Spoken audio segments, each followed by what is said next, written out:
Previously on. My name is Xiao Xingyu, a genius beast master with the eye of the demon god. Now, I am not only a 4-star beast master but also a dragon tamer. As I have grown stronger, I have contracted many beasts who serve me in my various roles. The beasts I have publicly contracted include Hellfire Specter Wolf, Holy Light Angel Beast, Thunder Ear Rabbit, Sky Soul Vine, Black Lotus Archer, Tai Chi Spirit Cat, Thunder Jade Qilin, and Shadow Dragon. I am a freshman at Azure Dragon Academy, a specially appointed beast master pharmacist for the Celestial Guild, a dark executor for the Royal Academy of Sciences, and also a key protégé of the Empress of Dragon Kingdom. In addition, I am a member of the Dragon Kingdom's secret organization, the Soul Empire. Moreover, I gained recognition from the Sea Spirit Clan's sacred relic, fusing the tidal eye with my body to become the Sea King. In secret, I formed a pact with the 9-tailed dragon fox and Medusa, acting as the black-robed man, and have been relentlessly pursued by the Empress. Moreover, in the guise of the black-robed man, I also seized the Book of the Undead, inheriting Shengguan Tong's legacy and becoming the Eternal Night Monarch. At this moment, at Flame Soul Mountain, one of the 4 great dragon veins of summer, a group of 7 hybrid dragons attempts to disrupt the vein and initiate the Dragon King ritual, aiming to resurrect the final Dragon King. Shangguanlan, facing the 7 hybrid dragons alone, is saved by Xiao Liyan just as she encounters a deadly threat. At the same time, I arrive at Flame Soul Mountain as Eternal Night King to provide support. To protect the Summer Dragon Vein, Flame Soul Mountain, and repel the hybrid dragons, Shangguanlan has no choice but to temporarily put aside her personal grievances and join forces with Xiao Liyan and me in the battle. Shangguanlan and Xiao Liyan each take on 3 of the dragons, while I face the smoldering inferno dragon, Qitong. Just then, Xiao Liyan uses the Dragon King whisker to bind the 6 dragons tightly together. Pouring his all into buying Shangguanlan time to gather her strength, he gave everything he had. But as the 6 dragons start breaking free from the Dragon King whisker, a chilling aura strikes from behind, shaking their dragon souls to the core. Shangguanlan held the reverse scale sword, hovering on her toes, stepping through the air. Shangguanlan took a deep breath, using dragon breath techniques. Her dragon eyes, like 2 bottomless black holes, reflected the terrified faces of 6 giant dragons. The only creatures that could terrify dragons were dragon slayers. During the Dragon King's sacrifice, countless dragon lives had stained Shangguanlan's hands. Observing, Xiao Lian's gaze softened with a mix of relief and nostalgia. This move was Shangguanlan's secret weapon and a cherished memory from their student days. With a flick of the reverse scale sword, Shangguanlan's face, despite its twisted expression, retained unmatched beauty. Her face never faltered, but after this strike, it was as if the world around her cracked and shattered. At that moment, the entire world fell silent. The 6 giant dragons, bound by the Dragon King's whiskers, appeared stupefied, their dragon eyes filled with dread. Not a scratch marked their bodies. Time passed second by second. Shangguanlan raised her energy to her throat and slowly exhaled. Each dragon suddenly showed long, deep sword marks. The number of cuts continued to rise, crisscrossing like an enormous woven net. Dragon Breath, Dimensional Rift Slash, Shangguanlan's ultimate technique.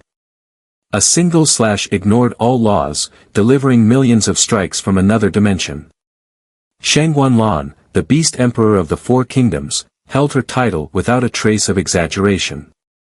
When she got serious, slaying dragons was as easy as slicing vegetables.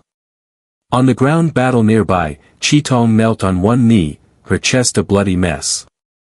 In the last few rounds, Qitong was relentlessly defeated by Ailu and Medusa in their combined assault, suffering severe injuries. She began to fear the human walking toward her. Suddenly, Xiao Xingyu vanished from sight.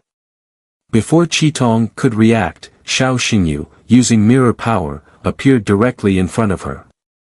A dragon claw burning with red lotus flames reached toward Xiao Xingyu's skeletal mask. This was Qitong's instinctive counterattack. Though severely injured, she had preserved some strength, hoping to find a turning point to reverse her fate. Against other opponents, Qitong might have had a chance. But her adversary was Xiao Xingyu, the Eternal Night King. In Xiao Xingyu's world, once an enemy was subdued, there would be no chance of reversal. Pages of the Book of the Undead flipped in the air above Xiao Xingyu's head, opening a gate to the underworld. From within, grey tides surged, brimming with the devouring power of the undead. A giant skeletal hand, radiating death's fury, suddenly emerged, its sharp nails clutching Qitong's throat. Qitong felt her breath stop, and the red lotus flames in her dragon eyes began to dim. The surrounding rock layers fractured and loosened as skeleton soldiers rose from the ground. Bathed in steaming lava, these skeletal warriors held bone swords and knives, gathering behind Xiao Xingyu. The army of the undead swarmed across the hills, encircling the now tiny Qitong.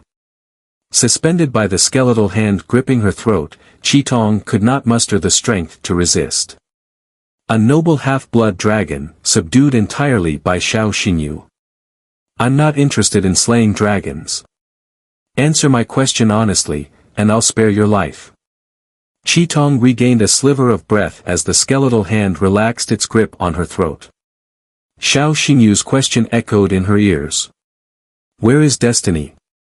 The whereabouts of Chaos Primordial Dragon, Destiny, was the answer Xiao Xingyu sought most urgently. Although Xiao Liyan had promised Xiao Xingyu to reveal everything about Destiny after this battle, Xiao Xingyu doubted Xiao Liyan would divulge the full truth and likely intended to mislead with his montage-style lies. Qitong, the fiery dragon Qitong, was a half-blood dragon. Chaos Primordial Dragon, Destiny, was also a half-blood. Xiao Xingyu reasoned that as fellow half-bloods, Qitong must know something about Destiny. Qitong's brief silence provoked Xiao Xingyu's anger. The skeletal hand tightened its grip, exerting pressure on Qitong's neck, causing her eyes to redden and her face to turn a dark purple. Her cracked lips trembled violently. I'll speak. Xiao Xingyu withdrew his energy, and the skeletal hand slackened, giving Qitong barely enough room to breathe. Regaining her breath, Qitong fixed her gaze on the Eternal Night King before her and replied in a calm tone.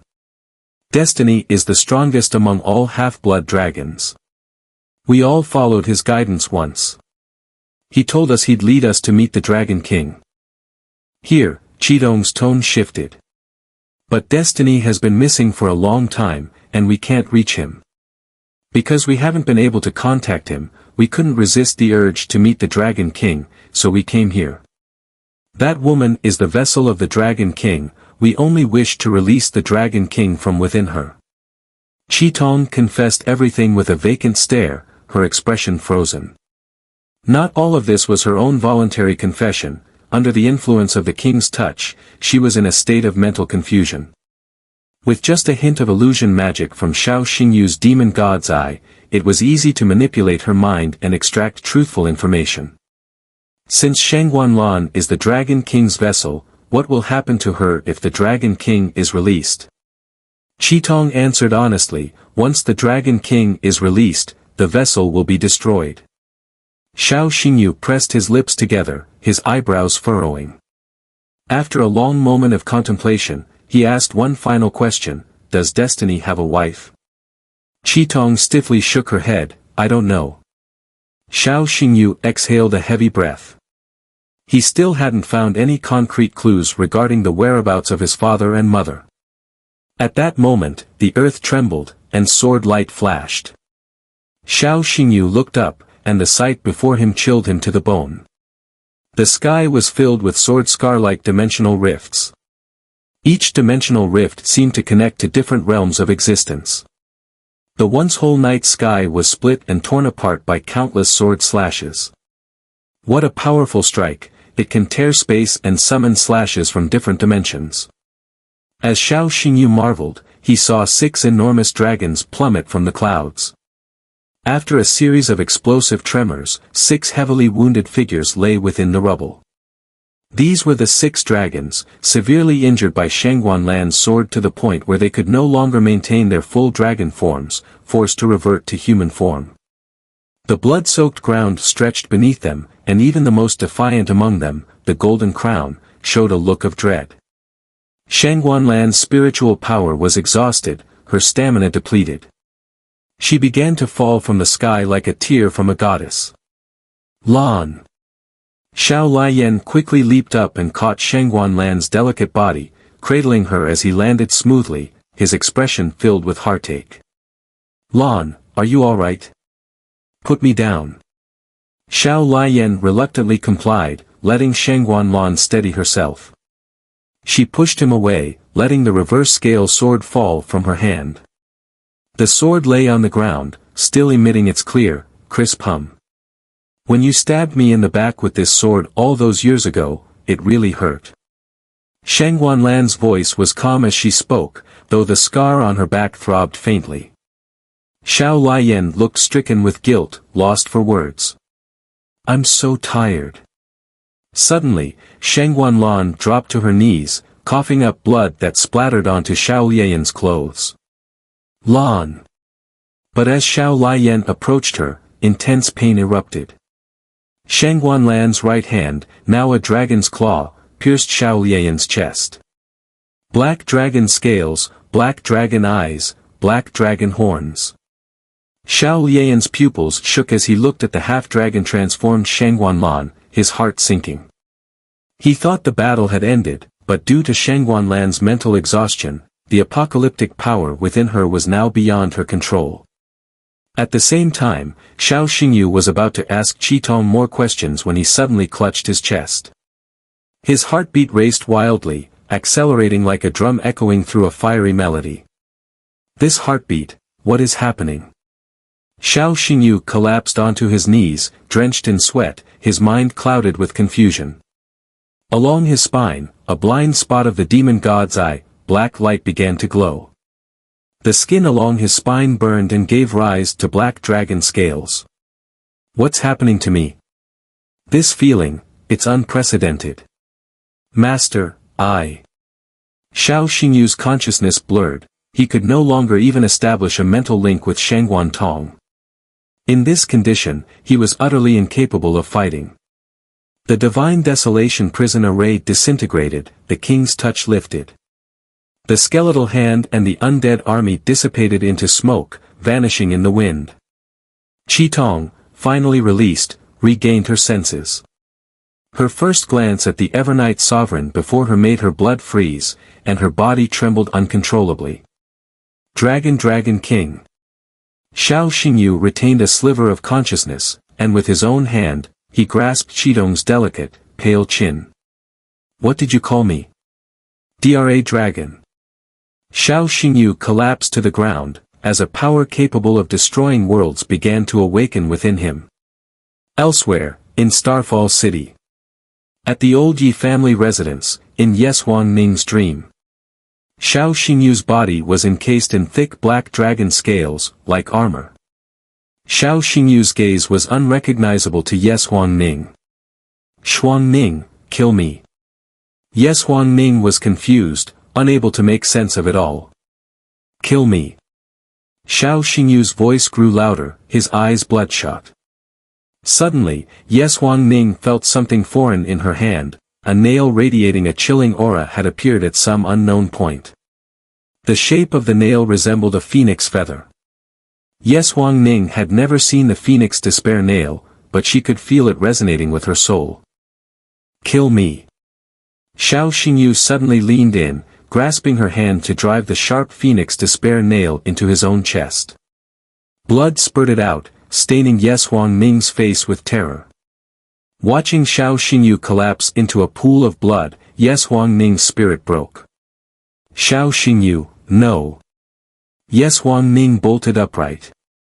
Though she knew it had just been a dream, her mind was still reeling from the nightmare.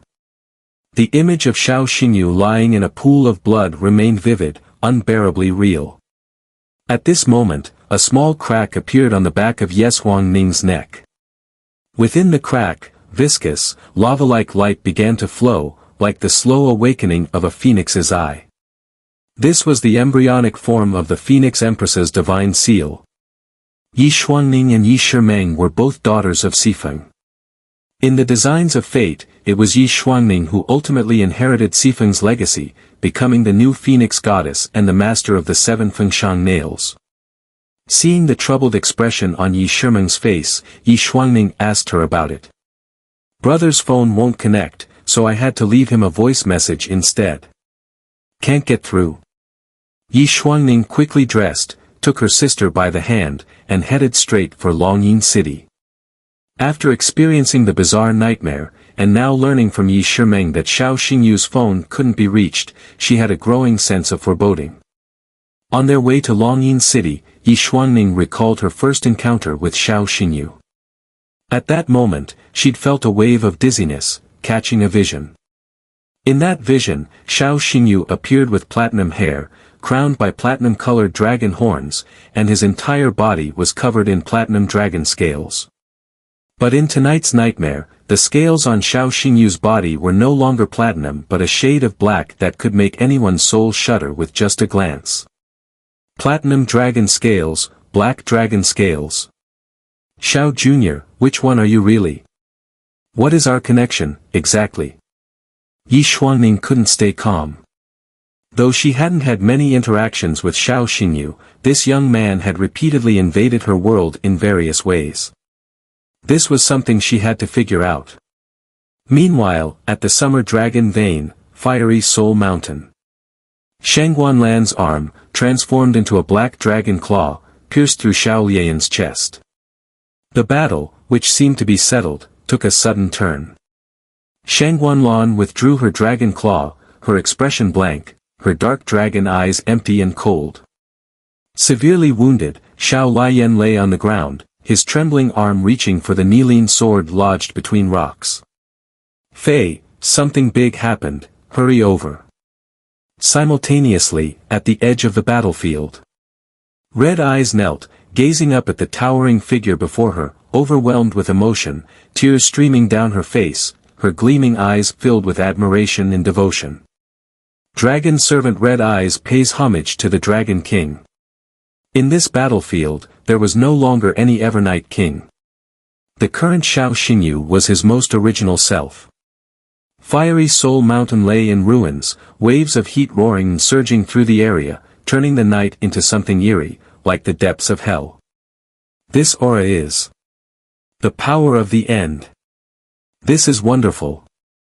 The Dragon King has awakened. This sensation is incredible, I'm filled with power. This is the Dragon King's blessing. Those 6 hybrid dragons, who had been forced back to human form by Shangguanlan's sword, instantly healed, their energy restored, excitement gleaming in their dragon eyes. All 6 returned to full dragon form, flying once more into the skies, soaring through the thunderclouds above. Each dragon's face reflected the fervent loyalty of a devotee. Where's Red Eyes? Not sure. Could she have lost a one-on-one fight to that necromancer with the skull mask? Now that would be embarrassing. Forget about her. This moment is too precious. The 6 hybrid dragons twisted their enormous bodies in the clouds, forming a unique shape to show their reverence and admiration for the Dragon King's arrival. In the core of Fiery Soul Mountain, a massive explosion erupted. Lava splashed, the mountain crumbled, and gray dust filled the air. From the aftermath of the blast, a broken figure was thrown back, crashing hard into a jagged forest of peaks.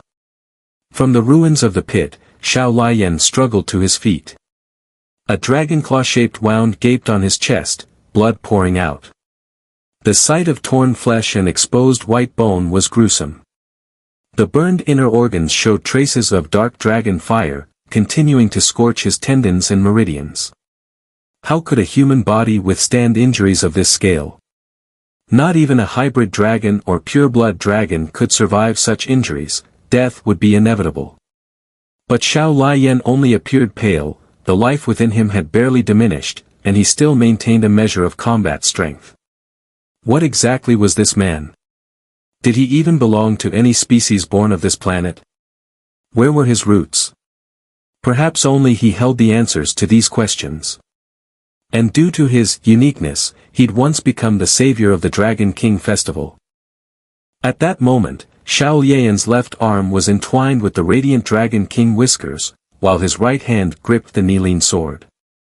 He lifted his heavy head, gazing at the dark smoke at the center of the explosion, his eyes moist. Lan. In the chaotic night sky above, an enormous black dragon blocked out his view. The dragon's eyes were like two bottomless black holes, absorbing all energy. Its thick scales were like a suit of armor crafted for it by the gods, majestic and awe-inspiring. The 6 hybrid dragons kept a precise formation, spiraling around the black dragon, their roars rising and falling as they greeted the Dragon King's arrival. This black dragon was Shangguan Lan. But was it truly the End Dragon King? Yes, but not entirely. As the sole keeper of all secrets from the Dragon King festival, Xiao Yan understood this better than anyone. The black dragon dominating the night sky at that moment was not the real End Dragon King. For the End Dragon King's true form was a piece of black Qilin. From Xiao Yan's perspective, he could clearly see that the black dragon's forehead was missing a single scale, leaving raw flesh exposed. The dragon's form was colossal, enough to cover the sky and bring about an icy eternal night. One missing scale might have seemed insignificant to the whole. Hail to the Dragon King! Dragon King, you've finally appeared. Something seems a little off. Dragon King's aura, it feels like something is missing. The 6 hybrid dragons murmured, their instincts alerting them to something unusual about the black dragon, though they couldn't pinpoint exactly what. Fei, I need the dragon's tear. Xiao Yan spoke to the empty air in front of him, his tone filled with helplessness, though his gaze remained resolute, just like in the past. Understood. At the battlefield's edge. A mysterious woman wearing a bamboo hat stepped into the heart of the ruins. Fei, the dragon-marked wielder. Lying unconscious before her was Qi Tong. A faint glimmer appeared in the crack in the ground. Fei crouched down and picked up a dusty space ring. It was Xiao Xingyu's space ring, left behind here. But Xiao Xingyu himself had vanished without a trace. Fei opened the space ring and extracted the dragon's tear. Dragon's breath, Jade step. In the next second, she leaped gracefully, balancing on a jade crescent, gliding and darting through the air at incredible speed toward the explosion center. Jade step was the exclusive footwork technique of the Jade Dragon. In the night sky, a black dragon roared and snarled, its eyes murky and its movements stiff, like the body of a soulless puppet. Over time, the 6 half-blood dragons began to sense that something was amiss. What's happening to the Dragon King? Something strange. Why can't we connect our consciousness with the Dragon King? Forgive my bluntness, but it's like an empty shell without a soul. Suddenly, a terrifying, unprovoked aura swept across heaven and earth. The 6 half-blood dragons, caught in the aura's core, were instantly struck, plummeting like meteors, left dazed and battered. This, is it possible? That energy, such pure end energy. Who is he? Could it be? The 6 half-blood dragons lay in the ruins, unable to stand, staring up at the strange night sky. At the very peak of the night sky, a figure stood above the thunderclouds, a young man. His features were both handsome and sinister, his posture straight and commanding, exuding noble elegance. Soft, medium-length hair rested on his shoulders, swaying in the wind. 2 unusually shaped dragon horns jutted from his dark hair. The horns were spiral-shaped, etched with mysterious markings and a hidden seal. His left dragon eye, black with a hint of gold, resembled a bottomless pit that could capture any soul. No one who met his cold, indifferent gaze could escape its pull. His left face, arm, chest, leg, and foot were all clad in a black, armor-like layer of dragon scales. The right half of his body remained human. This was Xiao Xingyu, the Xiao Xingyu who had stormed into Yi Xuanming's nightmare. At that moment, the 6 half-blood dragons realized the truth. This young man, standing above the clouds, was indeed the true End Dragon King born from the Dragon King's ritual. Across the 4 realms, every inch of land was emitting a faint black glow, invisible to ordinary eyes. At this moment, the entire world's sky was the Dragon King's crown. The sky was his crown, the earth his throne. Between heaven and earth, all belonged to the Dragon King's domain. Mountains, rivers, lands, all were dragon nests. All 5 lakes and 4 seas, all were dragon palaces. This was the End Dragon King. The only product of the Dragon King's ritual, symbolizing neither pure evil nor pure good, holding both the power to destroy and the power to create. A black dragon scale, shaped like a tomo, appeared in the center of Xiao Xingyu's brow. This was the End Dragon King's reverse scale, the core of his being. The black dragon Shangguanlan had become was only one part of the End Dragon King. Mysteriously, Xiao Xingyu's left eye slowly closed. At that moment, the world fell into silent stillness. Wind, fire, lightning, and all elements of nature lost their right to make a sound. Their silence was deafening. The seemingly frozen world trembled at the Dragon King's arrival. Suddenly, Xiao Xingyu's left eye reopened. A brilliant starlight sparkled in his black dragon eye. The shape of his pupil resembled an upside-down star in the galaxy. On the ground, the 6 half-blood dragons were overcome with excitement, their faces twisted in fervor, their lips and eyelids twitching uncontrollably. It's the Dragon Star Eye. The Dragon King alone has this ability. Undoubtedly, he is the Dragon King. There were many signs to recognize the End Dragon King, and the Dragon Star Eye was the most remarkable. This was a unique eye technique that belonged only to the Dragon King. As Xiao Xingyu activated the Dragon Star Eye, web-like cracks appeared in the surrounding space, and the night sky sounded like breaking glass. With the spreading and expanding of the cracks, the air grew distorted, as if simmering with unseen flames. Although no flames were visible, an invisible force seemed to be heating the entire world in a forge, pushing the temperature to unimaginable heights. Compared to the searing heat around Xiao Xingyu, the lava on the ground felt like icy water. This was the End Flame, the innate dragon fire of the End Dragon King.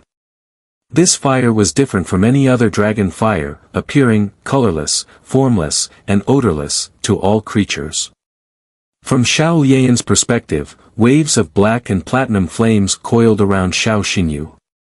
The blend of black and platinum was the true color of the End Flame. In this decaying, broken world, only Xiao Lian's eyes could perceive the color of the End Flame. Thus, no one could replace Xiao Lian in his role during the Dragon King's ritual. Xiao Xingyu took a deep breath, his dragon star eye glowing with an enchanting light. A dragon roar tore through the heavens as the enormous black dragon charged toward Xiao Xingyu, twisting clouds in its wake. What would make the End Dragon King whole? Right now, the right half of Xiao Xingyu's body remained human. His intention was clear. He needed to merge with the Black Dragon to fully assume the Dragon King's form. Fei, we're still in time. The dragon's tear, catch it. Dragon-marked wielder Fei dashed forward, stepping on Jade and shrinking the earth beneath her, traveling thousands of miles in an instant. She reached the battlefield center and looked up at Xiao Xingyu, her peripheral vision catching Xiao Lian as well. With a deft flick of her wrist, the dragon's tear glimmered like a star, cutting through the blazing sky and landing steadily in Xiao Lian's hand. At this moment, the 3 greatest treasures of the dragon clan, the dragon tear, Dragon King's whisker, and reverse scale sword, were all gathered in Xiao Lian's hands. Fei, send me up. Dragon's breath. Jade chime, Emerald Realm. Fei knelt down on one knee, took a deep breath, and pressed her palms to the ground. A resonant hum echoed from deep within, like the friction of jade stones vibrating against each other. In the next instant, the realm unfolded.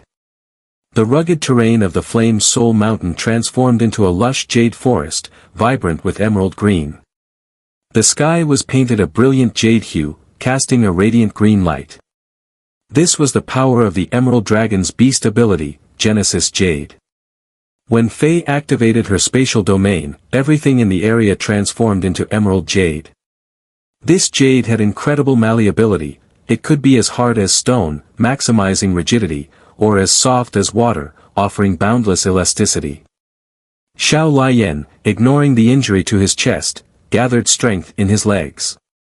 The jade earth released a powerful elastic energy, like a drawn bow suddenly released, catapulting Xiao Liyan into the sky. Such was the miraculous effect of Genesis Jade, reshaping the terrain to grant allies the power to roam the skies. Meanwhile, at the peak of the thunderclouds, Xiao Xingyu stood alone, reigning supreme, as if all beings were at his command. He raised his left arm, covered in dragon scales, palm open toward the oncoming black dragon. Once they fused, the End Dragon King would reach his complete form. Everything was proceeding smoothly, without any unexpected obstacles. The black dragon's horn touched Xiao Xingyu's left hand, and a sinister smirk formed on his lips. In an instant, heaven and earth reversed, all things inverted. The laws of time and space, like converging countercurrents, flowed backward together. In a daze, Xiao Xingyu reopened his dragon star pupils. The black dragon was back at its starting distance, as if nothing had ever happened. Time reversal, the dragon tear. A furious growl came from one side as Xiao Xingyu barely had a moment to react. Dragon's breath, flowing sorrow. Sword light burst across the heavens, filling the air with an immense sword intent that made the entire dragon vein tremble. At the peak of the thunderclouds, Xiao Xingyu remained unmoved. His dragon-scaled left hand stopped the reverse-scale sword's blade with just his fingertips. And the one wielding the reverse-scale sword was Xiao Liyan. The Dragon King's whisker attacked from behind, binding Xiao Xingyu's neck. Xiao Liyan gripped the reverse-scale sword tightly with his right hand, while a crystalline sphere with radiant colors floated above his left palm. This was the Dragon Tear, possessing the power to reverse time. Had Xiao Liyan not intervened to rewind time, Xiao Xingyu would already have fused with the Black Dragon, with disastrous consequences. In this instant, history seemed to replay itself. Xiao Xingyu turned his gaze, the profound dragon star pupils meeting Xiao Lian's face. It was a face worthy of his respect, yet also one he deeply resented. Yen, it's you again. Once, 1,000 times, 10,000 times, no matter how many times you try, as long as you threaten my wife and child, it will always be me standing in your way. Who said humans lacked emperors? Emperor Yen held his sword aloft, breaking through the heavens. A piercing glint shot from the dragon star pupils, channeling a force capable of obliterating all things straight into the reverse scale sword. The sword shattered, splintering into countless fragments that scattered in the wind. Xiao Lian's slight figure was thrown by a gust of dragon breath, twisting in mid-air, battered by countless lightning strikes, and sent hurtling towards a distant volcanic crater. As he fell, a pulsating red vein appeared on Xiao Lian's right wrist, twisted and glowing. This extraordinary vein contained a power not of this world, a force that could not be harnessed by any human. Vein imprint, reshape. The fragments of the shattered reverse scale sword, like starlit butterflies, dove downwards and circled Xiao Liyan. In an instant, the myriad sword shards converged, reforming into a complete, mysterious sword in Xiao Lian's empty right hand, as if it had never been broken. Fei. Dragon's breath, solid jade.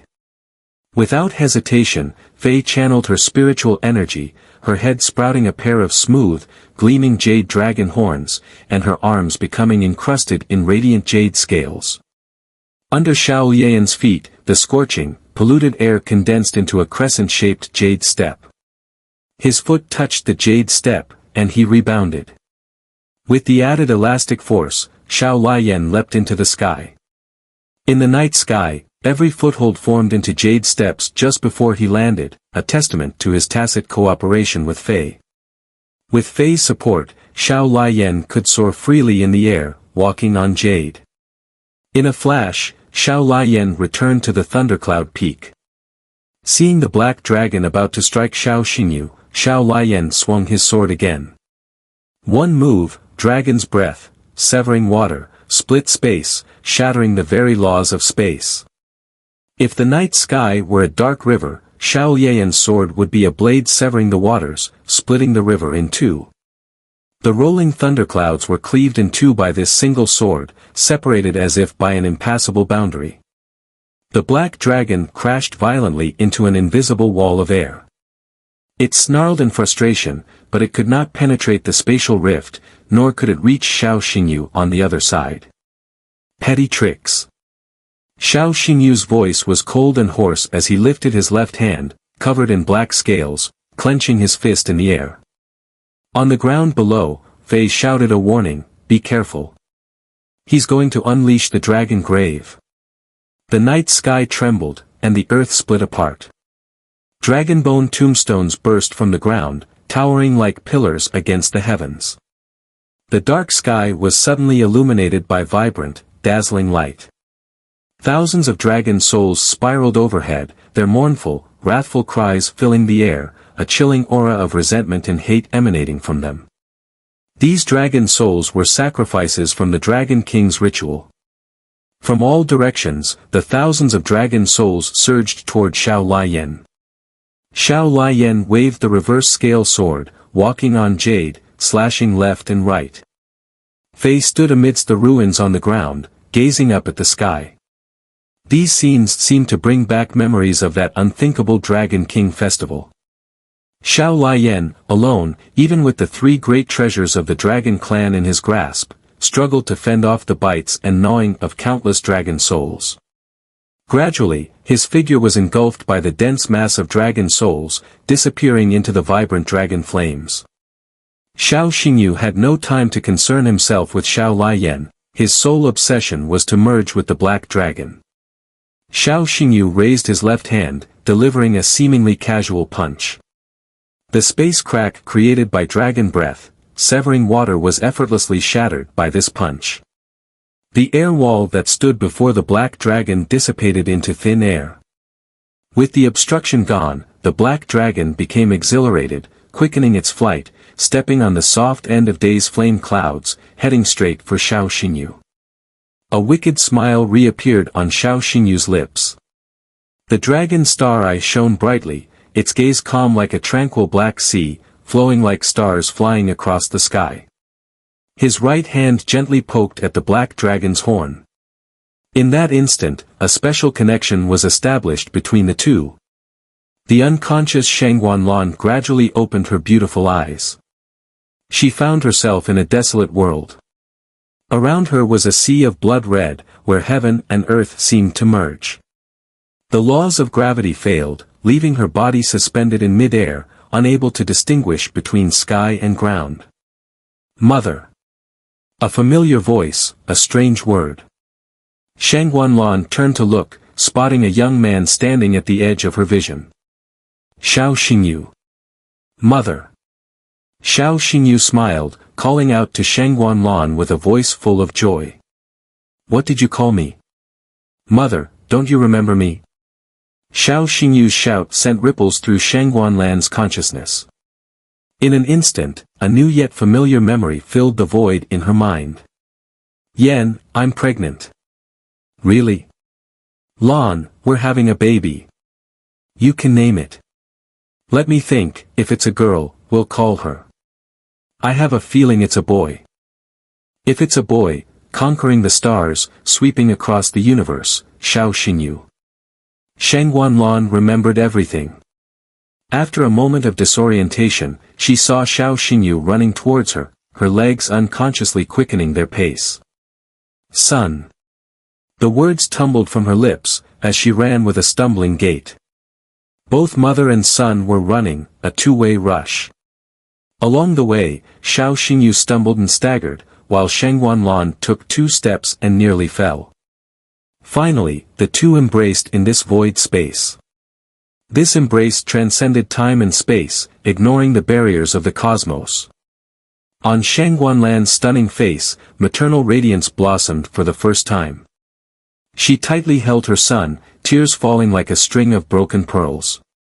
At the same time, in the real world, standing atop the stormy clouds, Xiao Xingyu gently stroked the black dragon's head, his wicked smile becoming even more arrogant, his trembling form increasingly deranged. Under Xiao Xingyu's caress, the black dragon's vitality flowed away continuously, pouring into Xiao Xingyu's palm. The right side of Xiao Xingyu's body began to sprout black dragon scales. A pair of budding dragon horns sprouted from his right temple. His right eye was about to open the dragon star eye. This end of days Dragon King was getting closer to his complete form. Meanwhile, the black dragon appeared withered, its flesh gradually turning to dust. In the void, Shangguanlan had yet to realize the severity of the situation, lost in the joy of reuniting with her son, unable to break free. Mother. We'll always be together from now on, never to part again. Okay, I promise you, we will never part. In that moment, Shangguanlan was happy. She never wanted to separate from her son. In the real world, the black dragon was about to merge into Xiao Xingyu's body, and indeed would never be separated again. At the same time, this also meant that Shangguanlan, as the vessel, was nearing the end of her life. Fei tossed the Dragon Clan Revelation, which symbolized the glorious history of the Dragon Clan, into the sky, its light bursting forth, dispersing countless dragon souls. Xiao Liyan soared into the air, shouting angrily. Pulse mark, fusion. The dragon's tears and the Dragon King's whiskers merged into the reverse scale sword, combining the three great dragon treasures. The pages of the Dragon Clan Revelation fluttered, opening a grand dragon-patterned array that enveloped heaven and earth. This man was about to do once more what he had done back then. Even if the pain were to be borne by him alone in the end, he would do so without hesitation. For he was a husband and also a father. At this moment, Shangguanlan's consciousness had approached void, nearly collapsing in Xiao Xingyu's embrace, unable to rise. Once Shangguanlan's face was stained with the flames of the end of days, her life would truly come to an end. At the critical moment between life and death, a sword light surged from the deep blood red, slicing through the desolate land. This sword would cruelly separate the embracing mother and son. This sword would erase the memory Shangguanlan had just regained. This sword would sever the blood bond between mother and son once more. In the real world. Atop the stormy clouds, Xiao Xingyu's dragon star eye revealed astonishment and panic. The hand that stroked the black dragon's head was forcibly repelled by an irresistible sword aura. Xiao Xingyu was separated from the black dragon, the mental connection they had established suddenly severed by the unanticipated sword light. Their fusion came to a halt, and everything was in vain. Yan, you. Xiao Xingyu's dragon eye trembled as he saw Xiao Liyan, wielding the reverse scale sword, standing between him and the black dragon. I said, as long as you hurt my wife and children, I will definitely stop you. At the same moment, Longwen Master Fei activated the dragon pattern array opened by the Dragon Tribe Revelation, and it began to take effect. Xiao Xingyu, standing on the thunderclouds in the night sky, suddenly found himself unable to move. Yan, we can talk. At this moment, Xiao Xingyu's face clearly showed signs of impatience, and the dominance in the dragon star pupils faded away. After the fusion was interrupted, the right half of Xiao Xingyu's body returned to human form. Beside him, the black dragon, emitting a dragon's roar, went into a frenzy, its body violently shaking, with steam gushing out from the gaps between its dragon scales. The steam rose like thick smoke, causing the black dragon to vanish, and the unconscious Shangguanlan reappeared in Xiao Liyan's view. Trapped in the dragon pattern array, Xiao Xingyu shouted anxiously. Yan, don't forget, you don't belong to this world. Let's discuss it, the container sacrifice can be exempted. You can take your wife and return to your root land to live the life you want. And I need a complete self. Can we complete each other? Xiao Liyan coldly smiled, a complete self. What about my son? Once the End Dragon King returned to complete form, it meant that only End Dragon King Xiao Xingyu would remain in the world, while the Xiao Xingyu of Azure Dragon Academy would vanish completely. Xiao Xingyu was in a state of panic, his roar shaking the heavens and the earth.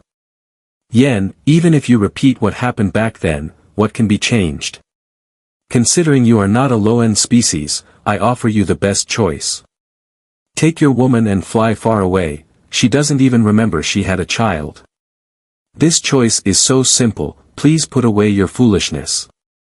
Xiao Liyan exhaled, the red veins on his wrist flickering with a ghostly light, as the reverse scale sword fused with the tears of the dragon and the whiskers of the Dragon King emitted an angry sword cry. Xiao Lian's thoughts seemed to return to that dragon-slaying war. Shangguanlan cried like a pear blossom in his arms, begging to protect the child they had just brought into the world. For me, my wife and son are not a multiple-choice question. In order to protect this mother and child, even if I were given 1,000 chances, I would still sever this pair. What karma, what bullshit fate, I alone shall bear it. Xiao Liyan gripped the reverse scale sword tightly, the pulse marks activating, and the sharpest part of the blade shone with a bright light. This bright light was the Dragon King's spirit seal that could seal the power of the End. The human body could not withstand the backlash of unleashing the Dragon King's spirit seal, only Xiao Lian's body could endure it. This sword, regardless of how many times it was repeated in the cycle, was destined to be struck by him alone. Xiao Liyan stepped forward, approaching the Shangguanlan who was falling from the sky. At this moment, Shangguanlan was in a state of unconsciousness, a warm, broad chest suddenly appeared behind her, making her subconscious feel familiar and comfortable. Xiao Xingyu, trapped in the dragon pattern array, was on the verge of bursting with anger, and his dragon star pupils were instantly filled with countless blood vessels. No! Xiao Xingyu's roar was filled with unwillingness and helplessness, unable to stop Xiao Lian's next action. The sharp reverse scale sword pierced through Shangguanlan's chest. A sharp pain struck her entire nervous system, and the unconscious Shangguanlan instantly awakened. She looked down to see the blade of the reverse scale sword stained with blood. This feeling seemed familiar. The pain was somewhat reminiscent of when Xiao Liyan had stabbed her in the back, but it felt slightly different. Xiao Liyan, what are you doing? Shangguanlan looked back, her trembling pupils filled with confusion and disbelief. At this moment, Xiao Lian's chest was pressed tightly against Shangguanlan's back. This sword was different from the one during the Dragon King's sacrifice. Xiao Lian's hand holding the sword wrapped around Shangguanlan's waist in advance, with the blade facing inward. This sword pierced through Shangguanlan's chest while simultaneously penetrating Xiao Lian's own chest. The blood-stained reverse scale sword connected the long-separated couple. The Dragon King's spirit seal took effect. The power of the End emanating from Shangguanlan was instantly suppressed and resealed within her body. Atop the thunderclouds, Xiao Xingyu's eyes dimmed. Yen, I hate you. The consciousness of the End Dragon King vanished, and the power of the End dissipated. Xiao Xingyu's dragon star pupils closed, the dragon scales and horns on the left half of his body all shed away. He regained his original form and fell from the sky. Fei lightly leaped up, stepping on Jade, and steadily caught the unconscious Xiao Xingyu. Upon landing, Fei gently caressed Xiao Xingyu's dusty face, her eyes glistening with tears. Xiao Yu, you have suffered. Since ancient times, sisters have cared for their younger brothers. Fei tightly hugged Xiao Xingyu, tears falling to wash away the dirt on his face. In the sky, Xiao Liyan gently withdrew the reverse scale sword, and both of their chests had identical blood holes. He and Shangguanlan fell to the ground simultaneously. The jade-like ground felt soft like sponge, preventing them from getting hurt. Lying on the ground, the two looked at each other. Xiao Liyan, what exactly have you hidden from me? Lan, even if I have hidden everything from you, there is one thing I have never hidden. What is it? I love you. Years later, Xiao Liyan confessed his love to Shangguanlan again. This woman imprisoned by love let out a hysterical roar with her stubborn will. Tell me, what exactly have you hidden? If explanations were useful, why would this weathered man have to endure so much? As a father, severing the bond of mother and child. The wheels of history rolled forward, and the story played out again and again with the same script. Xiao Liyan had no choice, he could only bear all the pain alone. Xiao Liyan, you bastard. With only 10 centimeters separating her from Xiao Liyan, Shangguanlan's fingertips stretched to their limit, her strength exhausted. Lan. At the moment Shangguanlan fell unconscious, Xiao Liyan reached out and embraced her in his arms. Shangguanlan's eyes were tightly closed, her breath faint, her head leaned against Xiao Liyan's chest. Xiao Liyan sat up straight, holding his beloved wife tightly with his left arm. Fei, in a princess carry, held the similarly unconscious Xiao Xingyu and came to Xiao Liyan's side. Fei, how is Xiao Yu? His condition is better than Lan's, he's just in a deep sleep. Fei squatted down and placed Xiao Xingyu into Xiao Liyan's embrace. Xiao Liyan wrapped his left arm around Shangguanlan and his right arm around Xiao Xingyu, his cracked lips trembling slightly. Fei, it's ironic.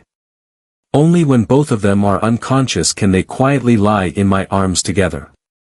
As for the future of our family of 3. Xiao Liyan's expression dimmed. He tightly held his wife and son but still felt a wave of deep helplessness wash over him, leaving him lost regarding the future.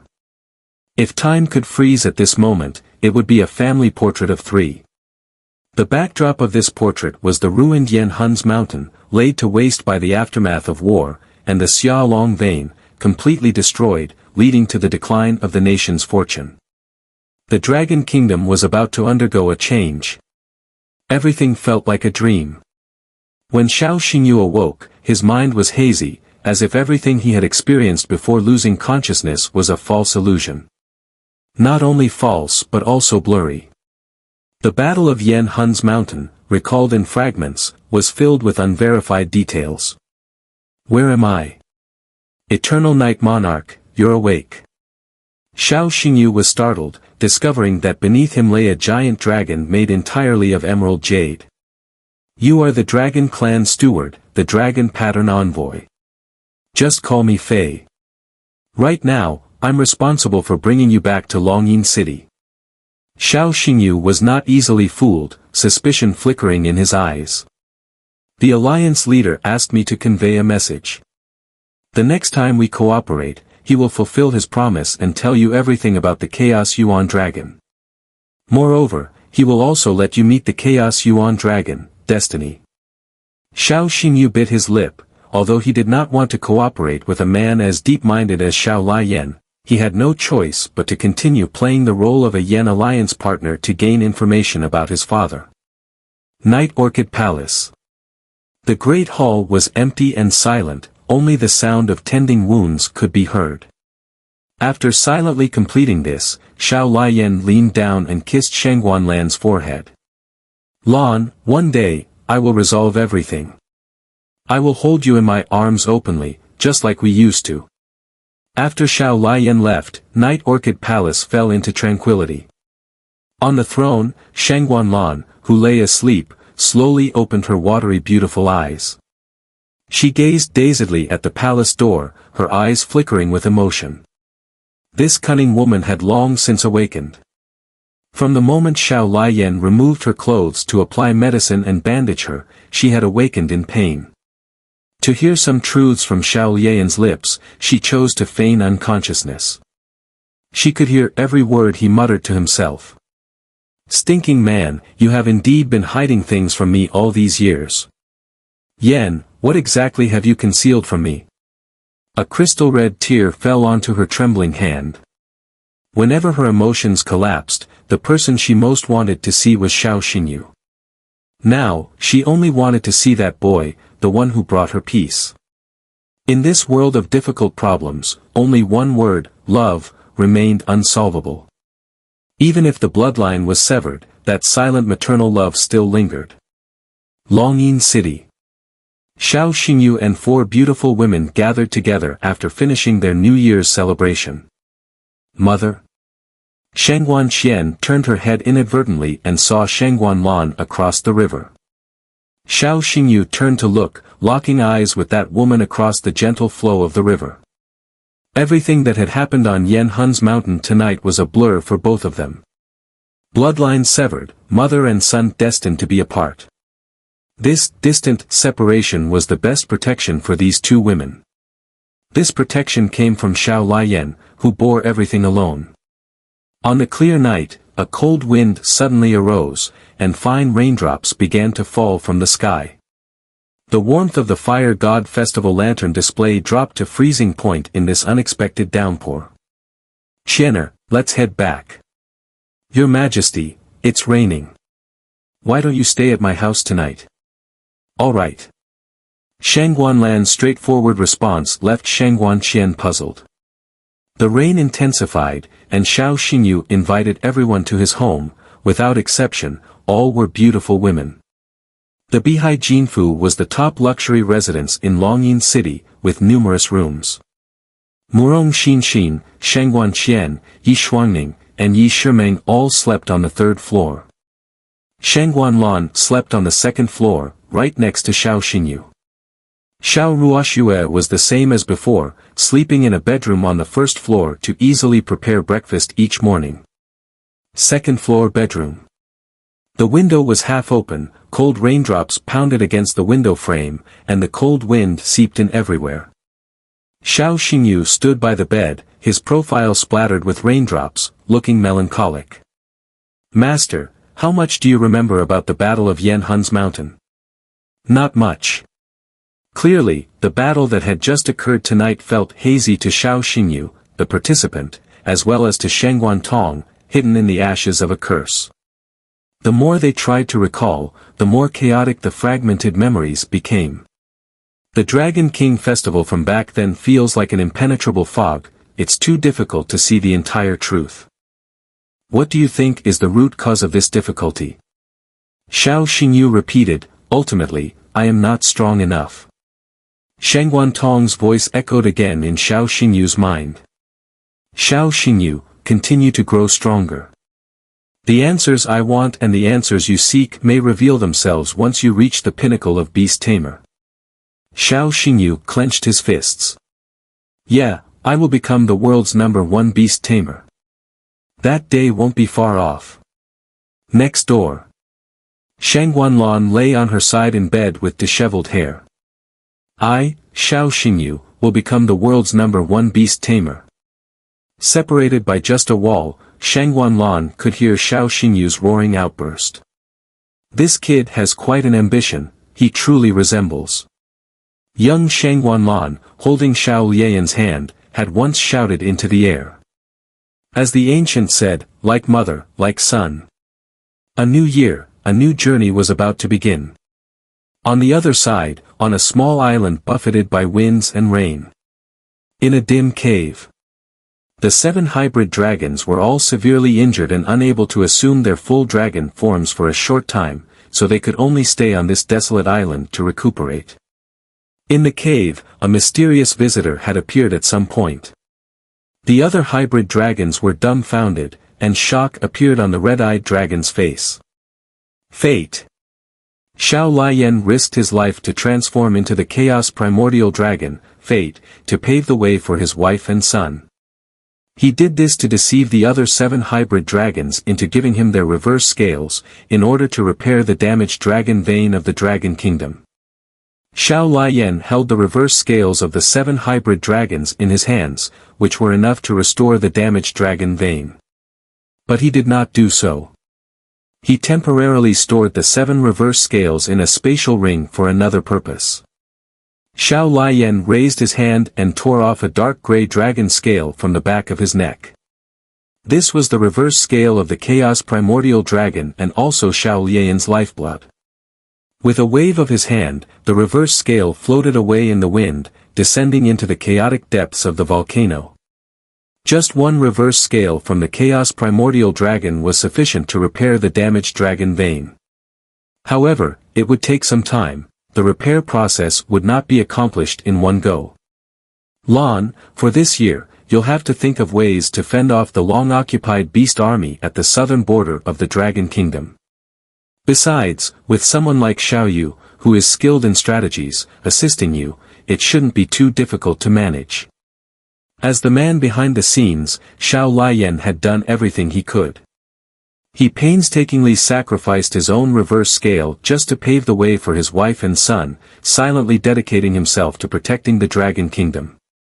3 days later, the citizens of the Dragon Kingdom were still immersed in the joy of the Spring Festival. Before the Lantern Festival, Xiao Xingyu could have enjoyed quality time with his sister or gone on a date with Murong Xinshin during the winter break. But that morning, he received an imperial summons from Shangguanlan, and without even having time for breakfast, he hurried to the imperial city to attend an emergency meeting. Night Lawn Hall. In the great hall, the throne gleamed with brilliance. Shangguanlan sat upright, her expression more serious than usual, and her complexion still appeared quite poor, indicating that her injuries had not yet healed. Suddenly, Shangguanlan coughed, using a handkerchief to cover her mouth and nose, preventing blood from seeping out of the corners of her lips. With furrowed brows, she thought to herself, for these past few days, the Empress has been following my prescription to recuperate, but still, sigh, it's hard to heal a broken heart. The chief imperial physician of the Dragon Kingdom, Liuli, could treat all ailments, but he could not heal emotional wounds. What's wrong with Shangguanlan? How serious were her injuries from the Battle of Flame Soul Mountain? Xiao Xingyu bit his lip, feeling some pity for the woman sitting on the throne. Taking a deep breath, Shangguanlan got straight to the point. The Xia Dragon Vein, Flame Soul Mountain has been completely destroyed. The national fortune of the Dragon Kingdom has already begun to leak. The beast army at the southern border will inevitably become restless.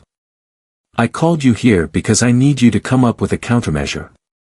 The current situation of the Dragon Kingdom was extremely severe. From the map, it was clear that the Xia Dragon Vein was located near the southern border of the Dragon Kingdom. With the Dragon Vein damaged and the national fortune declining, those beast legions with their eyes set on the kingdom would not hesitate to release their long-suppressed ambitions. As a general of the army, Bai Yu looked troubled. He needed to protect the entire continent of the Dragon Kingdom and could not afford to focus all his energy on the southern border. Xia Zhong took a step forward. Your Majesty, I propose, the south. Xiao Xingyu interrupted, the southern expedition. Xia Zhong was stunned, glaring at Xiao Xingyu in anger, thinking, you're just repeating what I was going to say. In Night Lawn Hall, Shangguanlan sat on the throne, her long legs crossed, her toes tapping up and down, supporting her chin with one hand. Lord Xie, what were you just about to say? Xia Zhong glanced at Xiao Xingyu and, swallowing his anger, quickly adjusted his mindset, respectfully replying, I completely agree with Lord Zhao's idea. I also propose a southern expedition. Shangguanlan switched to supporting her chin with the other hand, please elaborate. Xia Zhong was about to speak when he instinctively looked over at Xiao Xingyu. Confirming that Xiao Xingyu had no intention of interrupting, he relaxed and spoke freely. Our southern border of the Dragon Kingdom is harsh and desolate, a barren wasteland of desert. The beast army lurking nearby is mostly composed of insectoid troops, which are naturally adapted to the desert environment. So theoretically, we face the greatest threat at the southern border. As he spoke, Xia Zhong took out a paper map and continued vividly. In the past, the beast army dared not recklessly invade the southern border because the Xia Dragon Vein could block the magic energy and weaken the combat strength of the beast legions. Now that the Dragon Vein is damaged, the beast army has no worries and is very likely to attack our southern front. If the southern front falls, the beast army will sweep in and invade the heart of the Dragon Kingdom. The consequences are unthinkable. Xia Zhong's analysis was based on objective facts. Bai Yu sighed repeatedly, his face filled with melancholy. As the general of the army, his pressure was greater than anyone else's. Taking a deep breath, Xia Zhong's gaze became firm, and his tone grew passionate. Rather than waiting for death, we should take the initiative to strike. So I propose we launch the southern expedition to expand the territory of the Dragon Kingdom and showcase the might of our kingdom. After Xia Zhong finished speaking, he knelt on one knee, his face filled with sincerity and faith. Xiao Xingyu and Xia Zhong's thoughts aligned perfectly. Shang Guanlan was silent for a moment before nodding slightly. The proposal for a southern expedition is very good, I fully support it. But here's the problem, General Bai, do you have enough energy to lead the southern expedition? The responsibility of the southern expedition naturally fell on General Bai Yu. Bai Yu pressed his lips together, his expression grim. Your Majesty, the southern expedition is indeed my duty. But currently, there are also beast legions invading the western border, and the northern border must be on guard against the Ice Spirit clan and the Blood Cross Kingdom's harassment and ambush. Bai Yu didn't continue, he didn't want to appear pitiful in public. Everyone knew how harsh the duty of General of the Army could be. Compared to the Air Force and Navy generals, Bai Yu faced life and death crises less frequently, but his work was the most demanding. Leading the army of beast tamers, Bai Yu traveled long distances over mountains and hills, and the myth of traveling 30,000 miles in a day had become an everyday occurrence. Shang Guanlan was not angry, instead, she comforted him, General Bai, you've already sacrificed enough for the Dragon Kingdom. I won't put you in a difficult position. Then, Shang Guanlan shifted her gaze and asked aloud, if we launch the southern expedition, who will replace General Bai as the commander of the expedition? Opportunity has come. Xia Zhong stepped forward, excitement etched on his face. Your Majesty, I am willing. Xiao Xingyu shoved Xia Zhong aside, maintaining a composed demeanor. Black Commander Xiao Xingyu from the Royal Science Institute is willing to take on the role of Southern Expedition Commander. To relieve your Majesty's worries and expand the territory of our Dragon Kingdom, extending the southern border. Xia Zhong was taken aback. This kid has stolen my words. Shang Guanlan furrowed her brow, not responding immediately. She had her own selfish motives. The southern expedition was indeed a chance for great merit, but seizing this opportunity could come at the cost of one's life. Xiao Xingyu's wisdom and strategy were more than enough for the position of Southern Expedition Commander. However, he was still in a stage of growth, and his own strength was insufficient. If he encountered an unforeseen circumstance on the battlefield, it would be a risk Shang Guanlan could not accept. Xia Zhong quickly interjected, Master Xiao, you are still young, this is too dangerous for you, isn't it? If I remember correctly, after the Lantern Festival, the Imperial Soul Training Camp will start. Are you really going to miss it? The Imperial Soul Training Camp was an unattainable dream for every young beast master. Every class there was personally taught by Shang Guanlan. Looking at the achievements of past students, each one underwent a significant transformation after completing the course. Master Xiao, Xia is giving you good advice, how will you choose? Shang Guanlan's attitude was clear, she didn't want Xiao Xingyu to take risks, she couldn't bear the thought. I am willing to give up the chance to attend the Imperial Soul Training Camp, I only wish to fight for the country in the south. Gasps filled the hall. Some admired Xiao Xingyu's boldness, their eyes filled with respect. Others sighed privately, feeling a sense of regret for Xiao Xingyu and worried for him. Xia Zhong leaned closer to Xiao Xingyu, lowering his voice, Xiao Xingyu, are you crazy? Aren't you afraid of dying in battle? Xia Zhong, you old rogue, I won't give you a chance to turn the tables. You brat. Xia Zhong coughed, feeling a surge of blood rising in his throat, filled with a sweet metallic taste. Xiao Xingyu's schemes would not overlook any detail. After weighing the pros and cons, he could not let Xia Zhong take the title of Southern Expedition Commander. Xia Zhong's small schemes were all too clear to Xiao Xingyu. If Xia Zhong became the Southern Expedition commander, with his military talent, achieving a great victory would not be difficult. At the same time, Xia Zhong would seize the opportunity to win over the military's hearts and rebuild his own power. By then, it would be much easier for Xia Zhong to rise again based on his achievements. Your Majesty, the Southern Expedition commander must be me. Xiao Xingyu once again recommended himself. Shang Wanlan's expression turned cold. Give me enough reason to convince me.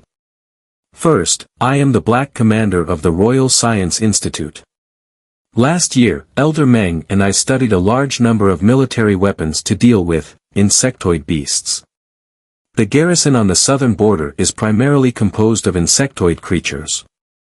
Second, I hold the masterpiece, Reaper's Scroll, from Senior Shangguan Tong. I am a necromancer. In battle, I can cooperate with the necromantic formations to achieve extraordinary results, better utilizing the military tactics left by our Dragon Kingdom ancestors. Third, you treat me well. You fed me dumplings on New Year's Eve. I am an orphan, and I am very grateful. I want to do something for you. At this moment, Shang Wanlan was touched. Sincerity is always the strongest trump card. What Xiao Xingyu expressed as the third was heartfelt and genuine. After the Battle of Flame Soul Mountain, although his memories were hazy and fragmented, for some reason, his feelings for Shang Wanlan had transcended the ordinary relationship between ruler and subject. Your Majesty, after all, Master Xiao is young. If he becomes the Southern Expedition commander and something happens. Shang Wanlan interrupted Xia Zhong's final hesitation. I have decided, 3 days later, to commence the Southern Expedition. Black Commander Xiao Xingyu will serve as the Southern Expedition commander. General Bai, temporarily hand over the command of the Dragon Soul 13th Camp, on the southern border to Xiao Xingyu. Bai Yu nodded, yes, Your Majesty. At this moment, Xiao Xingyu seemed to embody the shadow of the young General Huatsubing. He was the current Feng Wolf Ju Su of the Dragon Kingdom. Though young and inexperienced, he could still achieve great deeds in battle. In the southern border of the Dragon Kingdom. As soon as Xiao Xingyu arrived at the Dragon Soul 13th Camp, the general headquarters, he realized that Zhao Pa, an 8-star beast master in charge of the camp, held biases against him due to his pampered upbringing. As the Southern Expedition commander, Xiao Xingyu knew better than anyone that only by winning the hearts of the army could victory be achieved in the Southern Expedition. The urgent task was to establish authority. At this moment, Xiao Xingyu aimed to break Zhao Po's prejudice against him in the shortest possible time and earn the respect of the soldiers in the camp. So he decided to make a bet with Zhao Po. After Zhao Po confirmed he hadn't misheard, he asked curiously, "What are you betting?" "Tonight, I will take the Shameful Valley." As soon as these words came out, the entire army was shocked. "If I win this bet and capture the Shameful Valley tonight, you will all follow my orders and not complain anymore." The first battle would be at the Shameful Valley. Xiao Xingyu decided to take a personal risk and infiltrate the headquarters of the Huangquan Flame Ant Legion. For the overall situation of the Dragon Kingdom, Zhao Po hoped that Xiao Xingyu could use his actions to break down his prejudice and capture that damn Shameful Valley. The time has come. Zhao Po found the right moment and shouted loudly. The long-range troops fired collectively. Colorful long-range combat skills shot through the air like a volley of arrows, striking the area around Shameful Valley with graceful arcs. In the crimson mist of Huangquan, dense black shadows appeared. In an instant, countless massive ants engulfed in flames surged out of the blood mist, emitting sharp shrieks like a vast sea of fire, rushing towards the Dragon Soul 13th Camp. The sand dunes collapsed, and the earth trembled. A creature larger than a mountain emerged from the whirlpool of quicksand. It had a pair of venomous bee wings sprouting from its back, fluttering in the wind. At the same time, it was engulfed in blazing red flames, with a fiery formation at its feet that scorched everything within 100 meters around it. This is the SSS level beast ability Soul Devouring Blood Flame. This insect-type magical beast, possessing the aura of a beast emperor, is the ruler of the Shaming Valley, the leader of the Huangquan Flame Ant Legion, the Red Bee Ant Emperor. Chen Xian activated the beast tamer emblem, shouting excitedly, "General, the Red Bee Ant Emperor has appeared." Zhao Pe chuckled lightly and nodded, "Good, this proves our feigned attack was very convincing and effective." At this moment, deep within the Shaming Valley, the main forces of the Huangquan Flame Ant Legion, along with the Red Bee Ant Emperor, are being held back by the Dragon Kingdom's 13th Battalion, responsible for the feigned attack. In the depths of the dark clouds in the night sky, Xiao Xingyu stood atop the Shadow Dragon, activating the Eye of the Demon God to overlook the intense battlefield. "Schwer, our opportunity has come, dive." The Shadow Dragon lowered its head and plunged straight toward the depths of the Shaming Valley. Just as the dragon's head was about to touch the Huangquan Scarlet Mist, Xiao Xingyu channeled his spiritual energy. Dragon Escape, Void Shadow. In the next moment, the Shadow Dragon unleashed its draconic power, disappearing into nothingness, blending into the dense Huangquan Scarlet Mist. Xiao Xingyu was also within the effect range of Dragon Escape, Void Shadow, vanishing along with the Shadow Dragon. During the activation of Dragon Escape, Void Shadow, neither the Shadow Dragon nor Xiao Xingyu would be detected by any enemies, existing in an undetectable state. The Shadow Dragon, a natural infiltrator, irreplaceable. As Dragon Escape, Void Shadow was about to expire, Xiao Xingyu located the Ant Queen's nest. In the center of the depression stood a hemispherical nest, resembling a giant's head. Blood vessels rooted in the ground crisscrossed, constantly writhing, providing nourishment for new life. Xiao Xingyu could clearly see that approximately every 5 seconds, the Ant Queen's nest could give birth to hundreds of fully developed Huangquan flame ants. The Shadow Dragon revealed itself. At this moment, Xiao Xingyu appeared in the depression, less than 10 meters away from the Ant Queen's nest. Sensing the presence of a human, the Ant Queen's nest became restless, accelerating the speed of egg-laying and hatching. A large number of Huangquan flame ants that had just hatched revealed fierce expressions, baring their sharp serrated teeth, surrounding Xiao Xingyu. Xiao Xingyu remained calm and steady, stepping onto the dragon's head. Schwer. With a roar of the dragon, the Shadow Dragon carried Xiao Xingyu up to hover directly above the Ant Queen's nest. At the same time, Xiao Xingyu lightly touched the Xuanji bracelet. Elder Meng, launched the Star of Destruction according to my coordinates. On the front lines of the battlefield, Zhao Pe led the 6,000 elite warriors of the Dragon Soul 13th Battalion in a frenzied battle against the overwhelming Huangquan Flame Ant Legion. Yellow sand floated in the air, and demonic energy surged like tides, creating a scene resembling a storm of yellow snow, tainting the battlefield with murky colors. Zhao Pe channeled his spiritual energy, his gaze sharp, a frosty chill lingering at the corners of his lips. The beast tamer emblem activated. The ground suddenly rumbled, as sand dunes collapsed, and huge whirlpools of quicksand appeared over the shattered desert.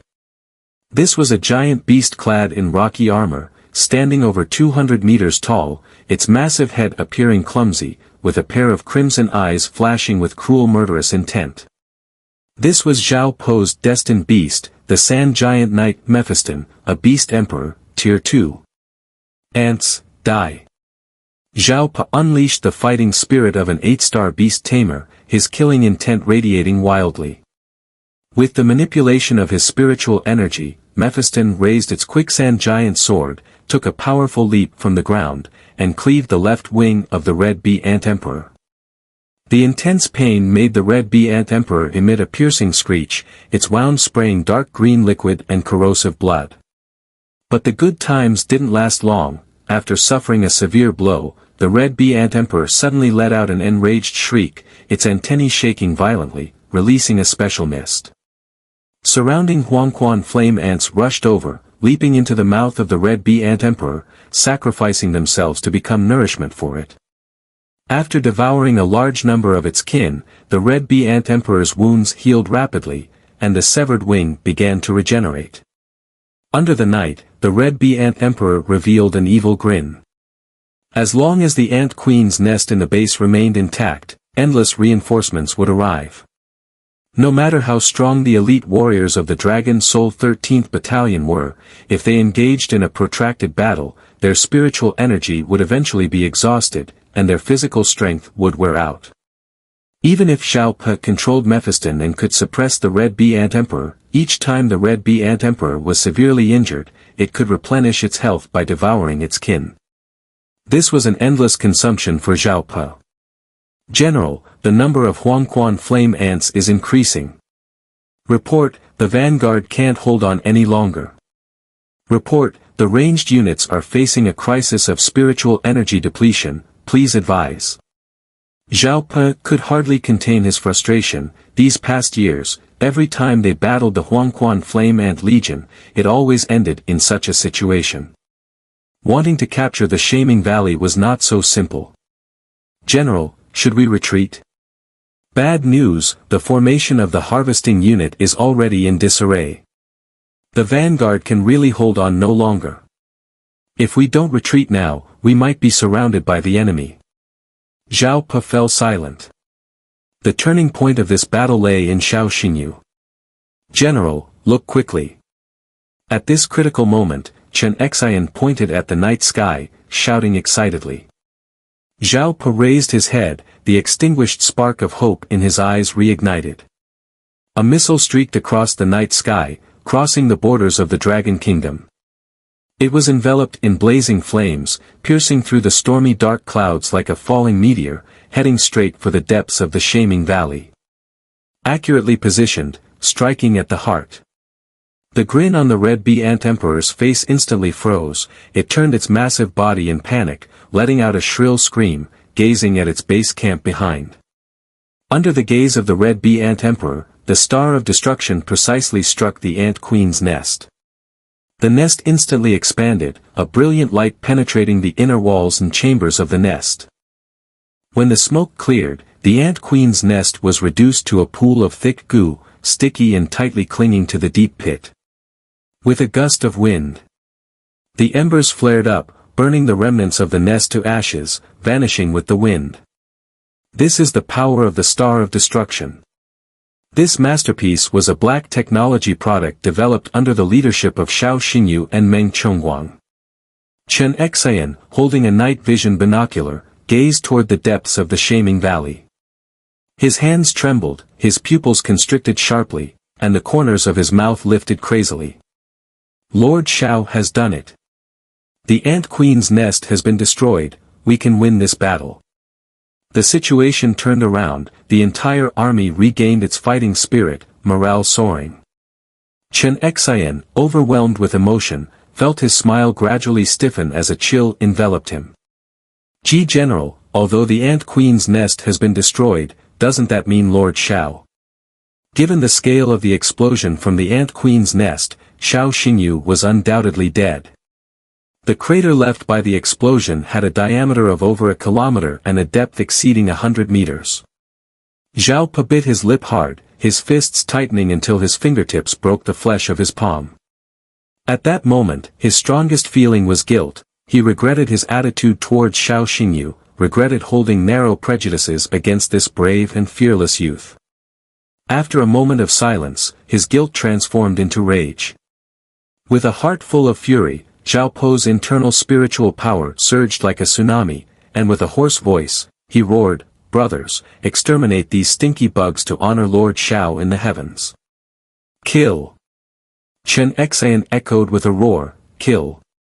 Just as the entire army was engulfed in sorrow and the flames of vengeance for Xiao Xingyu, a lazy, nonchalant voice came from the rear of the army. "Everyone, I'm not dead yet, and you're already honoring me in the heavens? Are you planning to feast right after this battle?" Chen Xian turned back, his eyes wide in astonishment. "Lord Xiao, you're alive. Are you human or ghost? This is simply..." Xiao Pe stepped forward, rushing to stand before Xiao Xingyu. Confirming that this was the living Xiao Xingyu, Xiao Po revealed a relieved smile. Lord Xiao, you're alive. That's wonderful.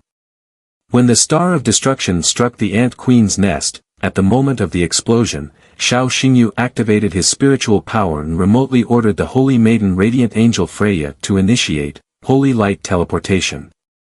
Before entering the sands of the dead, Xiao Xingyu had specially left Freya in a safe area.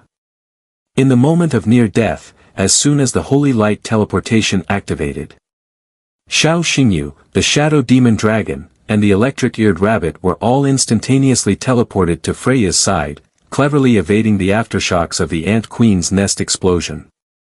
Lord Xiao, I apologize for my previous attitude and prejudice towards you. I'm sorry. In front of all the soldiers, Xiao Po didn't care about his dignity, bowing to Xiao Xingyu in apology, his attitude sincere and earnest. At this moment, he had already acknowledged the young commander of the southern expedition before him. Xiao Xingyu proved with his actions that heroes do not question their origins, and strong individuals do not ask about age. General Zhao, now is not the time for apologies, we still need to wrap up this battle. Zhao Po bellowed, all troops, listen up. Do not let Lord Zhao's efforts go to waste. Break through the enemy lines, charge. Zhao Po led the Dragon Soul 13th Battalion, their fighting spirit soaring, charging once more into battle and slaughtering all around.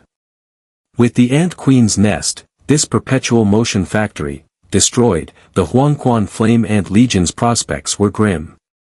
As time passed, the battlefield was littered with corpses, and each dismembered Huangquan Flame Ant lost its last vestiges of life amid its mournful screams.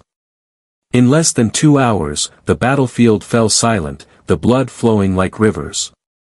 The Huangquan Flame Ant Legion was annihilated, leaving only the barely surviving Red Bee Ant King. Its body was severely damaged, its wings severed by the sands of Murphy's great sword. With no kin left to consume, its wounds could not heal, and its severed limbs could not regenerate. Without the Ant Queen's nest as a backing, the Red Bee Ant King was no match for Xiao Po. Fear deeply filled its eyes, the once arrogant fury had long been extinguished. It's time to end this.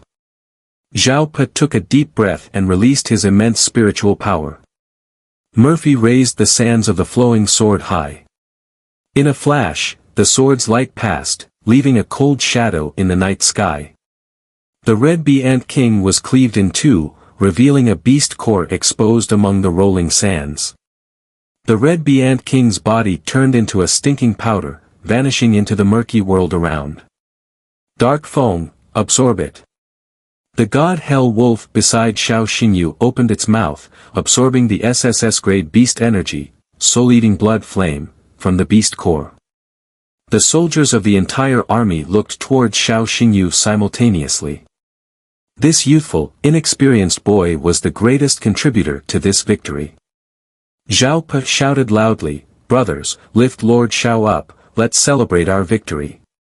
Xiao Xingyu was tossed high into the air by the soldiers, each face filled with reverence, shouting in unison. Lord Xiao is mighty. In one night, without breaking a sweat, they took down a tough nut to crack, the sands of the dead. This was the stunning debut of Commander Xiao Xingyu of the Southern Expedition, breathtaking and captivating the hearts of the army. With the night clear and the stars sparse, the Southern Expedition continued. This desolate desert would undoubtedly become the battlefield for the boys' deification. However, in the midst of the desert, a forgotten beast watched this scene unfold. It then turned and vanished into the sands. Xiao Xingyu achieved a first-class merit in his first battlefield experience. Not only did he employ tactics to create many victories despite being outnumbered, but he also advanced the southern border of the Dragon Kingdom by over 800 kilometers. In an instant, the whole nation rejoiced. But unexpected events arose during the attack on Fenhua Mountain. Murong Xinshin immediately contacted Shangguan Qian upon hearing the news. Meanwhile, in the imperial city, at the Night Orchid Palace, Shangguan Lan, still nursing her injuries, looked pale. The intel from the Southern Expedition front line added to the pallor of her beautiful face. At this moment, Sheng Wanqian stood in the Great Hall, holding a list of casualties, his expression heavy. The first line of the casualty list read: Southern Expedition Commander, Xiao Xingyu, severely injured, left arm fractured, right leg tibia cracked, internal organs infected with demonic energy, extensive burns on the back. Mother, in the Battle of Fenhua Mountain, our overall losses were not great, but Xiao Xingyu. Qianer, has the medicine been sent? It's on the way, it will arrive within an hour and won't delay Xiao Xingyu's condition. Sheng Wanlan sighed, looking unwell. That's good, that's good. I have a bit of a headache, you may leave now. After Sheng Wanqian exited the Night Orchid Palace, her phone rang. Seeing the caller ID, she anticipated it, but hesitated for a long time before answering. With a calm tone, Sheng Wanqian responded, rest assured, Xiao Xingyu is safe and sound. After chatting for a while, Sheng Wanqian hung up the phone once she had thoroughly reassured Murong Xinxin. With her arm hanging down, she gazed at the night sky. Xiao Xingyu, it's just a southern expedition, you've already done enough.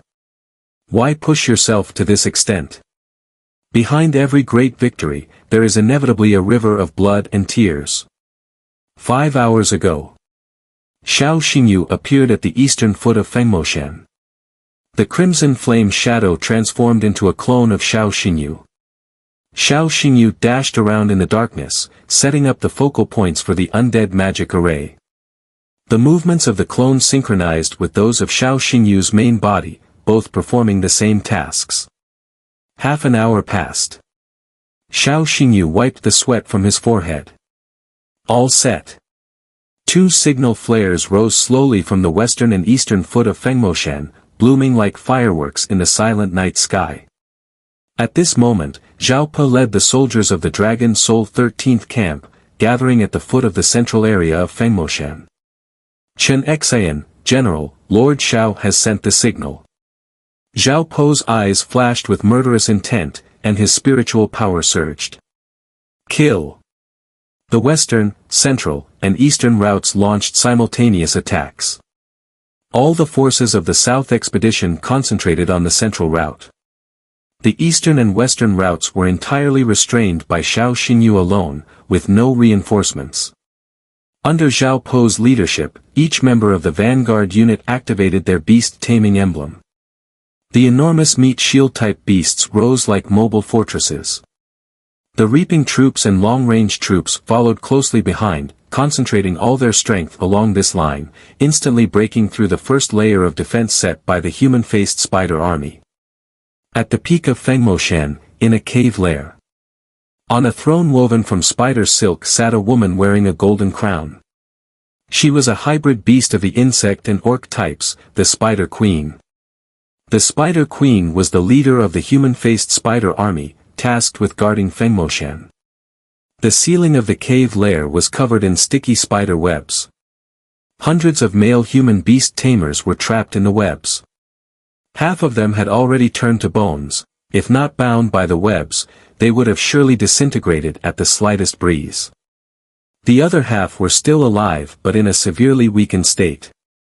Each living person had a strand of spider silk pierced into their body.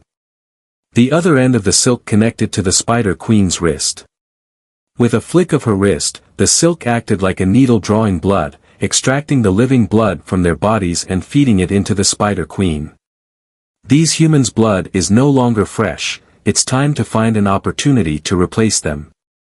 After the Spider Queen issued her orders, several human-faced spiders crawled out from the rock crevices, directly devouring those poor souls. When they regurgitated, only bones remained, along with clothing wrapped in slime.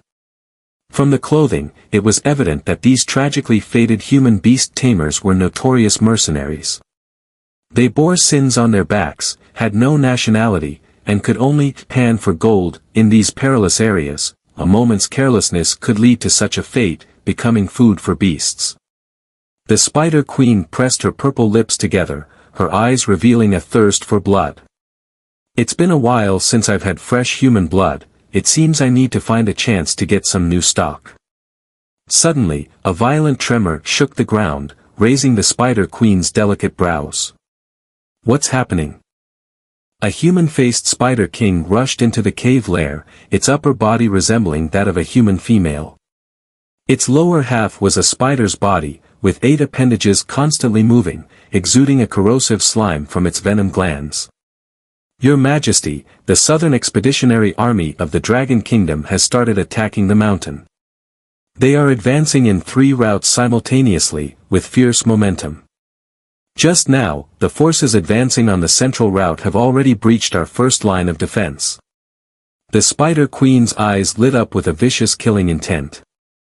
Send orders to divide our forces into 3 routes and hold the second line of defense. At Fengmoshan, in the central route.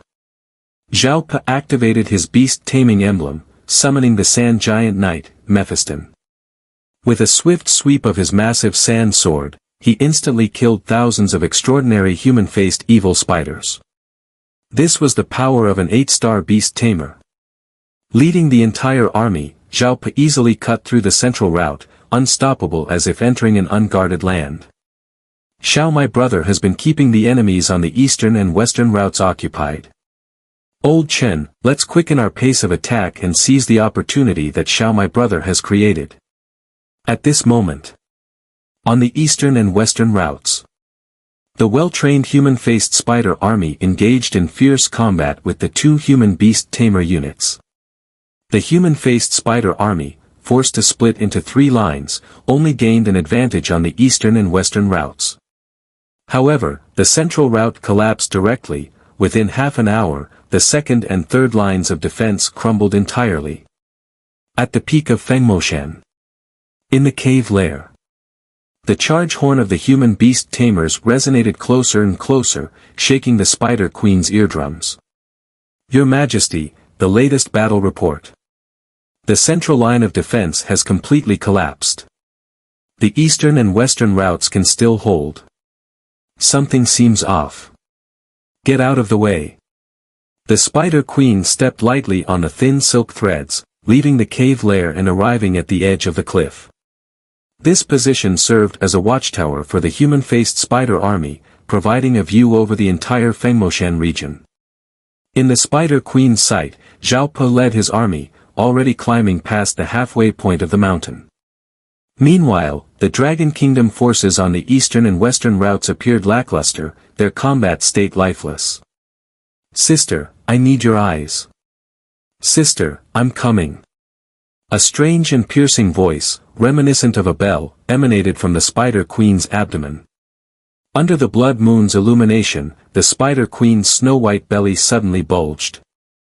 The belly split open, and a woman's head peeked out from the crack. This woman bore an identical face to the Spider Queen. One was the elder sister, the other was the younger sister. This was no ordinary orc-type beast, it was a mutated species, twin-born beasts. The only difference between the sister and the younger sister lay in their eyes. The Spider Queen's eyes were blood red. The younger sister's eyes were flower-shaped, with pupils radiating a captivating green light. Sister, what do you need my eyes for? The eastern and western routes of the Dragon Kingdom army seem off. Okay, I'll help you take a look. The younger sister's pupils suddenly contracted, the emitted green light becoming even more blinding. This was the younger sister's SSS level, Eye of Judgment, capable of seeing through the essence of any being. Little sister, how is it?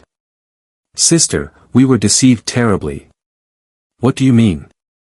Mirage Enchantment Array, a necromancy array commonly used by high-level necromancers. There are no Dragon Kingdom troops on the east and west fronts, we've fallen into a trap. The Spider Queen clenched her iron fist, her alluring body trembling with rage and humiliation. Damn illusions.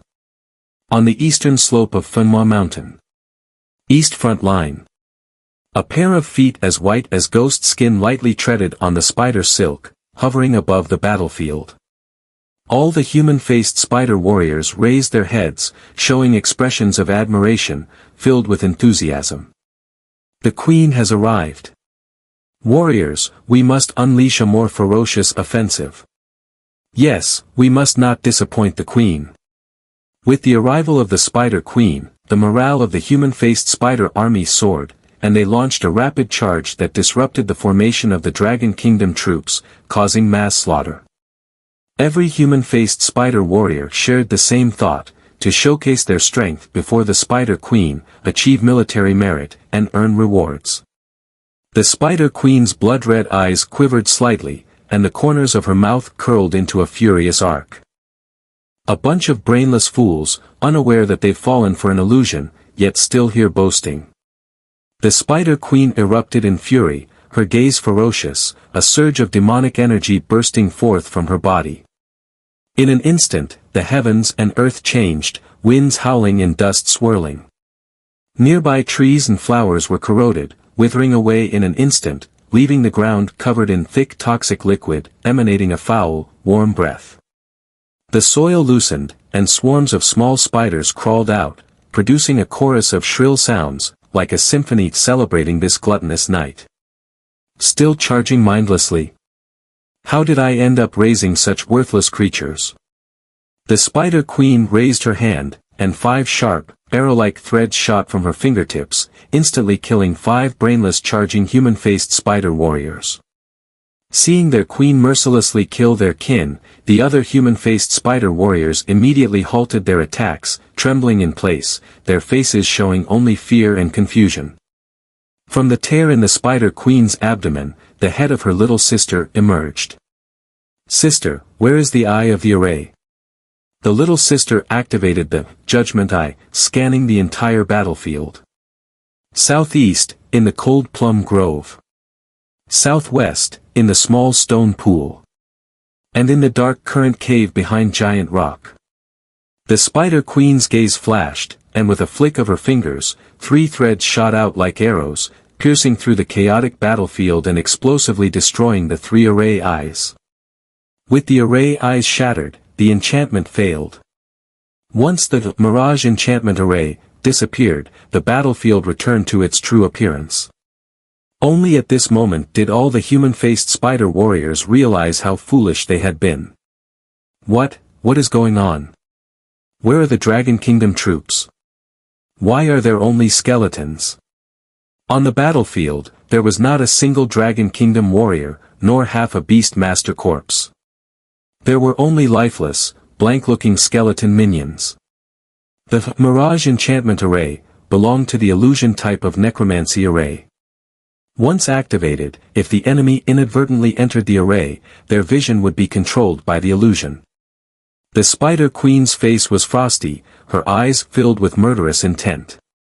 "Sister, over there." The little sister's judgment eye caught a trace of human presence. Following the direction her sister pointed, the Spider Queen flicked her wrist, and a silk thread flew out, disappearing into the dark forest.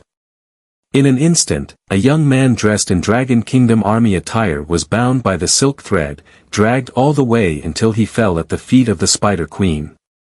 "Let me see what this high-level necromancer from the Dragon Kingdom looks like." The Spider Queen extended her long, snow-white arm, her bony fingers gripping the boy's neck and lifting him into the air.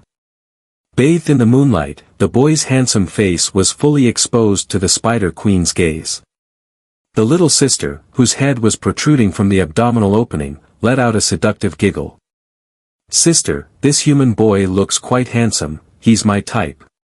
The Spider Queen coldly questioned, "Is this illusion array set by you?" Xiao Xingyu responded with a calm tone, "It was me. You toy with my race's warriors in this self-righteous way, I will make you wish you were dead."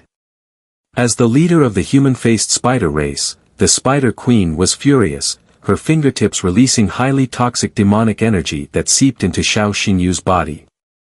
Everything Xiao Xingyu had done brought shame to her entire clan, a great humiliation. Only by making Xiao Xingyu wish he were dead could she vent her deep-seated hatred. "Queen, it's not good. Reports from the mountaintop indicate that the middle line has completely collapsed. The Dragon Kingdom troops have already reached the entrance of the Source Cavern." Upon hearing this, the Spider Queen's face changed drastically, and she turned to look at the blazing battlefield on the mountaintop. The Source Cavern, located at the summit of Fenhua Mountain, was the stronghold of the human-faced spider army. This clan was able to defend Fenhua Mountain entirely due to the rapid reproductive speed of the mother spiders, using stable metabolism to compensate for the short lifespan of individuals. If the Source Cavern fell to the Dragon Kingdom troops, this clan would completely lose its future, surrendering without a fight and facing extinction. The Spider Queen gritted her teeth and roared, "All troops, listen up, retreat to the middle line, we absolutely cannot allow the Source Cavern to face any mishaps. He returning now is just patching up the east wall to repair the west." Xiao Xingyu's taunt once again enraged the Spider Queen. "Damn human, I will rip out your heart." The Spider Queen raised her other hand, her sharp fingertips piercing through flesh, reaching into Xiao Xingyu's chest but grasping nothing. "No heart. No, wait. Damn it, another illusion." Xiao Xingyu maintained a devilish smile, transforming into a scarlet flame that dissipated with the wind. The Spider Queen clenched her fists, her body trembling with rage. "Sister, now is not the time for anger." The Spider Queen calmed down and instructed, "Little sister, go to the west front, there's still an illusion array there. Break it as soon as possible. If you encounter that human from earlier, be sure to kill him." "Yes, sister." At this moment, the Spider Queen hated Xiao Xingyu to the bone but had no choice but to personally return to defend the middle route. At this time, a voluptuous beast woman appeared silently behind Xiao Xingyu. "Boy, I have my eyes on you, you can't escape."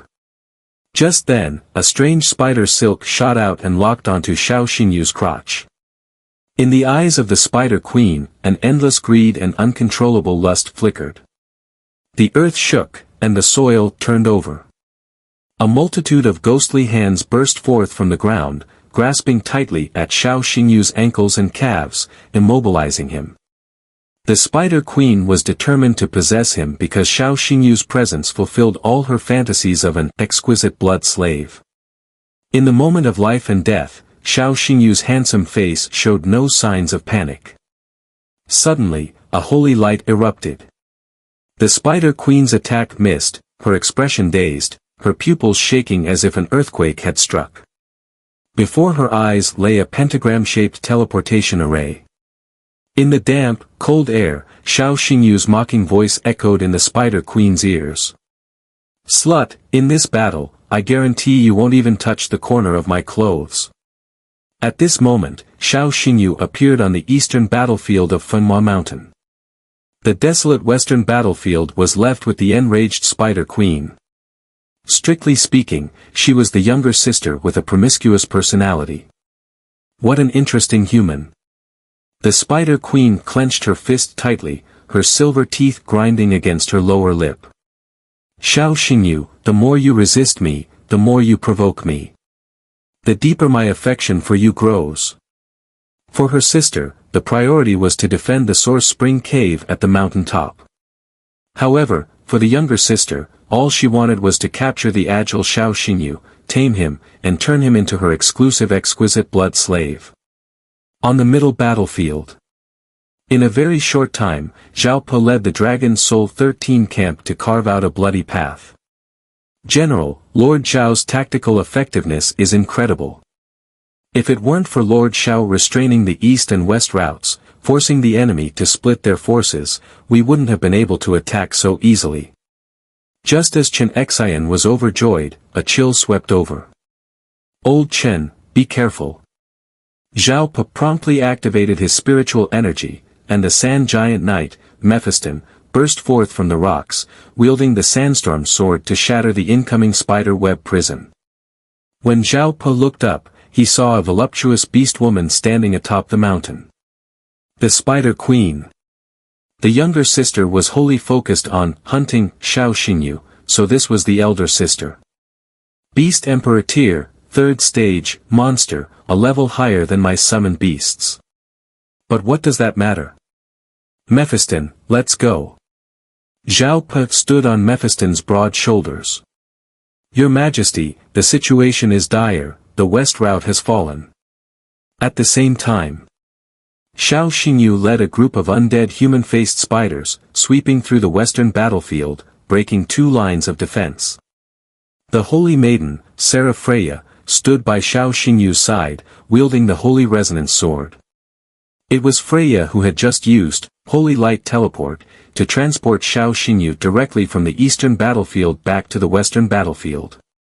If one were to observe from a god's eye perspective from above, they would see that the entire Funma mountain was shrouded in a necromantic revival array. Within the range of the necromantic revival array, all deceased enemy units would transform into friendly undead, at Xiao Xinyu's command. At this moment, the undead human-faced spiders surrounding Xiao Xingyu were actually the enemies that Zhao Pe and the others had slain. The Spider Queen was forced to roar angrily, divide a team to support the west route. Xiao Xingyu, single-handedly, had tied up the enemy forces on both the east and west, causing them tremendous trouble. Dark Foam, Reaper's Fire Lotus. Xiao Xingyu activated his spiritual energy, and God Hell Wolf unleashed a grey fire lotus. This Reaper's Fire Lotus did not attack the enemy but exploded among the allies. With a command from Xiao Xingyu, the undead army surged forward like a grey sea of fire, instantly engulfing the enemy's third line of defense. The necromantic revival array activated again, and the fallen bodies rose, flesh turning to ash in the flames, leaving behind skeletal remains emanating a reek of decay. After winning a small-scale team battle, the situation was not dire. Xiao Xingyu's undead army was growing in numbers. A cold wind blew, frost descended. Terrifying demonic energy enveloped the area, an irresistible oppressive force weighed heavily on Xiao Xingyu's chest. A series of spider silk shot forth from the darkness, piercing through the undead army he controlled in an instant. As one undead human-faced spider warrior after another fell, Xiao Xingyu was left completely unguarded. Xiao Xingyu, I found you. The voice of the Spider Queen came from one side, accompanied by lewd laughter that pierced Xiao Xingyu's eardrums. At a critical moment, Xiao Xingyu directly summoned his spiritual energy, retracting God Hell Wolf, Thunder Fury Qilin Beast, and Seraph Freya back into the beast-taming emblem. 3 thin spider silks, as fine as flower needles, wrapped around Xiao Xingyu's neck, waist, and ankles. Xiao Xingyu lost the ability to move, frozen in place like a fish on a cutting board, unable to escape. In the thick black mist, the Spider Queen stepped forward gracefully, slowly approaching Xiao Xingyu, her crimson lips stretching almost to her cheekbones. I will dominate you, I will possess you, making you my exclusive blood slave. The Spider Queen took out Xiao Xingyu's identification, her sticky, moist tongue intentionally licking the photo on the ID. Xiao Xingyu's face was one of disgust. It's just an ID, take it. I'll just apply for a new one later. Later? As the demon wind swept the dust and dead leaves, the Spider Queen suddenly pressed her face close to Xiao Xingyu, reaching out a jade-like hand to caress his handsome profile. My dear Southern Expedition Commander, Xiao Xingyu. From the moment you stepped onto my clan's territory, there was no turning back for you. The Spider Queen opened her mouth, a strand of spider silk emerged from her throat, aiming to pierce Xiao Xinyu's heart. Excitement and exhilaration shone in her eyes, eager to open a blood hole in Xiao Xingyu and taste the sweetness of his blood. Slut, the one without a way back isn't me. But you. As soon as Xiao Xinyu's words fell, a dragon shadow flashed by.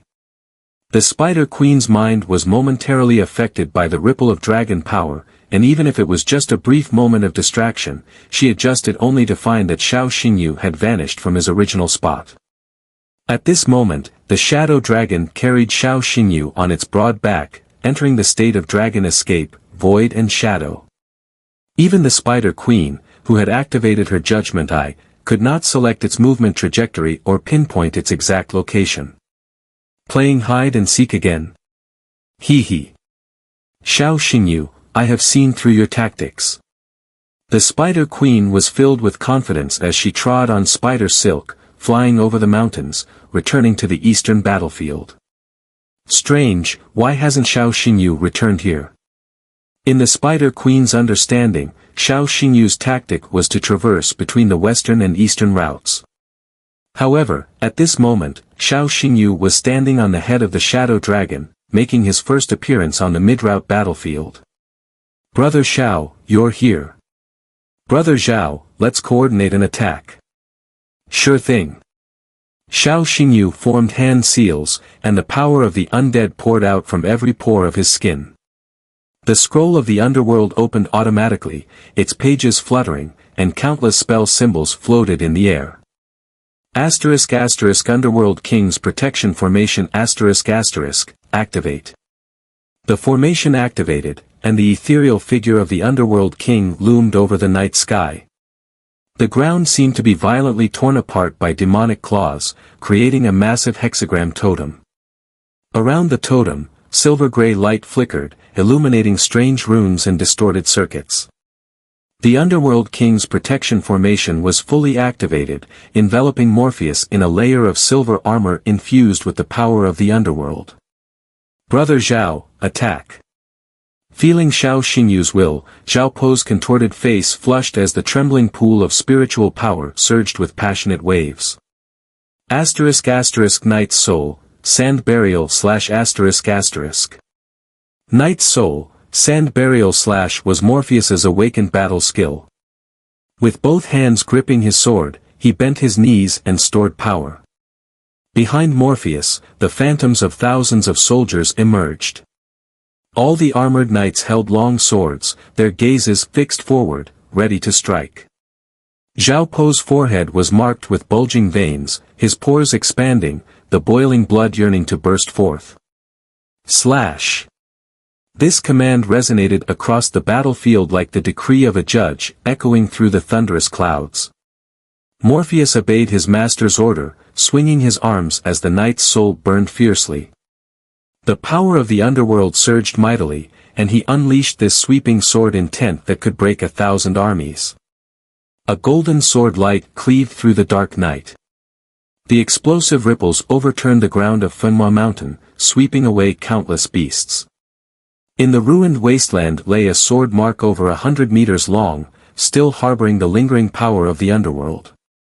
Blood trickled down from the wound, dripping onto the snow-white toes.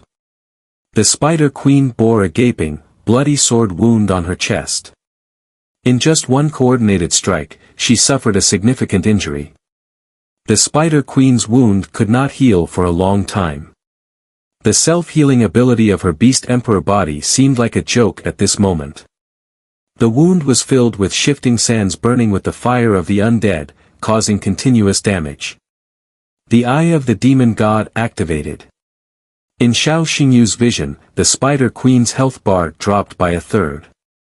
Eastern Battlefield. His sister suddenly clutched her chest, kneeling on one knee, and coughed up a mouthful of thick blood that corroded the flowers and grass around her. She looked up at the smoke-filled mountaintop, her pupils suddenly constricting like bloodless organs. Xiao Xingyu actually went to support the Dragon Kingdom army in the mid-route. It seems sister is injured, and it's serious.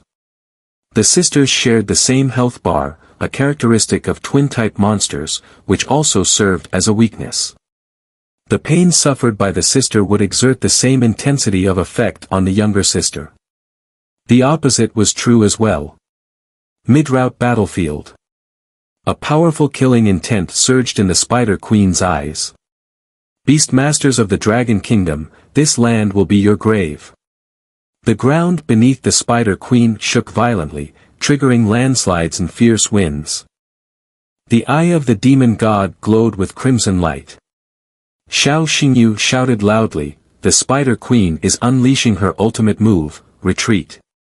The Spider Queen was preparing to charge her ultimate skill, Demonic Net of Death. Xiao Xingyu reacted promptly, giving orders for the entire army to withdraw.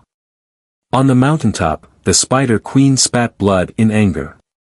She had just activated her ultimate move, yet found herself facing empty air. This failed attempt sent the Spider Queen into a furious rage, her face growing paler and her expression more twisted. The sisters reunited. "Sister, I asked you to kill a Xiao Xingyu, and you couldn't even do that? Useless." The elder sister accused her younger sister of incompetence, her tone harsh, making the atmosphere tense. "But Xiao Xingyu doesn't play by the rules. He always pulls us around and never fights head-on. If we want to kill him, we need to devise a detailed battle plan." During the retreat, Zhao Po walked alongside Xiao Xingyu. "Next, the Spider Queen sisters will surely target me. Brother Zhao, we should act separately. You go attack the eastern route while I head to the western route. We will coordinate and restrain the enemy's forces. Remember, our ultimate goal is to destroy the source cavern on the mountaintop." Afterward, Zhao Po led the Dragon Soul 13 camp, crossing through dense forests and thorns, heading to the eastern battlefield. Xiao Xingyu rode the god Hell Wolf, charging alone toward the western battlefield. Western Battlefield. As the scroll of the underworld opened, the power of the undead surged forth. The corpses and lingering souls in the blood puddles revived violently. Xiao Xingyu led a newly formed undead army, launching a fierce assault from the western foothills of Fenhua Mountain. Amidst a surge of violent demonic energy, thousands of spider silk shot out from the crevices in the ground, like a bloody rain that instantly slaughtered the undead army. The Heaven Soul Vine wrapped around Xiao Xingyu's wrist, releasing brilliant Buddhist light, coating his body in a layer of sacred gold leaf. The battle skill Golden Buddha body granted Xiao Xingyu 1 second of invincibility, allowing him to evade the Spider Queen's lethal move, Demon Needle of Death. As the second of invincibility ended, the golden form faded. Xiao Xingyu stood alone, facing the Spider Queen. From the look in the Spider Queen's eyes, it was evident that she wanted to tear Xiao Xingyu apart with 1,000 cuts. "I'll see where you can run now. Die." The Spider Queen was filled with rage, eager to torture this cunning human in the most brutal way possible. Xiao Xingyu was completely unfazed, a smile playing on his lips as he channeled his inner energy. The electric ear rabbit released a wave of lightning, instantly refreshing Freya's skills. Freya clasped her hands together, closed her eyes tightly, and summoned a starry totem beneath her feet, activating the Holy Light teleportation array. A burst of holy light erupted, and the giant figure rose, wielding a massive sword that cut through countless threads of spider silk. Zhao Po, riding on Morpheus, positioned himself in front of Xiao Xingyu just in time. "Want to kill my little brother Xiao? You'd better ask me, your big brother, if I agree." Zhao Po's eyes glinted fiercely as he channeled his inner energy. Morpheus swung the sand sword, stirring up a colossal sandstorm that forced back the Spider Queen, who had intended to take Xiao Xingyu's life. Xiao Xingyu rode the Shadow Dragon, transforming into shadow and slinking low to the ground, heading towards another route. "Damn it!" The Spider Queen stamped her foot in anger, watching Xiao Xingyu disappear in the distance. Knowing that the enemy would target him, Xiao Xingyu quickly devised a new strategy. As long as the Spider Queen found his location, he would use Freya's Holy Light teleportation to bring the 8-star Beastmaster Zhao Po to his side. Zhao Po's strength could restrain the Spider Queen. Seizing the opportunity, Xiao Xingyu switched routes and continued the assault on the mountain. "Your opponent is me."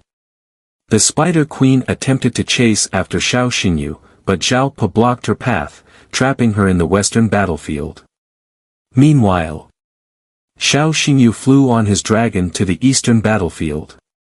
The brothers of the Dragon Soul 13 camp were uniting to attack the mountain, and the battle was reaching a fever pitch.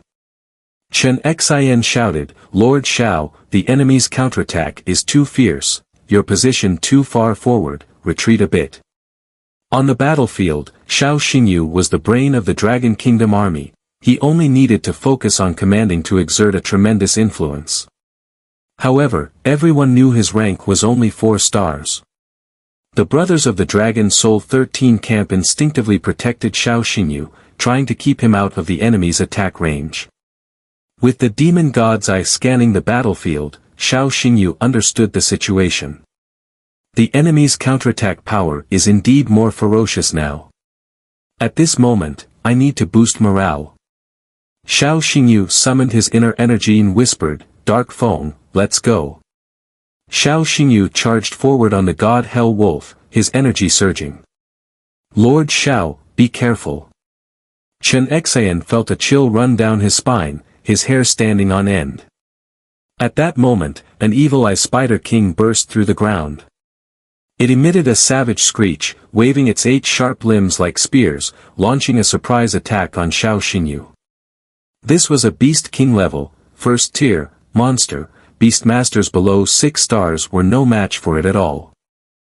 Chen Xian wanted to rush forward to help Xiao Xingyu, but he was surrounded by a horde of humanoid spiders, unable to break free. In the chaos of the battlefield, Xiao Xingyu found himself with the opportunity to face the evil-eye Spider King one-on-one. Ghost Gate Nether Flame Array, open. Xiao Xingyu activated the Necromancy Array, causing a door of black flames to hover in mid-air, like a gate to hell rising from the depths. God Hell Wolf leaped through the gate, instantly transforming. Its body expanded several times, its weight skyrocketing, as it crushed the ground beneath its paws, flames on its head resembling a crown. A massive body was clad in skeletal armor, with ghostly chains wrapping its limbs and a phantom of the Grim Reaper appearing behind it. The Ghost Gate Nether Flame Array could forcibly increase the level of necromantic beasts for a brief time. The transcendent body, first tier, God Hell Wolf forcefully ascended to Beast King level, first tier, King of the God Hell. Xiao Xingyu's gaze turned icy, a potent killing intent spilling from between his lips and teeth. Reaper's Fire Lotus. The King of the God Hell unleashed a magnificent Fire Lotus, smashing down toward the Evil-Eye Spider King's head. The Evil-Eye Spider King dared not take the hit and instinctively dodged to the side. In that instant, its most vulnerable abdomen was shredded by the sharp wolf claws. A wolf claw mark appeared on the head of the Evil-Eye Spider King. At that moment, it entered a silent state, unable to unleash any combat techniques for 3 seconds. Xiao Xingyu unleashed a torrent of inner energy, commanding the King of the God Hell to unleash a dazzling series of combos. Hell King's Claw, Reaper's Suplex, Purgatory Roar, King's Grasp. In just 3 seconds, a dazzling combo left the Evil-Eye Spider King severely injured. With the combo finished, the 3 seconds passed. The heavily wounded Evil-Eye Spider King finally broke free from the silent state, and regained the ability to use its skills.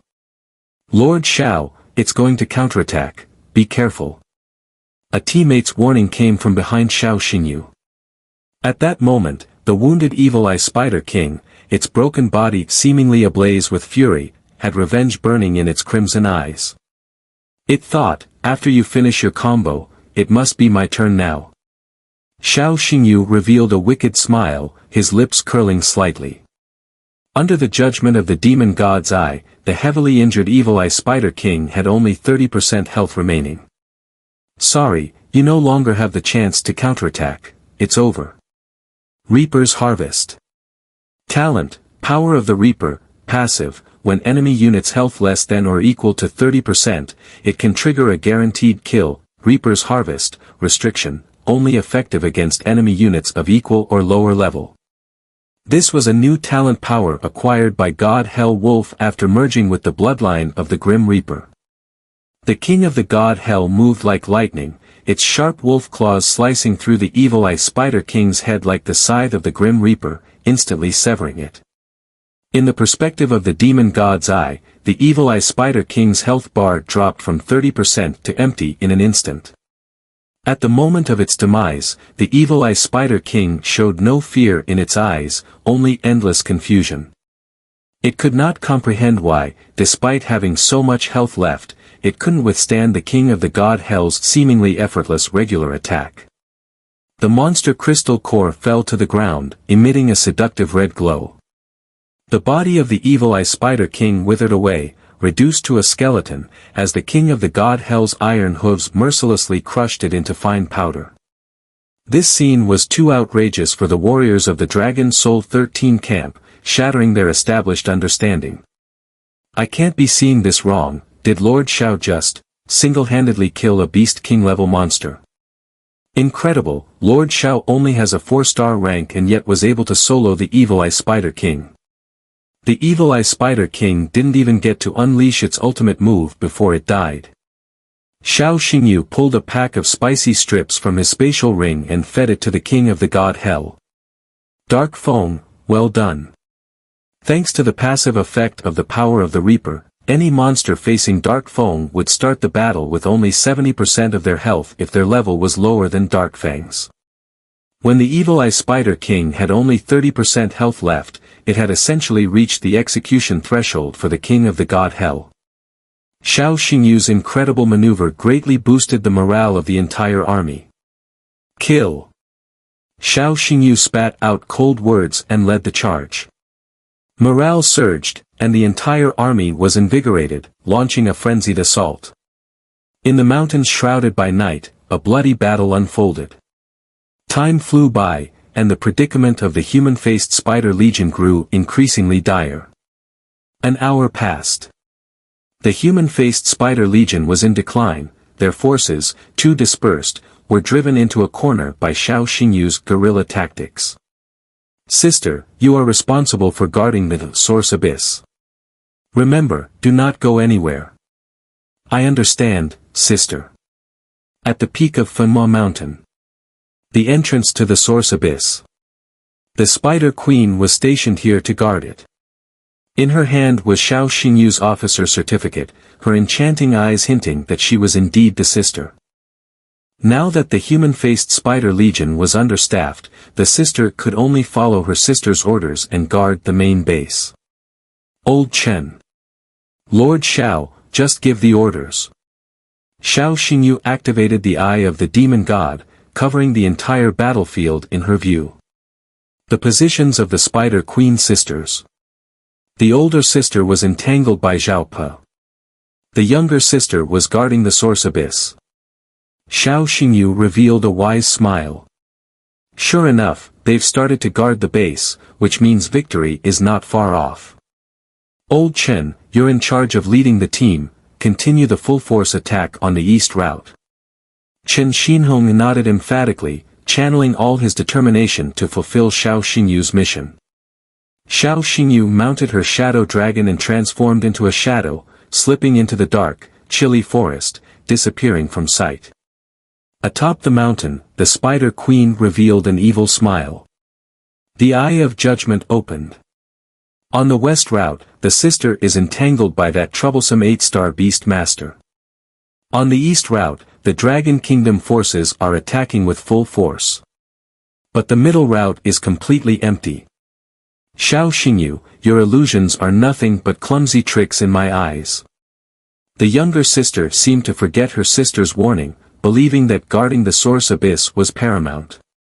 At this moment, she was convinced she had seen through Xiao Xingyu's tactics and leaped into the air on a thread of silk, heading straight for the middle route. In the middle battlefield. It was eerily silent, devoid of any figures. Silken arrows pierced the stillness of the night, accurately shattering every formation. The magic formation failed, and the truth was laid bare. What was originally an empty middle battlefield revealed a vast army of undead. Xiao Xingyu was among them, her eyes wide with alarm. The Spider Queen's lewd laughter echoed through the forest. Xiao Xingyu, this time, I've caught you. Xiao Xingyu, before you become my blood slave, let me give you a kiss. Just then, a voice of questioning echoed in the younger sister's mind. Sister, what dirty things are you doing? Didn't I tell you to guard the Source Abyss? The twin magic beasts shared a sensory link. When the younger sister flirted with Xiao Xingyu, the elder sister felt the wave of desire, a heat rising in her lower abdomen, causing her face to flush. Sister, I've caught Xiao Xingyu. The Dragon Kingdom army will undoubtedly lose without this southern commander. Suddenly, Xiao Xingyu, who had remained silent, revealed a teasing smile, playful yet laced with a chilling air. "Slut, your eye of judgment is just so. What could it be?" The Spider Queen felt a sudden chill, her awareness fading as she hurriedly grasped for Xiao Xingyu's throat, only to find herself clutching a lifeless skeleton. The one she had just toyed with was the skeleton, not Xiao Xingyu. Even the skeleton's face still bore traces of her saliva. In the empty middle battlefield, there was no trace of Xiao Xingyu. The Spider Queen finally realized that what she had seen moments ago was all an illusion. "Sister, what happened on your end?" I. A blast that shattered the night pierced through the Spider Queen's eardrums. At the mountain peak, the source abyss was obliterated. All the mother spiders responsible for nurturing new life met a gruesome end amidst the ruins. The shock on the Spider Queen's face was gradually replaced by fury. "Xiao Xingyu, I will definitely kill you." This was her sister. She had been toyed with by Xiao Xingyu from beginning to end, deceived in circles, and now finally reached her breaking point. The illusion the Spider Queen had seen through before was merely a part of Xiao Xingyu's plan. Illusions within illusions, dreams within dreams, beneath the false veil was not the truth, but another layer of falsehood. The eye of judgment could see through the nether escape concealment array, but could not see through the deception of death. Xiao Xingyu had used the nether escape concealment array to lure the Spider Queen to the middle battlefield. However, during their last encounter, Xiao Xingyu had activated the eye of the demon god and employed the active skill, the deception of death. Unbeknownst to her, the Spider Queen had fallen for this illusion. In her view, that lifeless skeleton was Xiao Xingyu. And the real Xiao Xingyu had long since stealthily climbed to the mountaintop, invading the source abyss, which had no guards whatsoever. Meanwhile, under the watch of the eye of the demon god, the health bar above the mother spider's head was long and thick. "Even if I deploy all the beasts to attack together, I won't be able to destroy all the mother spiders in a short time." Moments later, inspiration struck Xiao Xingyu. "I have a way." With a surge of intent, she opened the system warehouse. Xiao Xingyu extracted the Apocalypse Source Stone from the warehouse. Apocalypse Source Stone can summon the 4 horsemen of the apocalypse for combat support, lasting 10 minutes each time, and requires high-quality summoning crystals for recharging after use. Knights of Conquest, War Knights, Death Knights, and Plague Knights can all be summoned. Xiao Xingyu bit her finger, using her blood as a catalyst. Blood seeped into the Apocalypse Source Stone, and a powerful force exploded instantly. In front of Xiao Xingyu appeared 4 knights of various forms. Clad in golden armor, blue cloak, wielding a long sword, riding on a rhinoceros covered in red scales. Knight of Conquest. With burning black fire in their eyes, wielding a long bow made of bones, carrying a quiver slung across their back, standing on a demon lizard. War Knight. A figure clad in tattered armor, with a gaunt face and waxy yellow skin, rides a serpent with a gaping abyss for a mouth. The Plague Knight. White hair dances wildly in the wind, wielding a crescent scythe, adorned with a reaper's mask, beneath it hovers a fluttering blood-sucking midge. The Death Knight. The 4 knights summon their beasts, collectively known as the 4 horsemen of the apocalypse, from the New Testament of the Bible, all possessing chaotic attributes and classified as Beast Kings, Tier 3. They exude an aura that commands the presence of thousands of troops, their 4 different colored night souls swirling and drifting in the air. Xiao Xingyu's demon god eye sweeps across the 4 knights. After calculating, a satisfied smile appears on Xiao Xingyu's face. With this, the attack power is sufficient. Xiao Xingyu shouted loudly. Slash! The 4 knights simultaneously launched a fierce assault, their powers converging and spiraling upward. The source cavern collapsed and shattered. All the corpses of the mother spiders burned to ash in the sea of flames. The eggs they had just conceived, not yet having developed consciousness, were crushed in the cradle by the 4 horsemen of the apocalypse. In the middle battlefield, the Spider Queen stared blankly at the skeleton before her, her beautiful face contorted with rage. Xiao Xingyu, I will definitely kill you. The higher the level of the magical beasts, the more they valued dignity and face.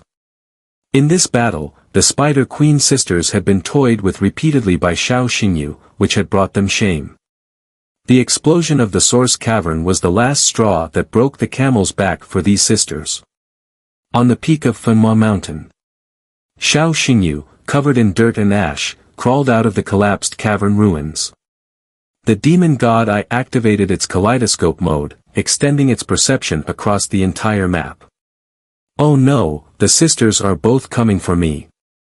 Xiao Xingyu could clearly sense 2 waves filled with hatred and killing intent rushing toward him simultaneously. Stealing a moment of comfort leads to a future funeral. Although Xiao Xingyu had successfully stolen the treasure, he was bound to face the wrath of the Spider Queen. The situation is set, now it's time for the final showdown. 2 swift figures charged out of the thick smoke, aiming straight for Xiao Xingyu's throat. In a critical moment, Xiao Xingyu remained calm, using his powerful will to command the still active 4 horsemen of the apocalypse. New Testament of the Bible, Voice of Revelation. Fate of the heavens, guard my heart. Holy Cavalry Formation of Apocalypse, activate. Xiao Xingyu chanted the incantation, biting his finger and drawing mysterious and eerie runes on the broken ground. All these steps sounded cumbersome and tedious, but Xiao Xingyu performed them with fluid grace, seamlessly executing each one. The 4 knights shifted positions, standing at the east, west, south, and north of Xiao Xingyu, forming the core of the formation. They raised their weapons, offering their respective knight souls to activate a radiant magic array. Xiao Xingyu stood within the magic array, his tiny body enveloped and protected by the massive phantom of the Holy Knight. Around the magic array, walls of sacred light, inscribed with incantation patterns, surged upward from the ground. The united assault of the Spider Queen sisters crashed into the barriers of the magic array. In the moment of impact, there was a violent tremor, followed by thunderous noise. The magic array developed cracks, which spread wildly until it was utterly shattered. After the magic array shattered, the 4 horsemen of the apocalypse, severely injured, transformed into 4 streams of light and returned to the apocalypse source stone in Xiao Xingyu's hand. The apocalypse source stone dimmed, needing to be recharged to meet the conditions for summoning the 4 horsemen of the apocalypse again. Xiao Xingyu propped himself up with one hand on the ground, spitting out a mouthful of blood. Sister, Xiao Xingyu, you really are lucky. Younger sister, at such a young age, you hold so many life-saving cards, your depth is unfathomable. The Spider Queen sisters stood shoulder to shoulder, their eyes filled with hatred like a tsunami on a stormy day, unstoppable once it began. Just moments ago, they had joined forces to attack Xiao Xingyu, intending to kill him. Although the Holy Cavalry formation had shattered, it had absorbed tons of damage for Xiao Xingyu. Now, Xiao Xingyu merely spat out blood and looked pale, yet he had not been injured at the core. The Heaven Soul Vine coiled around his right wrist, releasing silver fireflies to repair the accumulated internal injuries. Xiao Xingyu, the casualties and humiliation our clan suffered tonight must be paid for with your life. From the sister's fingertip, a blood-red spider silk was released, shooting like an arrow toward Xiao Xingyu's heart. A sandstorm swept the world, the giant figure standing atop the mountain. Zhao Pe, riding Morpheus, timely shielded Xiao Xingyu, slicing through the arrow of spider silk with a single sword strike. I've said it before, as long as I'm here, you won't touch the southern commanding officer of Dragon Kingdom. Rapid footsteps approached. Not only did Zhao Pe arrive just in time, but Shen Xian also led the Dragon Soul 13th Battalion soldiers, successfully reaching the mountaintop, encircling the Spider Queen sisters and the remnants of the human-faced spider army. The situation of the war was already settled. The Spider Queen sisters felt their rage boiling within their chests. The sound of flesh and bone merging again made one's scalp tingle. The younger sister dove into the elder sister's split abdomen, merging once again.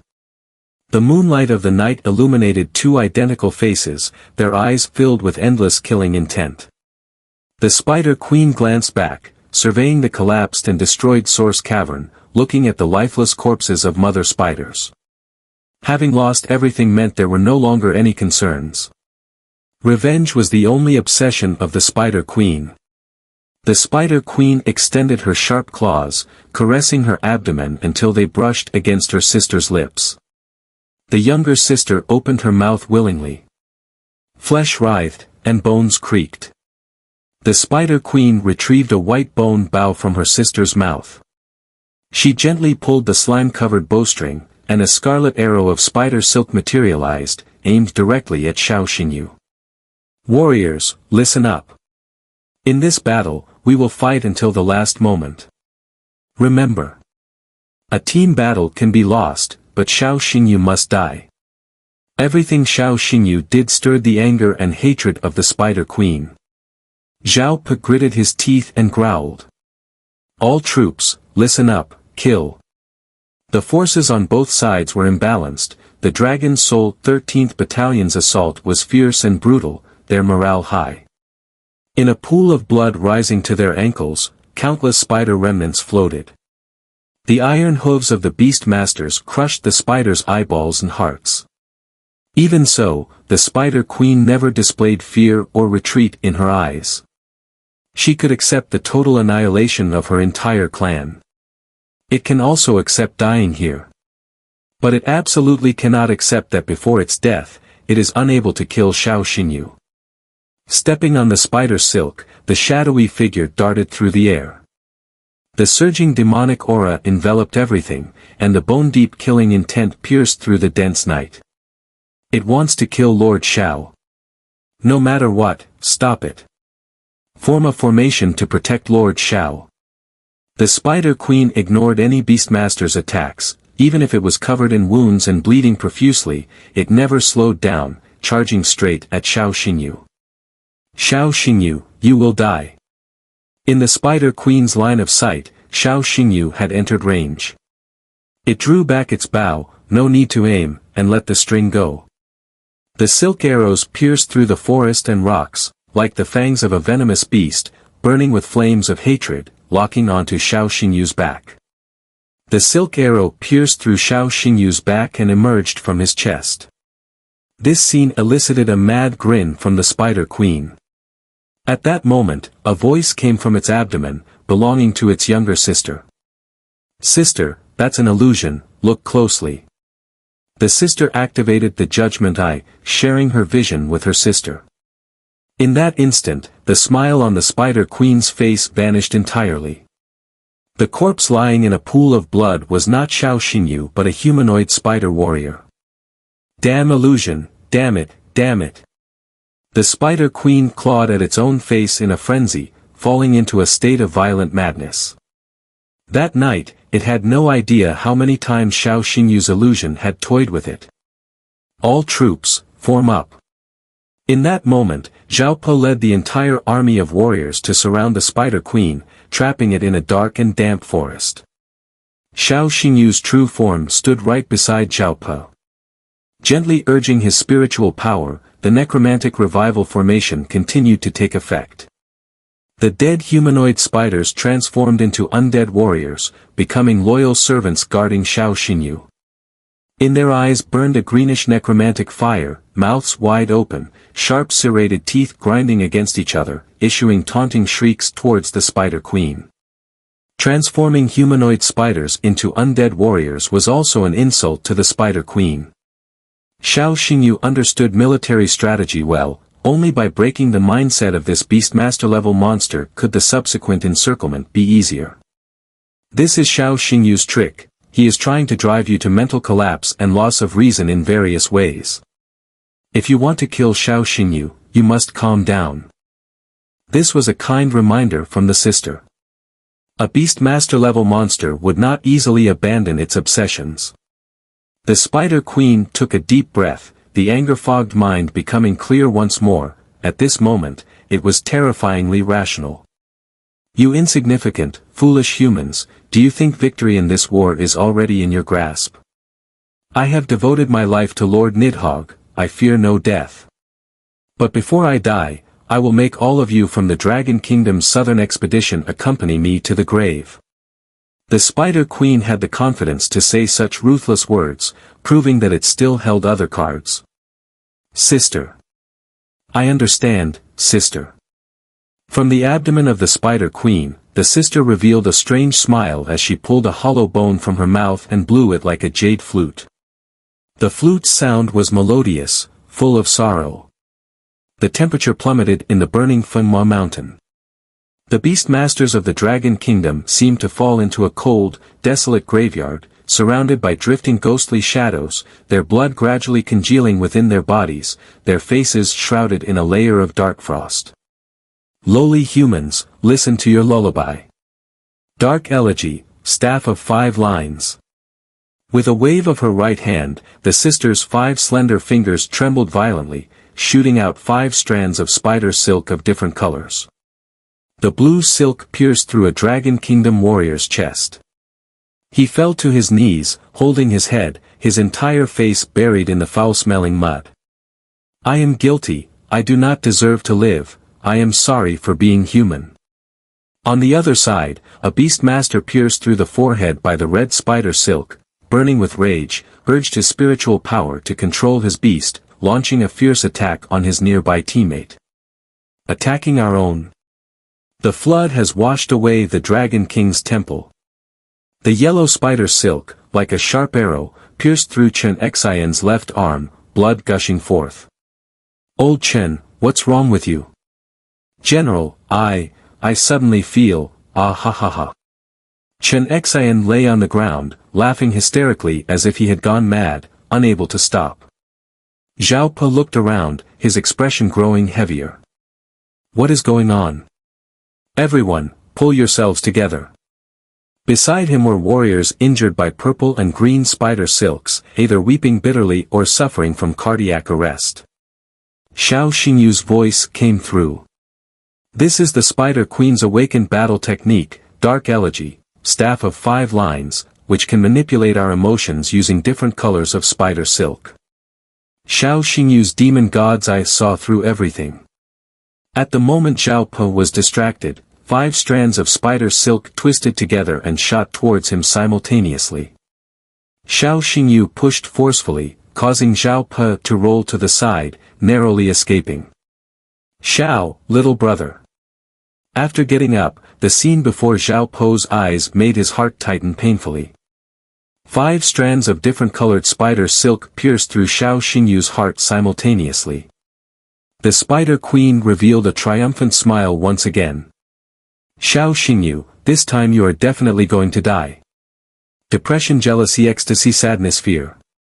5 negative emotions, mediated by spider silk, were injected into every nerve and blood vessel of Xiao Xingyu. If nothing unexpected happened, Xiao Xingyu would soon fall into an extremely chaotic and mad state. However, all of this was merely an imagined scene by the Spider Queen. In reality, what the Spider Queen anticipated did not happen at all. The battlefield returned to a deathly silence. Only the cold, wild wind rustled the dead branches and leaves. The Spider Queen was dumbfounded, its pupils shrinking to dots, its shocked expression somewhat comical. How could you not react at all after being hit by my Dark Elegy, Staff of 5 Lines?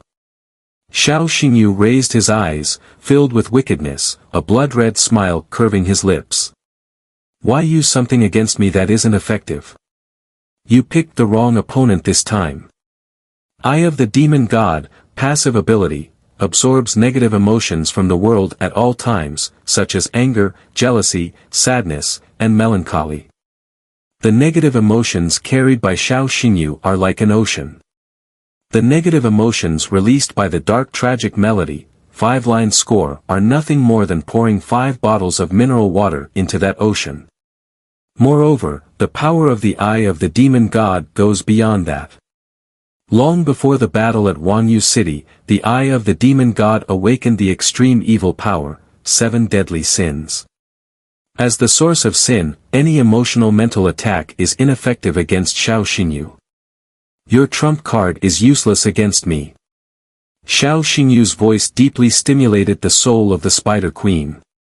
All the Dragon Kingdom beast tamers who were injured by the 5-colored spider silk gradually regained their sanity. The negative emotions within them were completely absorbed by Xiao Xingyu, transformed into nourishment that enriched the eye of the demon god. Brother Xiao, the brothers have exhausted too much spirit power. We can't delay any longer, we need to end this quickly. The Dragon Kingdom's army was ignited with fighting spirit as they launched a desperate assault on the Spider Queen. Xiao Xingyu commanded the undead army, charging forward alongside the group. At this moment, Zhao Pe, determined to quickly slay the Spider Queen, was clearly using his true power. Unseal, power of the giant. Quicksand-breaking army slash. Morpheus raised the quicksand sword high, fully unsealing the power of the giant, and slashed down. Countless strands of spider silk were instantly severed, the blade came down like a guillotine from the heavens, striking fiercely at the top of the Spider Queen's head. With her forces diminished, the Spider Queen was weak and fell to the ground in less than 5 minutes, tumbling into the depths of the quicksand whirlpool. Her skin aged rapidly, and the moisture within her was quietly absorbed by the quicksand. Once a stunning face, she now looked like a cursed witch, hideous and terrifying. The 2 large mounds on her chest also resembled deflated balloons, becoming shriveled and saggy. The moment has come. A strong killing intent surfaced in Zhao Po's eyes. He did not have the eye of the demon god, but he possessed over a decade of battlefield experience. Under Zhao Po's control of spirit power, Morpheus swung the sword with all his might, releasing a devastating aerial slash. The sword energy surged through heaven and earth, heading straight for the Spider Queen. Sister, what are you hesitating for? Activate all spirits rebirth I now. On the brink of death, the sister, disregarding her image, screamed in terror, her voice frantic. The sword energy exploded, the power of the giant wildly spreading, igniting a massive fire that shattered half a mountain. It's over. Zhao Pe murmured to himself, revealing a relieved smile. Not yet over. Xiao Xingyu's voice was a few degrees more serious than before. As the thick smoke cleared, the devastated battlefield was empty. General, it's not dead yet. In mid-air, the spider web was densely woven, covering the peak of Fenghua Mountain like a curtain. A giant spider lay on the web. It had a purple shell, smooth and delicate, with a surface burning with pitch-black demonic fire.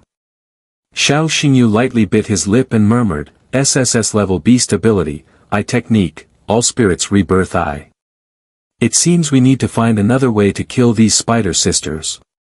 Zhao Pe had little spirit power left, but he had to force himself to continue. Morpheus continuously swung the quicksand sword, and in the blink of an eye, he unleashed over 1,000 sandstorm air flow slashes, with hundreds triggering triple critical hits.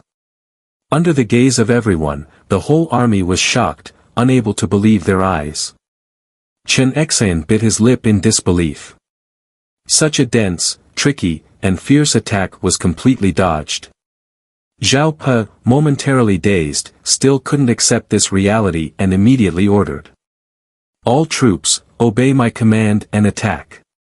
Every beast tamer from the Dragon Soul 13 camp poured out all their energy, commanding their beasts to unleash their strongest battle techniques, focusing fire on the Spider Queen. Slow. Still slow. Too slow. Ahahaha.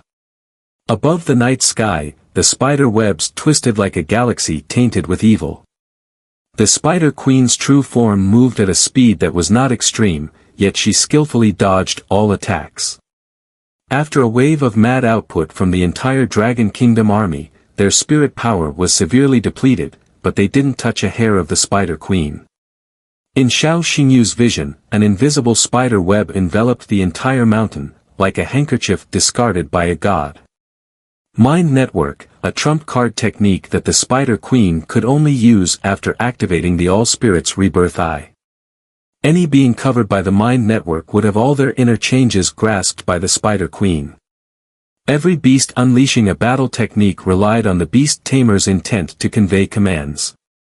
However, the Spider Queen, who had activated the mind network, could directly read the beast tamer's thoughts, allowing her to predict their beast's attacks and angles in advance. Mind network is colorless and formless, an entity of thought. Conventional means cannot destroy it. If this continues. This was the first time that cold sweat of nervousness trickled down Xiao Xingyu's forehead that night. Xiao Xingyu, let's see where you can hide.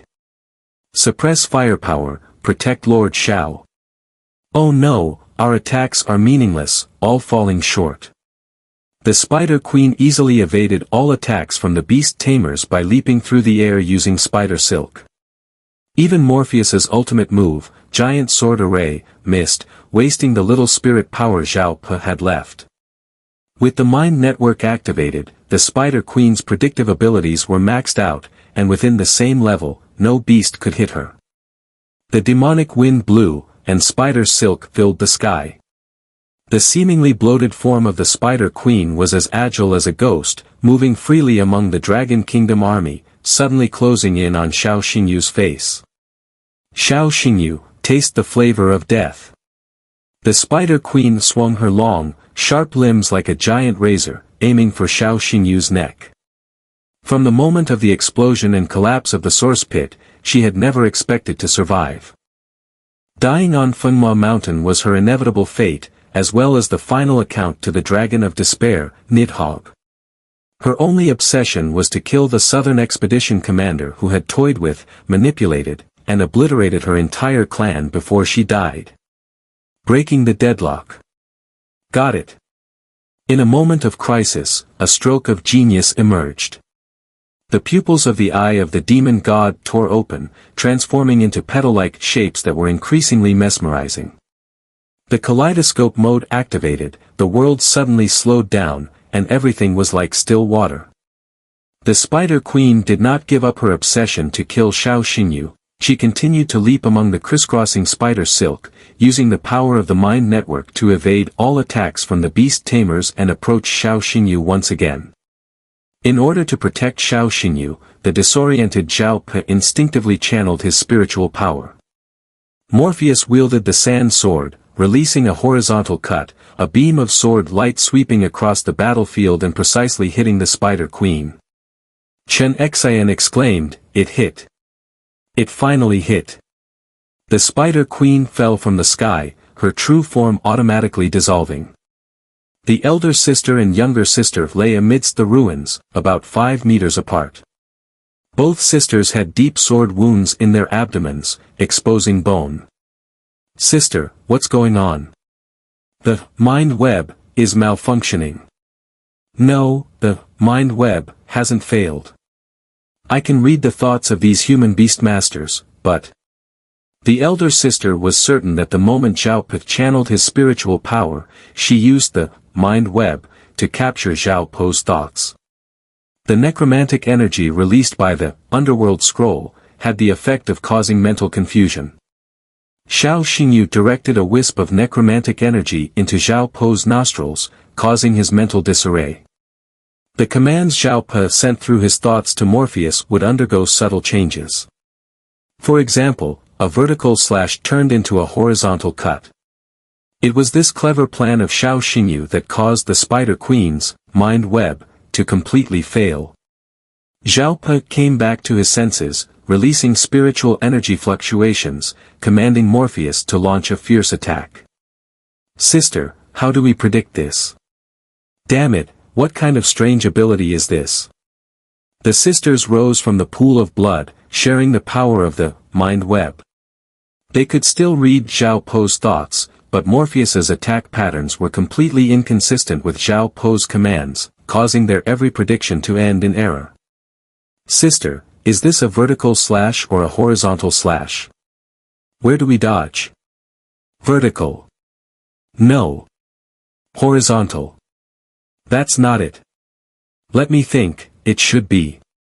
"Sister, there's no time." The sisters looked frantic. Morpheus completely disregarded Xiao Po's thoughts, suddenly appearing behind the sisters, crushing them with a single stomp of giant stomp. With a thunderous roar, the ground caved in, creating a deep sand pit. The elder sister had broken bones all over, her face twisted and disfigured, her eyeballs exploded. The younger sister bled profusely, her chest a mangled mess of meat. The entire army cheered, raising their fists in celebration. Glory to the general! Xiao Pu stood frozen like iron, rooted to the spot, his face full of confusion. Am I drunk, or is my beast drunk? During the recent battle, every action of Morpheus, including its movement paths and skill releases, did not match Xiao Po's commands. Beside him, Xiao Xingyu recited a spell again, retracting the wisp of necromantic energy from Xiao Po's nostrils and sealing the underworld scroll. The dizziness vanished, and Xiao Po's awareness returned to normal. Brother Xiao, the final blow. Xiao Po's spiritual energy pool was on the verge of depletion, and with a determined mindset, he squeezed out the last bit of spiritual power. Giant descends, Sand Soul Knight Slash. Morpheus held the sword with both hands, bending his knees to gather strength. The knight's soul fused with the giant's power, infusing it into the sword. The sisters lying in the sand pit had no strength to resist, sharing one last glance. Sister, Xiao Xingyu is still alive. I won't accept this. I won't accept this. At this point, the younger sister still clutched Xiao Xingyu's officer certificate, tears of humiliation flowing down her shattered cheekbones. Little sister, be good, don't cry. Trust me, Xiao Xingyu will definitely die. Even if he grows stronger in the future, he will inevitably face Lord Nidhogg's judgment. As soon as she finished speaking, the sword light exploded. The sisters' mangled bodies were shredded to pieces by the unstoppable sword aura, dissipating like smoke, scattered atop Fanhua Mountain. Twin-type Beast Emperor, Tier 3, Monster, Spider Queen, has fallen. The human-faced Spider Legion has been annihilated. In the quicksand, 2 glowing red monster cores lay quietly. In this battle, the victors were the Dragon Kingdom's Southern Expeditionary Army.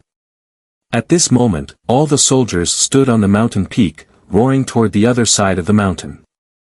Under everyone's gaze, Xiao Xingyu suddenly fell to the ground, his vision darkening.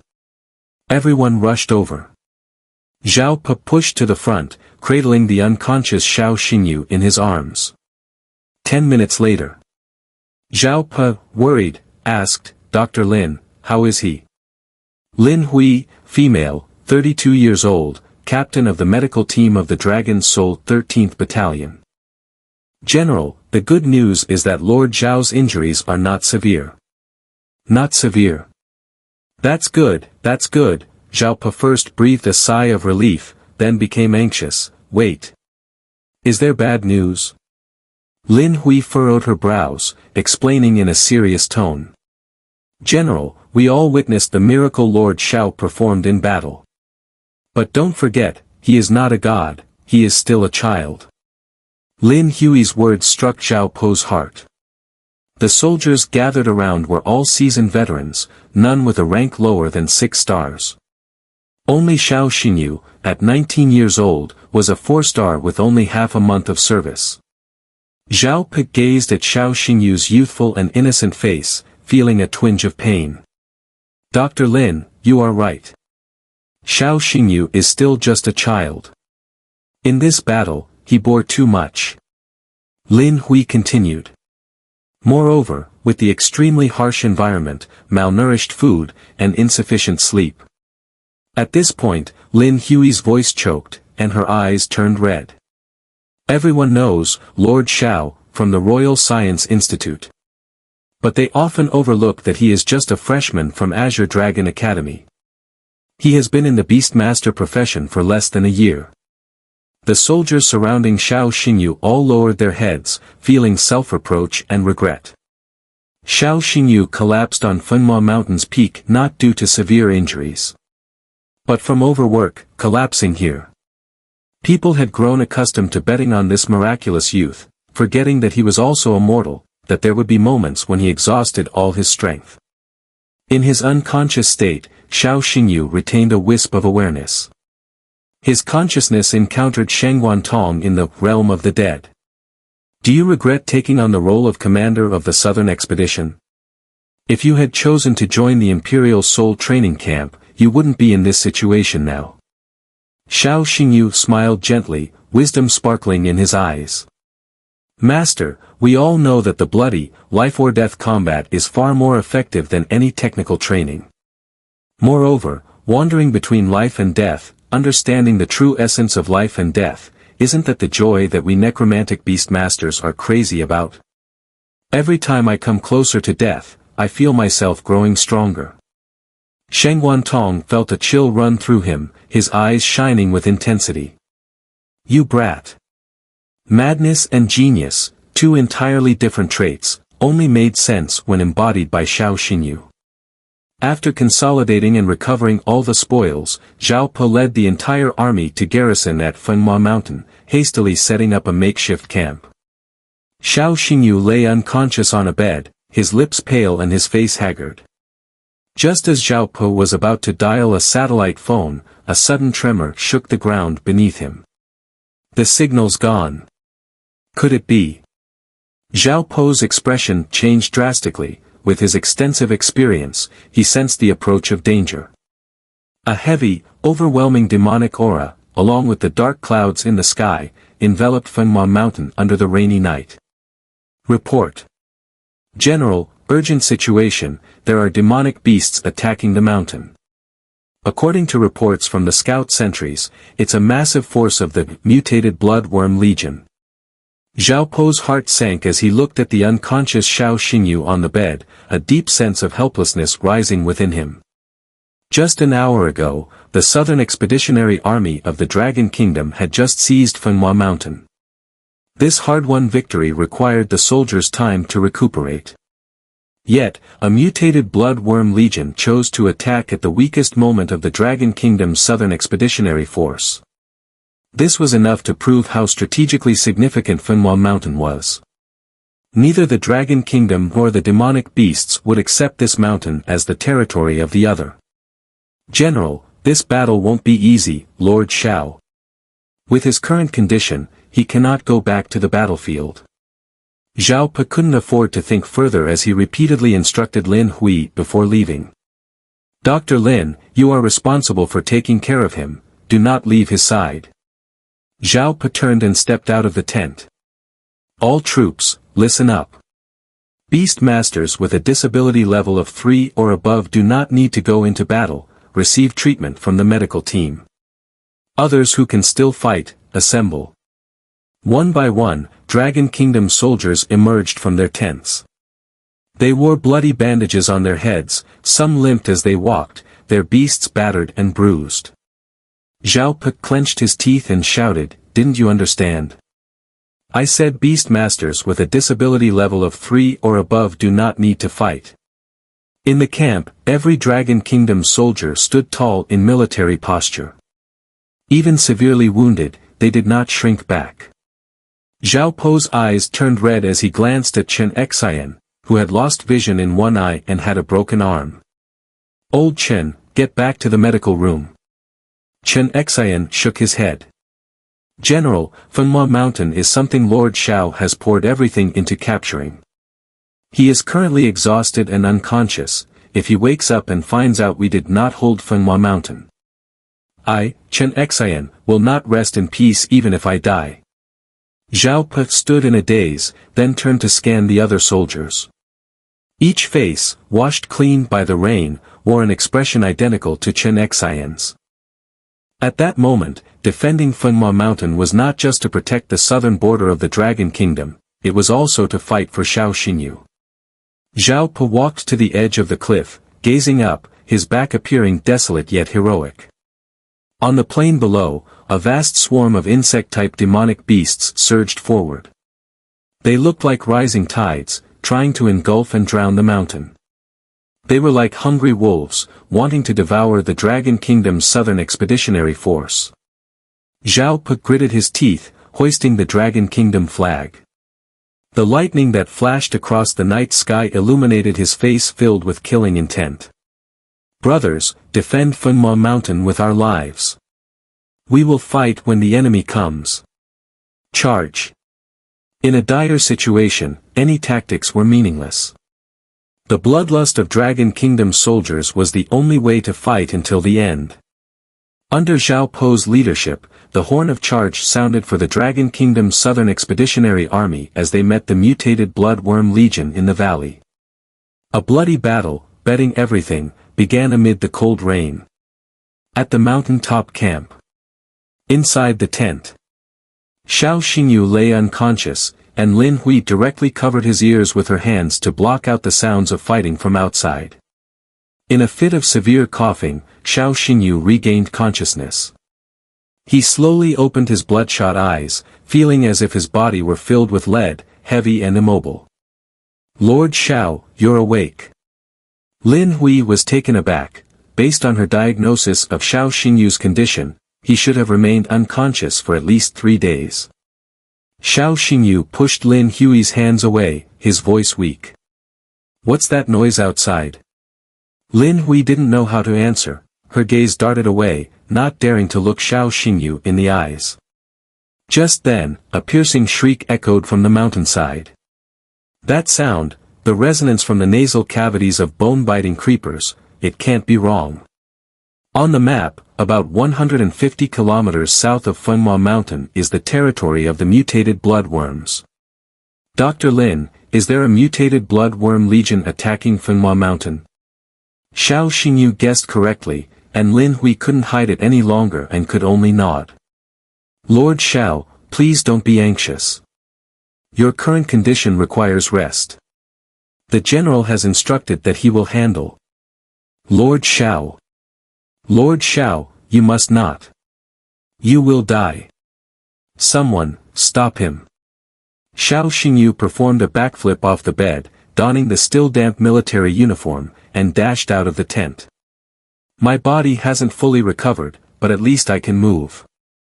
The issue of depleted spiritual energy can be solved with a solid spirit pill.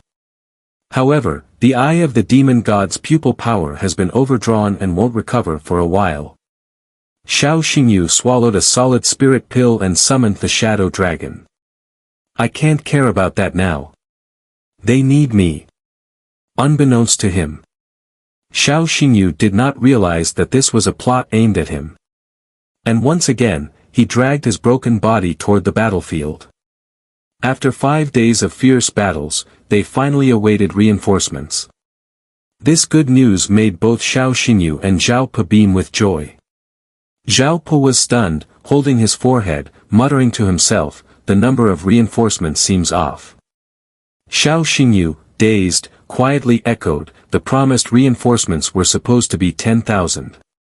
Looking at this scale, it's at least 30,000. Plus, there's a mechanized ground combat unit. A soldier stepped forward and handed over a letter. Lord Xiao, this is a personal letter from General Bai, please take a look. Senior Baiyu's letter. Xiao Xingyu took the envelope and carefully opened it. Lord Xiao, greetings as if I were there with you. I hope the reinforcements I dispatched for you will meet your expectations. I read the battle reports from the southern border every day. You are the best commander of the southern expedition in my heart. Please continue forward, I look forward to you leading our Dragon Kingdom soldiers all the way to the coast of the Brahma Sound. After reading the letter, Xiao Xingyu revealed a radiant smile. Half a month later. It was a clear afternoon. As the cheerful waves receded, they did not forget to take away the mangled corpses of magical beasts. This was the Brahma Sound coast. The Dragon Kingdom's southern expedition led by Xiao Xingyu had occupied this place, planting the Dragon Kingdom flag amidst the accumulated silt. In the streets and alleys, gongs and drums were booming, and firecrackers were going off. The news of the southern expedition's victory spread across every inch of Dragon Kingdom's land. At this time, in the Blue Sea Golden Mansion, Murong Xinshin was pacing in the living room. Xiao Ruoxue was sitting on the sofa, suddenly twitching her nose in secret delight. The aura of the dragon's power is fluctuating. The shadow dragon landed at the entrance of the villa. A hand pushed open the door. Murong Xinshin looked up, and the handsome young man who appeared at the door was the man she had longed for day and night. 6 Jin, I'm back. Xingyu. Murong Xinshin rushed into Xiao Xingyu's arms in 3 quick steps. Xiao Xingyu tightly embraced Murong Xinshin's waist, deeply inhaling the fragrance from her white hair. This was a long-awaited hug after a month apart. 6 Jin, you've lost weight. Xingyu, you seem to have grown taller again. Xiao Xingyu raised his hand and pressed down on the cute tuft of hair on Murong Xinshin's head. Even though I've grown taller, you don't need to tiptoe. Xiao Xingyu leaned down and kissed Murong Xinshin's tender red lips. A brief separation felt sweeter than a new marriage, like kindling meeting a fierce fire. A long-awaited kiss is always hard to part from. Xiao Xingyu held Murong Xinshin's flushed face with one hand and pinned her against the wall with the other. As the kiss deepened, Murong Xinshin's legs weakened, and her trembling little hands gently pushed against Xiao Xingyu's strong chest. Xingyu, Sister Ruoxue is here too. In the pause for breath, Murong Xinshin shyly murmured. Only then did Xiao Xingyu regain his senses, and the long kiss came to a temporary halt. Sis. Xiao Ruoxue stood aside with a satisfied smile. It's fine, just treat me like air, you two continue. Xiao Xingyu took a big step and hugged his slender sister, Xiao Ruoxue. Sis, I missed you. Tears sparkled in Xiao Ruoxue's gentle eyes. She raised her hand and patted Xiao Xingyu's head, her gaze filled with endless affection. Silly brother, I missed you too. At this moment, a system prompt sounded in Xiao Xingyu's mind. Ding! Congratulations to the host. You have unlocked the honor achievement of 10,000 beast slaughter. 10,000 beast slaughter means that the number of magical beasts killed exceeds 10,000. For other beast masters, it might take a lifetime to achieve this feat. The road of the southern expedition was paved with the blood of Xiao Xingyu, Zhao Pe, Chen Xian, and the soldiers of the Dragon Kingdom. When a beast master has their hands stained with the lives of magical beasts counted in the thousands, a killing aura will emerge from them. This aura is a quality that no young genius from any country in the world possesses today. The system prompt continued to resonate in Xiao Xingyu's ears. Reward for the honor achievement, 1 Ender Energy Stone, plus Luminous Fire Phoenix Tree Seed. Xiao Xingyu's eyes lit up, and his heart blossomed with joy. Ender Energy Stone. This is something I've desperately sought after. Schwer can finally advance. Xiao Xingyu immediately decided to complete the Shadow Dragon's promotion plan within 3 days. The Luminous Fire Phoenix Tree Seed serves a simple and straightforward purpose. It can be cultivated into a luminous fire phoenix tree in the villa's courtyard. Purebred phoenix-type beasts are born to love phoenix trees. They are most averse to staying in their master's beast emblems, which would make them feel like they are living years. Xiao Xingyu has not yet contracted a phoenix-type beast, but a void-breaking phoenix is waiting for him in the distant star-picking city. The luminous fire phoenix tree will be the new home for the void-breaking phoenix. Thus, it seems that both rewards given by the system perfectly meet Xiao Xingyu's urgent needs. After the great victory in the southern expedition, Shangwanlan extended the winter vacation by 3 days to celebrate. During these 3 days, Xiao Xingyu could rest at home, spend more time with Xiao Ruoxue, and continue dating Murong Xinshin. Xiao Xingyu's every step of growth was pulling the entire Dragon Kingdom toward a new era. In the second-floor bedroom, suspended in mid-air was the Reaper's Scroll. Along the southern expedition, Xiao Xingyu had been improving, studying the undead formation recorded in the Reaper's Scroll. Master, what do you think of my modifications to the blood punishment domain array? Shengwan Tong's voice suddenly appeared in Xiao Xingyu's mind. The details you modified have made up for the shortcomings of this undead formation's duration. You did very well. Master, your tone doesn't seem to be complimenting me. Of course. Because the modified, blood punishment domain array, is my most satisfactory work before I turn 23. Shangguan Tong's voice became agitated, and Xiao Xingyu could almost picture that beautiful face filled with anger. Sorry, Master, I didn't mean to, talent is something I can't control. Xiao Xingyu spread his hands and smiled mischievously. Xiao Xingyu, are you trying to rebel against your master? I'll punish you to hand copy the Book of the Undead, God-slaying chapter, 100 times. Shangguan Tong was furious, wishing to burst out of the ashes to punish her own disciple. In truth, Shangguan Tong felt more gratified than angry, seeing her talented disciple grow beyond her, her soul smiled. A knock sounded at the door. Xingyu, are you asleep? In the middle of the night, Murong Xinshin, dressed in her pajamas, knocked on Xiao Xingyu's door. Hearing her voice, Xiao Xingyu put away the hovering underworld scroll into his space ring and hurried to open the door. When the door opened, he saw Murong Xinshin standing at the entrance in a light blue pajamas, holding a bowl of spring noodles topped with a fried egg. The aroma wafted in the air, making Xiao Xingyu's fingers itch, and his mouth watered.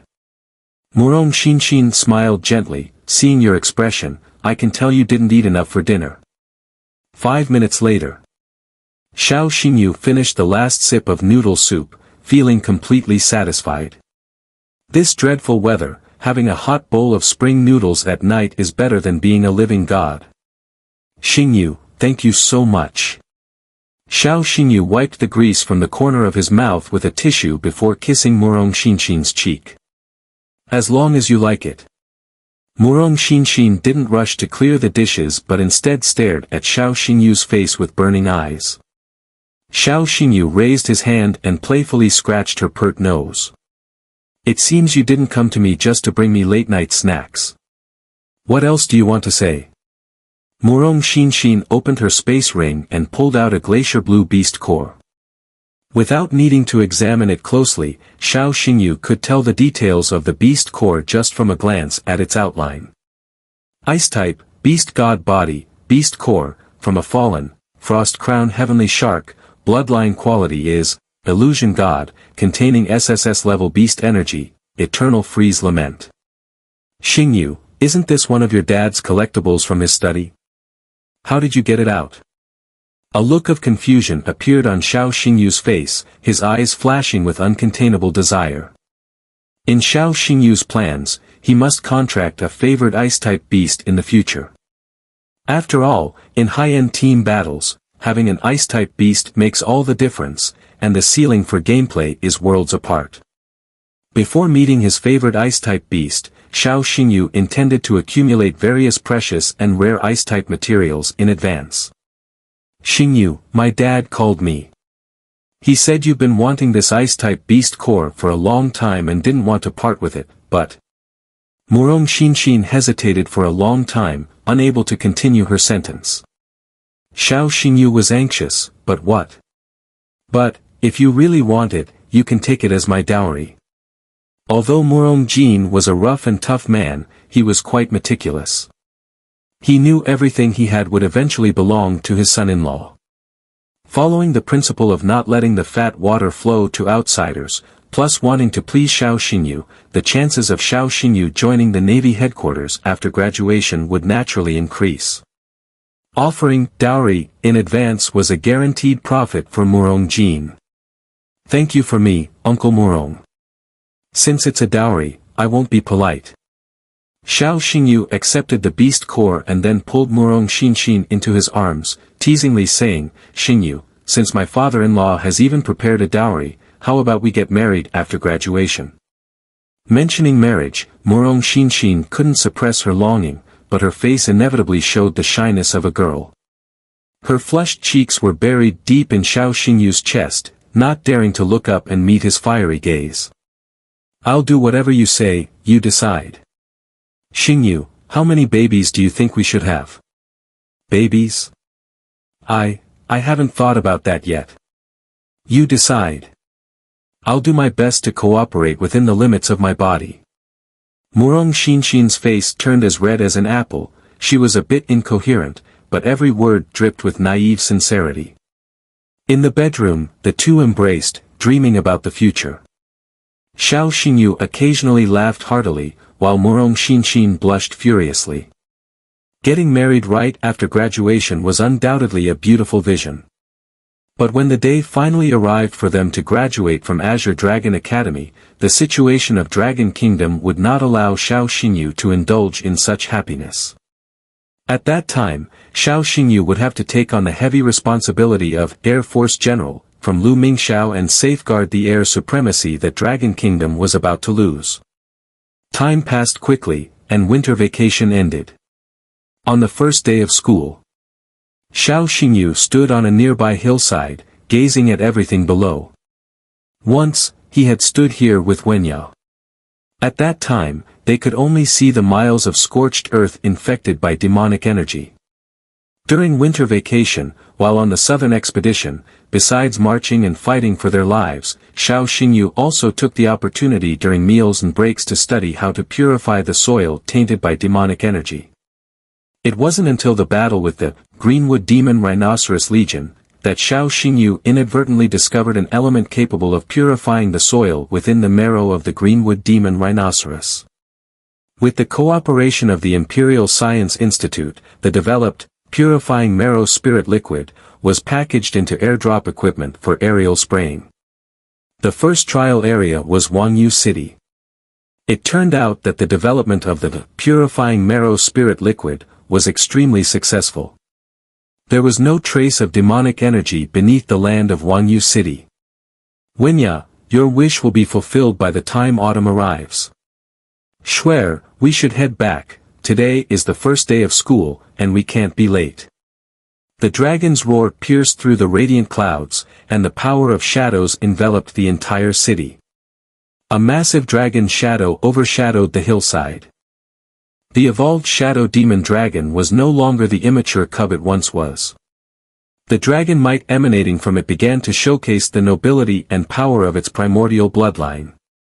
Riding the shadow demon dragon, Xiao Xingyu weaved through the sea of clouds, heading towards Longyin City. At 8:30 a.m. outside the Azure Dragon Academy, the place was bustling with people. The 4 members of the Star Punishment Squad gathered at the academy gate. Among the crowd, a tall and handsome youth stood across the road, flashing a sunny smile. Xiao Xingyu glanced at Xiao Yan. Are you really ready? She nodded vigorously, her face beaming with joy. Captain, I'm ready. At that moment, she was Xiao Yan of the Star Punishment Squad, not the puppet of the Xia family. A new semester, new challenges, new journeys.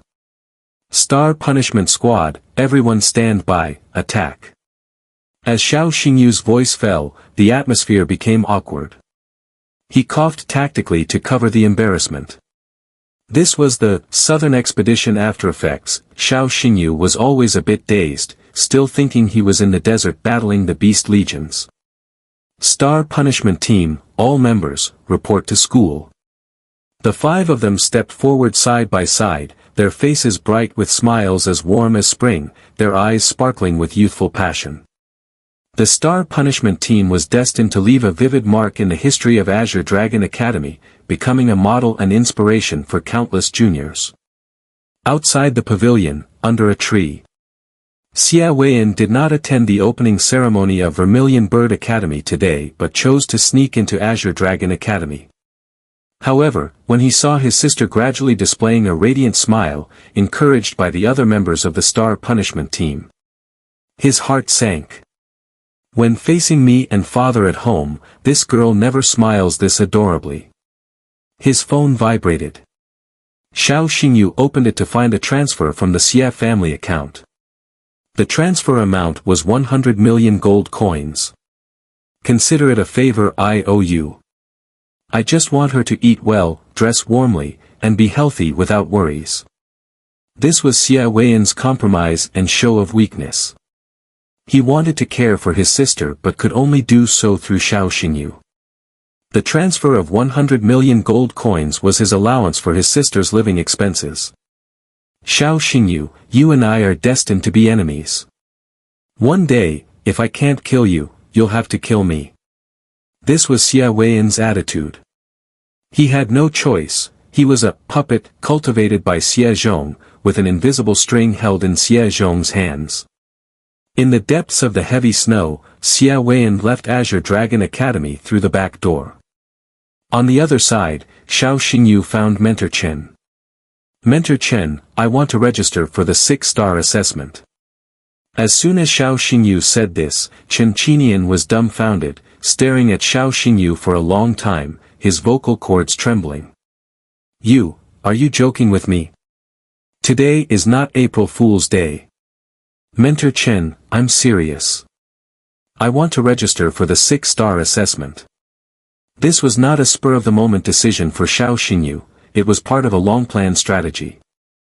In fact, before the winter break, Xiao Xingyu's true strength was already enough to pass the 5-star assessment. But he didn't rush to take the test, instead, he chose to consolidate his abilities. After the southern expedition, he had grown richer in experience, and the timing was now right. Thus, Xiao Xingyu's first small goal for the new semester was to become the youngest 6-star beast master in Dragon Kingdom's history. Chen Qinian circled around Xiao Xingyu a few times, confirming that he was not joking, and a look of suspicion appeared on his face. Xiao Xingyu, do you know the qualification requirements for the 6-star assessment? The first requirement, the beast master's spirit power must reach 20,000. The second requirement, the beast master must have trained at least one beast king body beast. Without hesitation, Xiao Xingyu activated his beast master emblem. On the playground, a gate to the underworld engulfed in grey flames opened. Out of the gate stepped a wolf king clad in bone armor, crowned and bound in ghostly chains. The God Prison King, a beast king body, first stage, beast. Chen Qinian's eyes nearly popped out. This is Dark Feng. It exudes the king's might, which is indeed a sign of entering the beast king body. To avoid causing unnecessary panic, Xiao Xingyu immediately withdrew the God Prison King back into his beast master emblem. Was that a beast king body monster making such a big commotion on the playground? I saw grey flames. I heard a wolf's low howl. Students on every floor of the teaching building craned their necks to look out the windows. In the corridor. By the way, Mentor Chen, let me quietly reveal a secret to you. Chen Qinian listened intently as Xiao Xingyu lowered his voice. I have more than just Dark Feng among my beasts that have advanced to the Beast King body. Hearing this, Chen Qinian stumbled, shocked once again. This kid's improvement speed is like riding a rocket. It seems he has sacrificed more than I imagined during the southern expedition. The ancients were right, a tiger's father produces no dog. After a moment of silence, Chen Qinian adjusted his mindset, regaining his composure, and asked in an official tone. Are you sure your spirit power can reach 20,000? Let's measure it to find out. 5 minutes later. Chen Qinian took Xiao Xingyu to the gymnasium. As a mentor at Azure Dragon Academy, Chen Qinian directly authorized access with his fingerprint to activate the equipment. The spirit power testing device emitted an AI voice. Please raise your right hand and place your palm on the pillar surface. Xiao Xingyu remained calm, showing no signs of tension, and followed the instructions step by step. Testing begins. Xiao Xingyu focused all his energy, feeling the surge of his power. Not bad, the data is increasing rapidly. It's broken 10,000. The display screen showed Xiao Xingyu's spirit power quickly breaking through the 10,000 mark. This was the requirement for the 5-star assessment. As time went on, the increase in spirit power slowed down. Chen Qinian's expression gradually grew serious as he absent-mindedly bit his fingers. Since breaking 10,000, the increase has been getting smaller. At this rate, it's likely the spirit power will finally settle around 15,000. Actually, this data is already impressive, just a few more months of focus training, and he should Suddenly, Qin froze, his eyes wide open and bloodshot. The data display, which had originally shown a sluggish growth curve, shot up dramatically. 16,000. 18,000. 20,000. Oh my god, it really broke 20,000. What? It's still rising. Qin clutched his head, unable to control his facial expression, his features twisting further. 21,000. 22,000. In the end, the spirit power stabilized at the number, 25,649. Spirit power testing is complete. Tester, Xiao Xingyu, score, 25649. Xiao Xingyu retracted his right hand and looked at Qin beside him. Director Chen, the results are out. What do you think? Qin shook his head repeatedly while holding the printed score sheet. Xiao Xingyu, I'll help you with the application. You can go back to class now. Okay, Director Chen.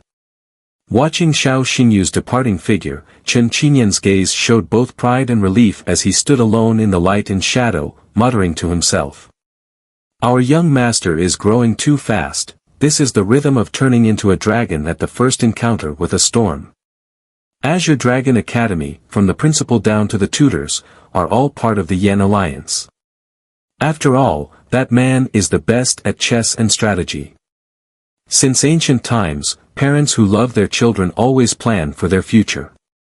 In the afternoon during the second period, during the break, Yi Xuangning from the second-year S class pushed open the principal's office door. Xuangning, what's the matter? Yi Xuangning was known as the Golden Genius of Azure Dragon Academy. Before Xiao Xingyu arrived, she was the legendary figure of the academy. Principal, I'm here to submit my qualification materials for the 6-star assessment. Su Ruyan's eyes sparkled with admiration as she smiled. Xuangning, our Azure Dragon Academy is fortunate to have both you and Xiao Xingyu. Yi Xuangning looked puzzled, thinking, why did the principal suddenly mention me and junior brother Xiao together? Give me the qualification materials. Principal, here they are. The qualification materials clearly stated that Yi Xuangning's current spirit power value was 21,649, and she had already cultivated 2 Beast King level beasts. Su Ruyan nodded in satisfaction. The qualification materials have passed the review. Here's the application information list, please fill in your name. Thank you, Principal. Yi Xuangning met the requirements to apply for the 6-star assessment.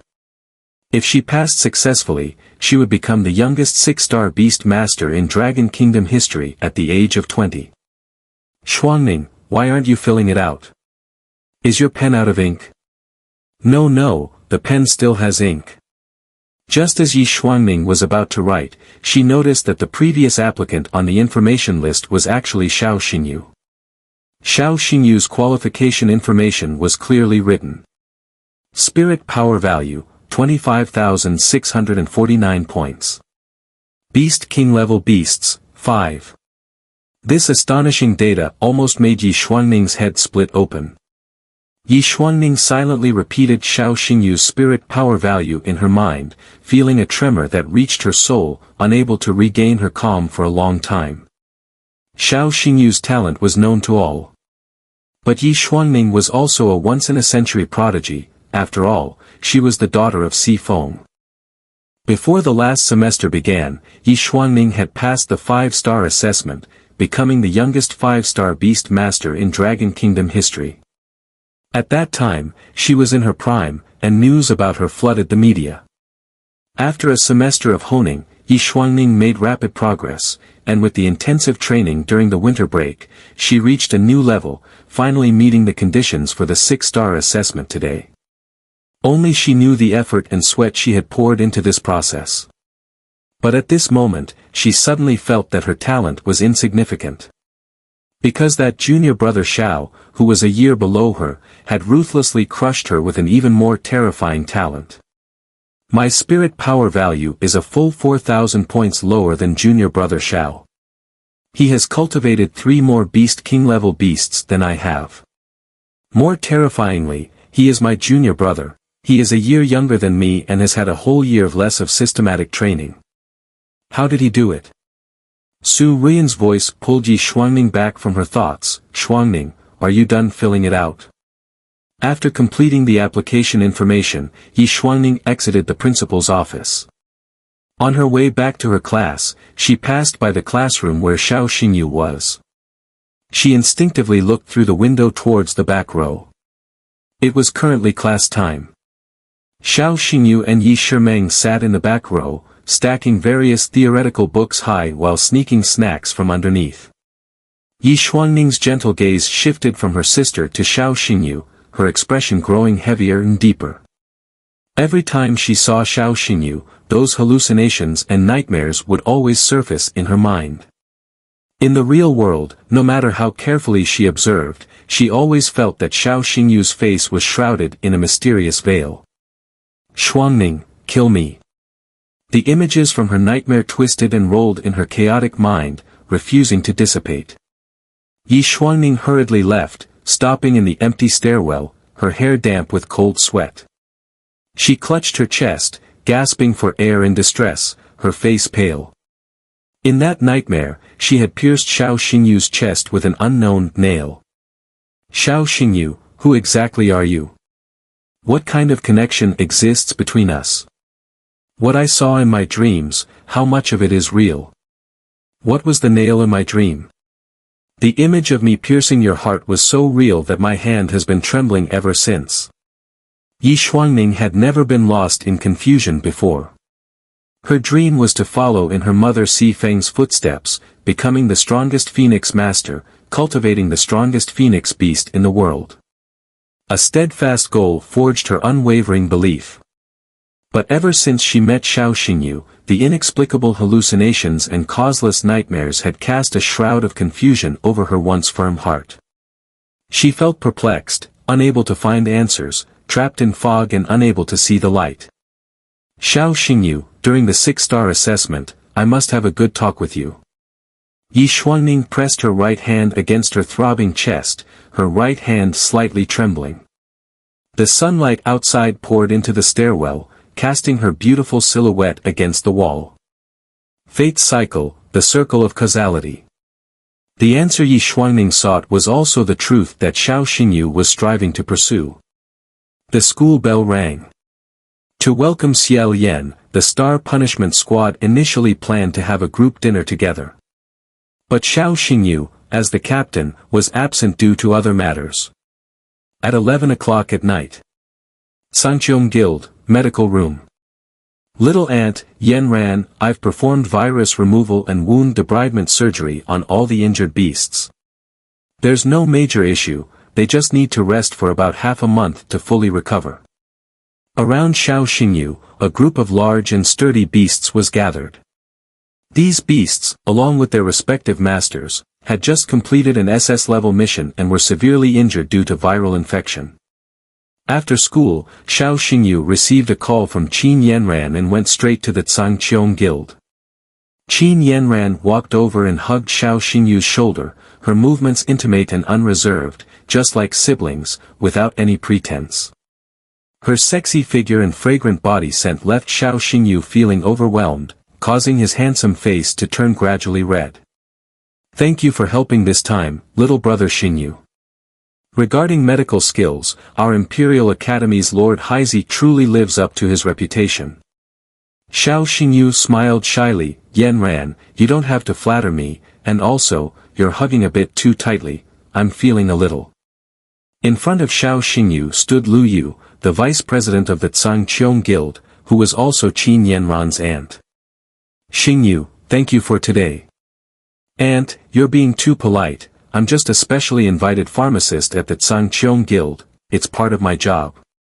Lu Yu glanced at her watch. It's quite late now, I should personally treat you to supper, but I have other matters to attend to. Yan Ran, please treat Xingyu to supper, using my card. Half an hour later. Number 18 Binjiang Avenue. This is a time-honored private dining restaurant that operates on a VIP membership basis. Ordinary people can only look from afar, even if they have money, they aren't qualified to dine here. Qin Yanran handed the menu to Xiao Xingyu, her smile radiant. Order whatever you like, it's on my aunt's card, so don't hold back. While ordering, Xiao Xingyu curiously asked, Yanran, when I saw Aunt today, she seemed to be in poor spirits, and her mood didn't look good. Has the Zhangqiong Guild encountered some trouble recently? Qin Yanran sighed, lightly biting on the juice straw, a trace of worry passing over her beautiful face. Have you heard of the Ace Guild? Xiao Xingyu nodded and recounted what he had learned from the internet. The Ace Guild suddenly established itself in our Longyin city at the end of last year. The president's name is Li Jingze, nicknamed Joker, an 8-star beast master, who also claims to be the greatest magician in the world. The guild is filled with talented individuals, and in just a few months, its overall strength has ranked second in Longyin city, second only to our Zhangqiong Guild. What Xiao Xingyu mentioned was all publicly available information online. Qin Yanran waved him over, looking mysterious. Come closer, little brother Xingyu. Okay. Even closer. I'll share a secret with you. The president of the Ace Guild, Li Jingze, used to be a member of our Zhangqiong Guild and fought alongside my father. Also, he was my aunt's ex-boyfriend. Xiao Xingyu's eyes widened in disbelief at the explosive gossip that Qin Yanran had just revealed. No wonder Lu Yu looks upset and unwell, thinking back, it must be related to this ex-boyfriend. Xiao Xingyu wasn't someone who enjoyed gossip, but he felt a surge of curiosity towards Li Jingze. The Zhangqiong Guild received an SSS-level mission, but the bounty was very low, accepting it would lead to a loss. Yet my father still took on this mission because the location was a place called Qingdian Village, which is Li Jingze's hometown. Qin Yanran changed her sitting position and continued, I was sitting at the guild entrance, waiting for them to return as usual. I never worried about SSS-level missions because my father never broke his promises, he always returned with victory and bounty. But in the end, only my father came back. All the members executing this mission perished. Although Li Jingze didn't die, he fell out with my father and left the Zhangqiong Guild. He only returned to Longyin City last year to establish the Ace Guild. At this point, Qin Yanran called over a waiter. Replace the juice with wine. Suddenly, a familiar figure appeared at the entrance, dressed in a familiar outfit. Uncle Zhe. Qin Yanran instinctively called out. The two siblings had a perfect tacit understanding, simultaneously rushing out of the restaurant in hot pursuit. Xiao Xingyu and Qin Yanran stood side by side, their sharp gazes fixated on the man in white. Uncle Zhe, is that you? Qin Yanran asked, her voice warm. Xiaoyan, it's been 8 years, you've grown up. The man in white removed his evening hat, revealing a handsome face. Li Jingze, an 8-star beast master, a former member of the Zhangqiong Guild, and the current president of the Ace Guild. Uncle Zhe, I knew it was you, I wouldn't mistake your back. Qin Yanran's eyes trembled, fleeting memories flashing through her mind. Uncle Zhe, about what happened between you and my father back then. Xiaoyan, take my advice, this isn't something you should get involved in. Li Jingze's attitude was very clear, he had no intention of explaining what happened back then. Qin Yanran was also someone with a temper, her eyebrows knitted together, her tone growing cold. I'm not opposing the Zhangqiong Guild, I've returned to settle accounts with your father. Qin Yanran wore a worried frown, her eyes filled with confusion. Li Jingze continued, Qin Longyue hasn't returned to the Zhangqiong Guild for many years, right? As long as I destroy the Zhangqiong Guild with my own hands, he, as the president, will definitely show up in front of me. Xiao Xingyu pondered, I get it now. This guy is trying to force Qin uncle to appear by using such an extreme method. So what really happened during the SSS level mission at Qingdian Village? Is it true that Qin uncle and this Li Jingze are now in an irreconcilable relationship? The emotions reflected in Li Jingze's eyes are not merely hatred, they're mixed with far too many other things. Xiao Xingyu found Li Jingzi intriguing, and he decided to activate his demon god eye. 3 seconds later, Xiao Xingyu's body jolted. This guy's soul carries a unique scar. This is the mental pollution caused by an otherworldly beast. Otherworldly beasts are documented in the bestiary of the Warcraft, as a race long extinct. These beasts excel at mental attacks and can cause severe mental pollution in humans. Patients often exhibit symptoms such as schizophrenia, soul degeneration, and loss of bodily control. Moreover, this mental illness can spread through the air. Xiao Xingyu's demon god eye saw everything clearly. Li Jingzi's soul bore the scars of psychic contamination. 8 years ago, when the Skyward Guild undertook that SSS-level mission, Uncle Qin and Li Jingzi, they encountered an attack from a psychic-type beast. Psychic-type beasts, that's a group that went extinct before the dragon-slaying war. There are still psychic-type beasts in this world. The clock struck 2 in the morning, its long and deep tone echoing along the riverside. Li Jingzi reigned in his murderous intent and hatred, maintaining an elegant smile. Xiao Yanran, see you another day. Li Jingzi turned and ran, and Qin Yanran took off in pursuit. In her heart, there was only one obsession: no matter what, she had to get the details of that incident from Li Jingzi. She chased him from the riverside to the bustling city. In the crowd, a commotion erupted. Calling headquarters, my Iron Hoof Warhorse beast has lost control. Requesting urgent traffic control. It's too late, it's already charged into the downtown area. Everyone, move aside. Clear the way. Be careful. The crowd was thrown into a panic as hooves thundered. A night patrolman rode the out-of-control Iron Hoof Warhorse beast into the most prosperous district, causing chaos and mayhem. Li Jingzi, stop right there. At that moment, Qin Yanran burst out from a side alley, continuing to chase Li Jingzi's figure. Miss, get out of the way. Oh, I can't stop it. The night patrolman struggled to pull on the reins, but the out-of-control Iron Hoof Warhorse beast crashed into a nearby building. The Iron Hoof Warhorse beast was a beast at the Beast King level, and its immense force directly destroyed the building's ground floor. The entire high-rise snapped in half. Qin Yanran had no time to dodge as half of the collapsing building fell toward her head. Xiao Xingyu shouted anxiously, Sister Yanran. The Beast Master emblem activated, and the Shadow Dragon soared across the night sky. At a critical moment, a figure appeared in front of Qin Yanran. Li Jingzi raised his right hand, holding a playing card between his fingertips, channeling his spiritual power. Illusion card, Heart K. Magic, Sea of Roses. The half-building plummeted like a massive meteor, but upon contact with the playing card, it exploded instantaneously, transforming into a sky full of roses that danced in the wind. The crowd on both sides of the street saw the panic vanish from their faces, erupting in applause and cheers. A sea of roses? How romantic! What a spectacular magic trick! Absolutely flawless. He's Li Jingzi, the president of the Ace Guild. So he's that magician in white. Quite handsome.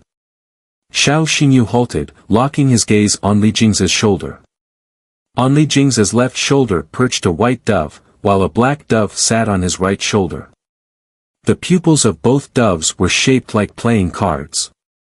Beast Emperor, First Stage, Twin System Beast, Black and White Magician, carrying SSS-level beast energy, Ace of Cards. With the eye of the demon god, everything was revealed. The true magician was not Li Jingzi, but the pair of black and white doves. Qin Yanran stood frozen in place, her mind in a daze. Li Jingzi snapped his fingers. The sea of roses ignited spontaneously, and countless petals withered and turned to ash in the red flames, disappearing with the wind. Illusion card, Heart A. Magic, Flying Tool.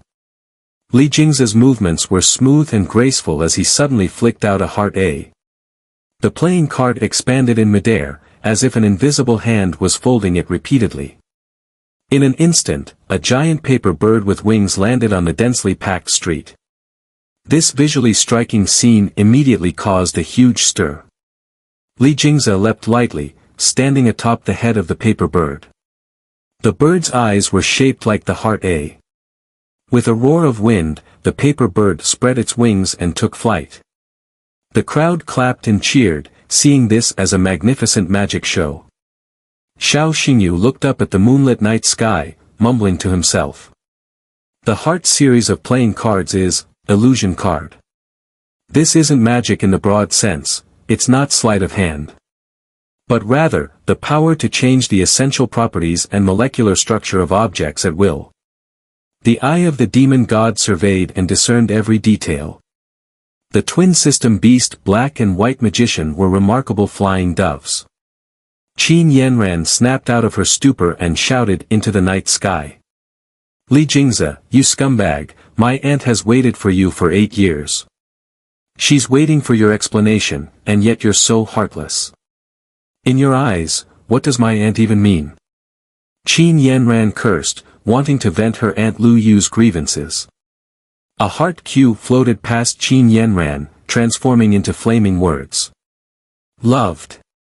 Qin Yanran stamped her foot in anger. Scumbag, you don't deserve my aunt. My aunt chose you back then, it was her blind spot, her foolishness. In the president's office of the Skyward Guild, Lu Yu, who was burning the midnight oil organizing materials, suddenly sneezed. She quickly drank a cup of hot water to soothe herself, murmuring softly, in the middle of the night, who is cursing me again? The paper bird vanished into the night sky, and Li Jingze's figure slipped from Qin Yanran's sight. Xiao Xingyu approached and gently patted her shoulder. Sister Yanran, are you okay? Xingyu, I'm feeling a bit dizzy. Qin Yanran stumbled and fell into Xiao Xingyu's arms. Please take me back to the Skyward Guild. In the moonlight, amidst the crowd, Xiao Xingyu supported the disoriented Qin Yanran and walked toward the Skyward Guild. At the entrance of the Skyward Guild. Aunt, I'll leave her in your care. Xingyu, what happened to Yanran? She looks really out of it. It's nothing, just let her sleep it off. Xiao Xingyu and Qin Yanran shared a tacit understanding, both refraining from mentioning Li Jingze in front of Lu Yu. After watching Xiao Xingyu leave, Lu Yu supported Qin Yanran as they walked into the resting area of the guild hall. Yanran. Did you see Li Jingze? Qin Yanran looked surprised, stuttering and unable to form a complete sentence. Aunt, how do you know? You and Xingyu both have the residual aura of the red heart illusion cards. Qin Yanran was stunned for a long time, racking her brain for comforting words for Lu Yu. At that moment, Lu Yu's phone pinged with a text message. When Lu Yu finished reading the message, her face turned paler than freshly painted walls. 1 month from now, during the guild's championship match, I will make your Zhangqiong guild lose its golden plaque. Li Jingze, Ace Guild. Aunt, whose message is that? It's nothing, just rest well. This night, Lu Yu was destined to be sleepless. 8 years of waiting yielded no explanation, but instead, she received a declaration of war. On the way home, Xiao Xingyu was in a restless mood. After careful consideration, he let out a crisp whistle. At the sound of the whistle, crows screeched, and a pitch-black blood crow appeared from the thick night, slowly landing on Xiao Xingyu's shoulder. Sir, are you there? Speak. In the Empire Soul Division, the Raven was reviewing recent cases. Are the otherworldly beasts really extinct? Why do you ask that? I don't have enough evidence, but according to known information, there should have been an otherworldly beast appearing in Qingdian village 8 years ago. In the Empire Soul Division, the intelligence network of Dragon Kingdom was swift to gather clues. Qingdian village was wiped out 8 years ago. Guild leader Qin Longyue personally led the team to execute an SSS-level guild task. After the mission, only Qin Longyue and Li Jingze survived. But Qin Longyue, as the person in charge of this mission, did not report any information regarding the otherworldly beasts. Xiao Xingyu, are you suspecting that Qin Longyue intentionally concealed part of the truth in the mission summary report? Xiao Xingyu pondered for a moment and replied, that's right. I even suspect that Uncle Qin has been investigating the otherworldly beasts alone while carrying the burden of what happened back then. Of course, this is just my intuition, without any solid evidence. After a moment of silence, the Raven instructed, you have the 6-star assessment coming up soon. Focus on your preparation, I will look into this matter. Before he knew it, half a month had passed, and the day of the 6-star assessment arrived. In the western part of Dragon Kingdom, on the desolate Gobi Desert stood towering ice mountains. They were magnificent yet exuded a thick aura of magic. Ancient Ice Glacier. At the foot of the mountain. Examination campsite. Attention, candidates. The conditions for passing the assessment are as follows. First, single-handedly kill a Beast King level beast, Ice Spirit Snow Monster. Second, reach the summit of Kars Ice Mountain and plant the Dragon Kingdom flag at the edge of the cliff. Third, you must return via the avalanche route, and safely return to the campsite. Completing all 3 conditions will be considered passing the assessment and will earn you the qualification of a 6-star Beast Master. Next, the candidates began to submit their admission tickets. Most of the Beast Masters participating in the 6-star assessment were between 27 and 35 years old. Only by passing the 6-star assessment could one secure a well-paying position in some top Beast Master guilds. However, amidst the crowded line of candidates, 2 stood out as incongruous with their surroundings. One was Xiao Xingyu, and the other was Yi Xuangning. One was 19 years old, and the other was 20. The youthful faces of the 2 were filled with collagen, forming a stark contrast to the middle-aged candidates with dark circles under their eyes. This was the gap in talent. Xiao Xingyu and Yi Xuangning were the peerless duo of Azure Dragon Academy. Their strong talents meant their efforts could translate into even greater value, with no limit in sight. Senior Yi, what a coincidence. Yeah, what a coincidence. Last year I was your senior, and this year we're taking the same exam. By the next semester, should I be calling you senior too? Yi Xuangning wore a cold smile, teasing Xiao Xingyu about his extraordinary talent. The 6-star assessment officially begins. Please, all candidates enter the mountain. During the assessment period, many candidates chose to stop in the face of strong winds and hail to recover some stamina. However, in the fierce storm, a young man pushed forward against the wind. Look, isn't that guy crazy? Xiao Xingyu walked alone, not teaming up with any candidates. What baffled everyone the most was that he had no beast companion by his side. With the dragon's breath, Xiao Xingyu radiated a strong wave of dragon power. Every inch of his skin was covered by a layer of hard, thick, purple-black dragon scales. By now, he had already mastered Dragon's Breath, opening the Dragon Eye. Once the Dragon Eye opened, his physical strength doubled. Suddenly, a giant hailstone over 50 meters in diameter fell from the thundercloud. It plummeted down at free fall, heading straight for Xiao Xingyu's head. Nearby candidates gasped in alarm. Dude, be careful. Get out of the way. There's no time. He'll be turned into a meat pancake. Xiao Xingyu lifted his brilliant, starry dragon eye, a disdainful smile appearing on his handsome face as he raised his left hand. His blood burned, and the hand of Wailing Souls was instantly unleashed. Grip of Jesus. The hand of Wailing Souls contracted fiercely, and the giant hailstone shattered in an instant, then exploded. The shattered ice crystals melted under the scorching ghost fire, spilling a pool of hot water on the ground that took a long time to freeze. Now, the enchanted beast, Hand of Wailing Souls had entered the Beast King level, first tier, and awakened the new SSS level beast ability, Black Jesus's power. The power that Xiao Xingyu inadvertently revealed was only the tip of the iceberg, yet it was enough to create a strong visual impact on the other candidates. This was Xiao Xingyu after the southern expedition. He was several times stronger than he had been a month ago. At the same time, Yi Xuangning, who was climbing from another slope, was progressing at a pace comparable to Xiao Xingyu's. At this rate, the two would inevitably encounter each other in the combat zone, Frost Valley. At this moment, a boy covered in frost stepped lightly into the canyon entrance. Xiao Xingyu looked up, and the world before him resembled an ice and snow labyrinth. The seemingly flat and solid ice surface actually concealed a hollow ice cave below. "It seems I'm not the first to arrive in Frost Valley," he muttered to himself, his ears twitching slightly as he heard the sounds of fighting deep within the canyon. The cries of magical beasts were sharp and piercing. A creature resembling a lion-tiger hybrid dragged its injured hind leg, howling in panic as it fled. Its body was covered in ice-blue fur, with a conical ice horn sprouting from its head. With each breath, a ripple of cold air emanated from its mouth. It was an ice spirit snow beast, a first-order beast king.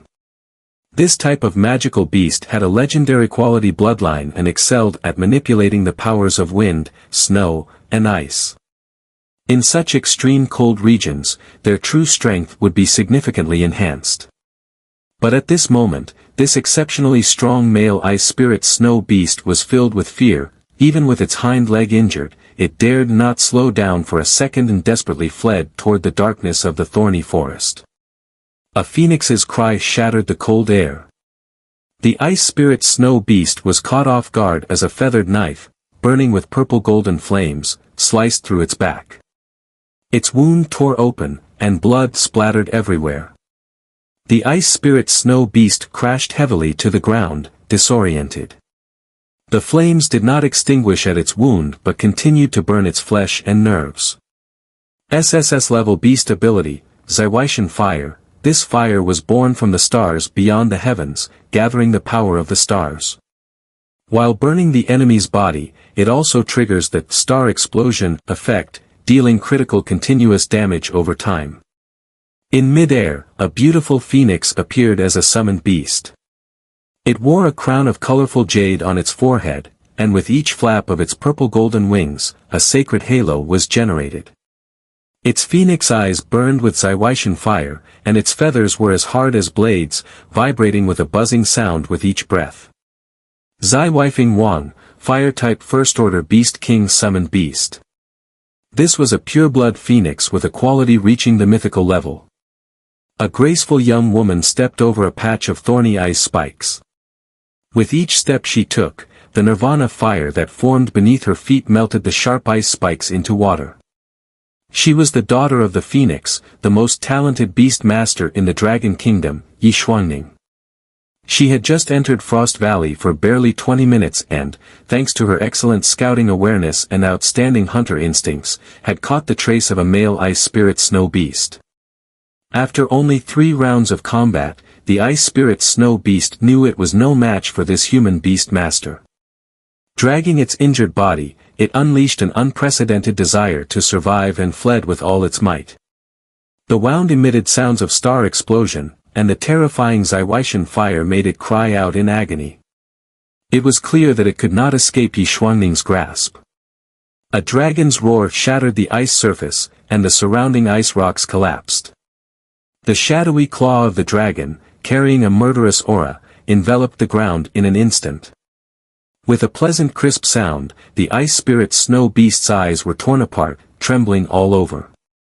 Its horn was forcibly broken by the powerful dragon claw. In an instant, blood gushed forth, soaking the ice crystals, like a broken string of red pearl necklaces, splattering everywhere. A gigantic dragon entered Yi Xuangning's view. The dragon's body exceeded that of a giant python-type magical beast, its entire form covered in purple-black dragon scales, exuding a majestic yet elegant aura.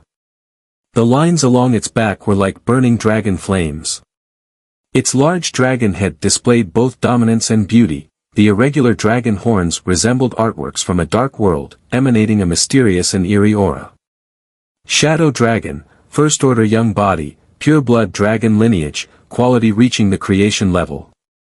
Senior Yi, what a coincidence. Emerging from the shadows was a handsome young man, Xiao Xingyu, who smiled slightly. The shadow dragon's claw stepped on the head of the ice spirit snow beast, and the dragon's eyes erupted with a dominating aura.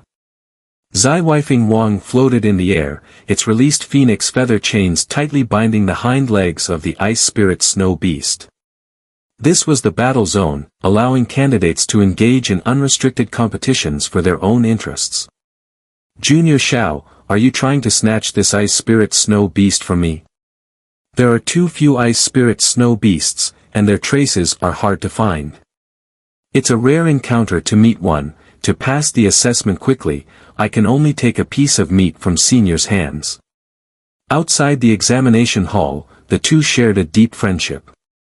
But at this moment, they saw the brewing desire for battle in each other's eyes.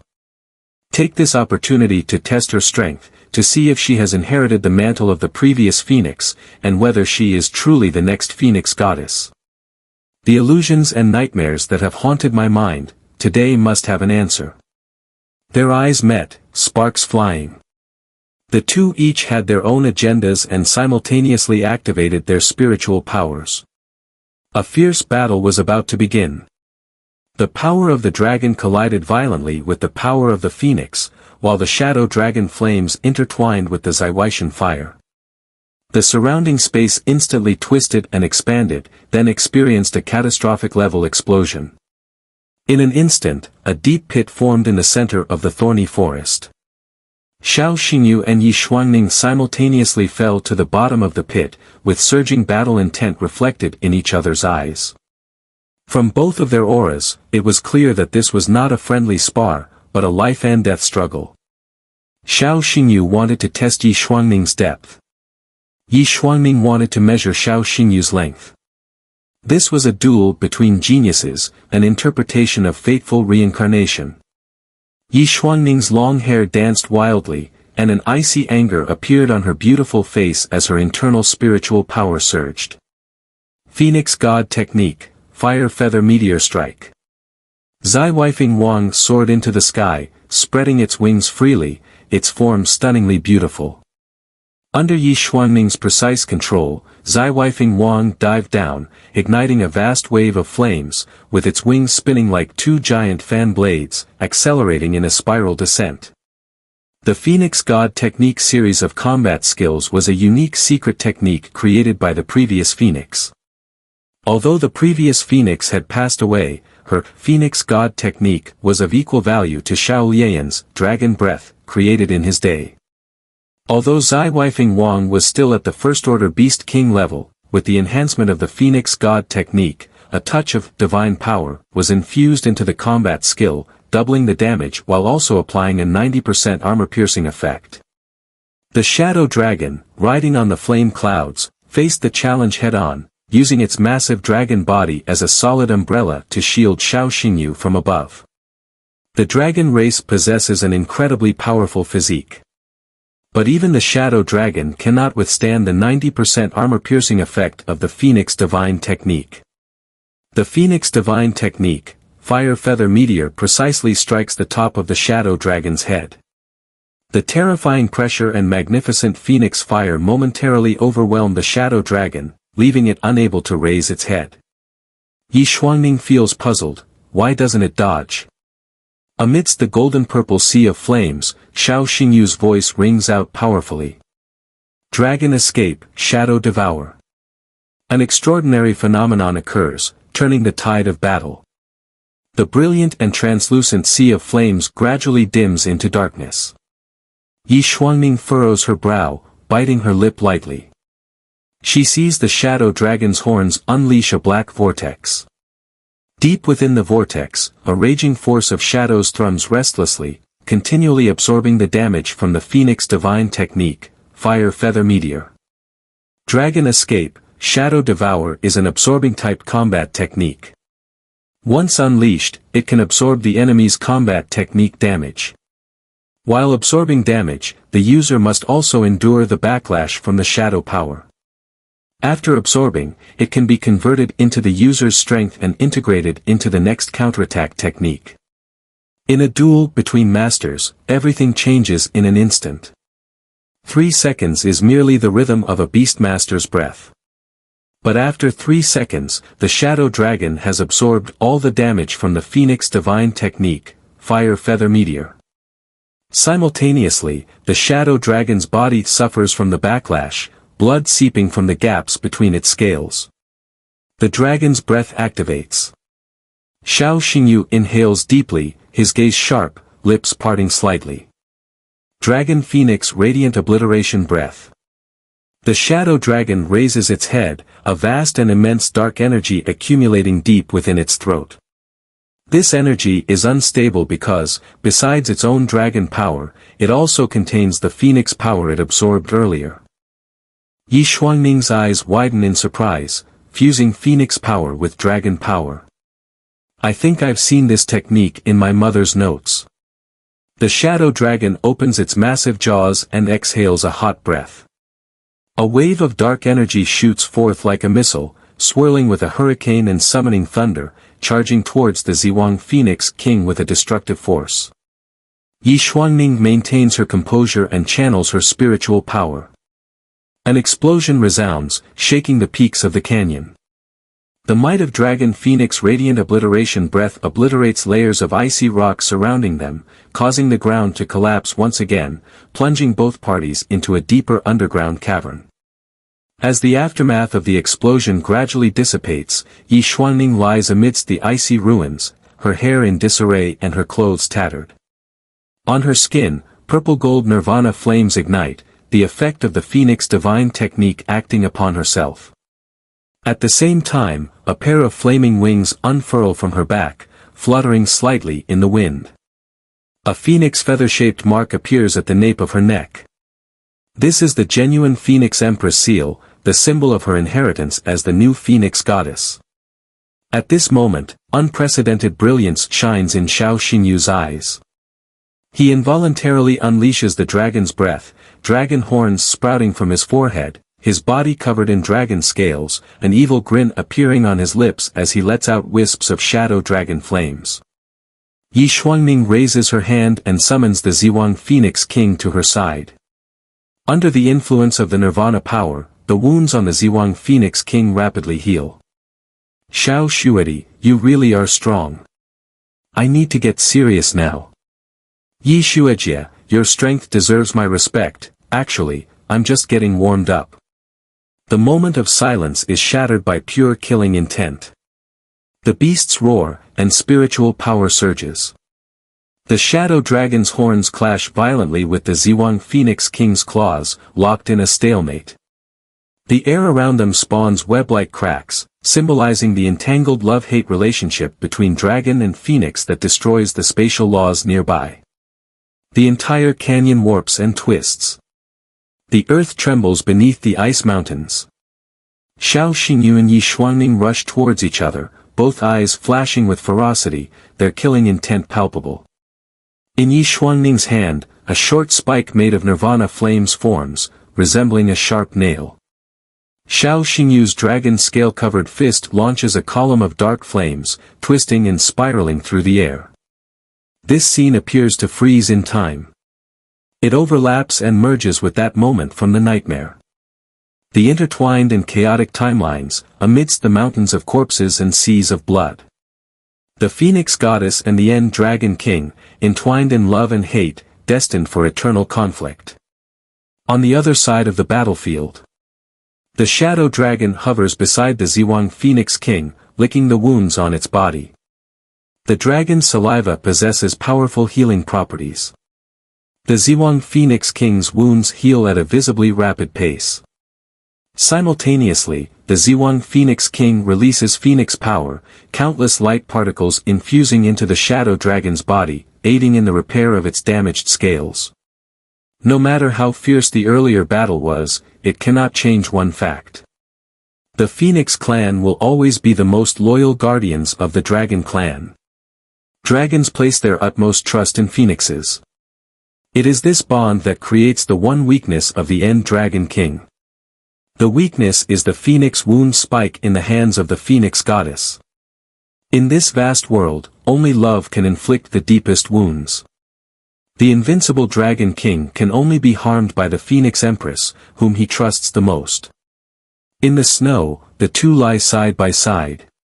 This scene is a reenactment of history and a preview of the future. The significance of reincarnation lies here. No matter how many times it happens, it cannot change the causal outcome. The young man and woman caught in this cycle are destined to struggle against the shackles of fate, enduring repeated trials of love and hate and the baptism of life and death. They simultaneously turn their gazes, looking into each other's eyes. The dragon pupils and phoenix eyes sparkle with colors of different hues. It's confirmed. She is the new Phoenix goddess who has inherited the legacy of Senior Sea Foam. When I fight her, my heart always feels a strange sensation, as if pierced by some sharp object. That pain is peculiar. No matter what, according to my agreement with Xiao Liyan, I must protect Yi Shuijie. After all, she is the only one who can kill the End Dragon King. After this battle, the Phoenix Empress seal at the nape of Yi Xuangning's neck fully awakens. This means she is the Phoenix Goddess, the next Sea Feng, the master of the Phoenix Wound Spike, and the only one capable of killing the End Dragon King. I don't know why, but during the battle, I can never maintain my rationality. Xiao Xingyu and I have no hatred, he is even a benefactor of our Yi family, and he is Mengmeng's godbrother. I have to admit that just a moment ago, I really felt like killing him. That intense killing intent felt just like in a nightmare. In the silent exchange of glances, each held their own thoughts. As her stamina recovered, Yi Xuanning sat up and grasped Xiao Xingyu's arm. A momentary sharp pain vanished instantly. Thank you, Senior Yi. You're welcome. Yi Xuanning used her bare hands to help Xiao Xingyu realign his dislocated left arm. Xiao Xingyu also sat up, and the two supported each other, slowly rising to their feet. The injured ice spirit snow monster had long since fled. Senior Yi, that duel just now drained a lot from us. We're low on stamina and our spiritual energy is running low. I propose we form an alliance first and search for a nearby supply point. Supply points are locations where exam staff have pre-deployed supplements, scattered throughout the ancient Ice River area. In the 6-star examination, which consumes a lot of spiritual energy and stamina, the only way to replenish what has been lost is to find supply boxes along the way.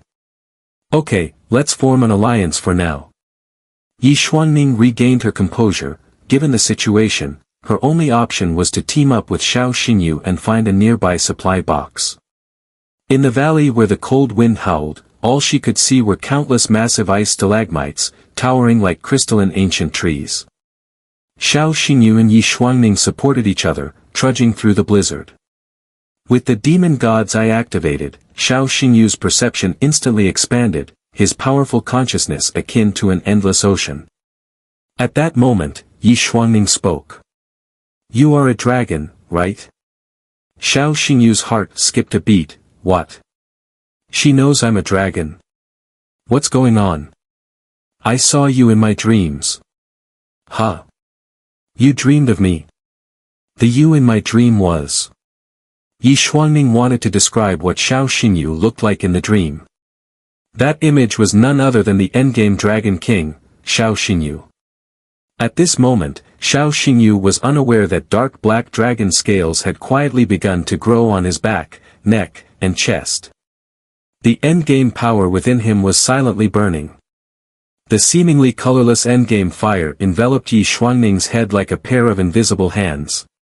This was the self-protection mechanism of the endgame Dragon King. If Yi Xuanning were to fully describe everything in the dream, the consequences would be unimaginable. Senior Yi, what did I look like in your dream? Hurry and tell me. Ah, so painful. Before Yi Xuanning could describe, she suddenly fell to the ground, her mind in chaos. The Feng Tian hairpin, stuck in her hair, saved her life. The Feng Tian hairpin was a relic left by Si Feng, one of the Phoenix clan's sacred artifacts, possessing the power of mental manipulation. Time passed, though how long she couldn't tell. Yi Xuanming woke from her faint. She remembered everything that had happened before she lost consciousness. But regarding that nightmare, including the hallucinations she had experienced, it felt as though someone had secretly manipulated it, applying a layer of mosaic over her memories. She could not recall what Xiao Xingyu looked like in the dream and couldn't find the right words to describe that extremely vague image, no matter how hard she tried.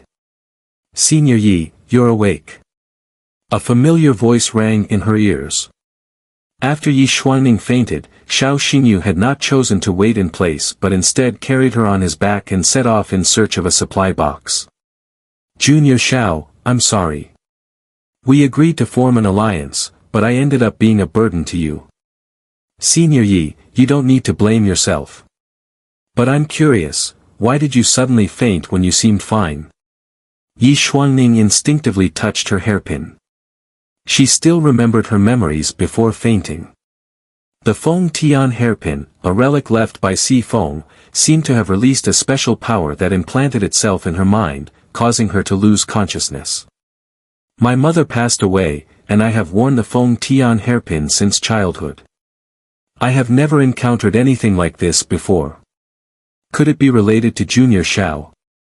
Yi Xuanming was good at independent thinking, bowing her head in silence, trying to connect various pieces of information, but she could not come to a conclusion. Xiao Xingyu could not help but ask, "Senior Yi, you said before you fainted that you dreamed of me. What was I like in your dream?" For the past 2 hours, while searching for supply points with Yi Xuanming on his back, Xiao Xingyu's mind would often wander, with only that question filling his thoughts. Yi Xuanming tried to recall, but the Feng Tian hairpin released its special power again, sending a tingling sensation through her scalp. The memories of the nightmare became even more vague. Is this my mother's will? Does she not want me to remember that nightmare? My mother was a Phoenix master, I inherited her profession, and Xiao Xingyu is a dragon master. Is there some special connection between us? Yi Xuanming's head throbbed, and lacking sufficient known information, she did not want to continue pondering this matter. She shook her head vigorously, casting aside her distractions.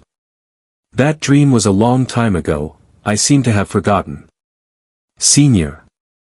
The urgent thing is to find the supply box quickly, or we'll be trapped in this icy valley and frozen into ice sculptures. Yi Xuanming cleverly changed the subject. The information gap between them made it impossible to construct a complete truth. As for the future, let it be dealt with in the future. The only thing anyone can influence is the present. At this moment, Yi Xuanming supported the weak Xiao Xingyu as they walked through the snow-covered valley.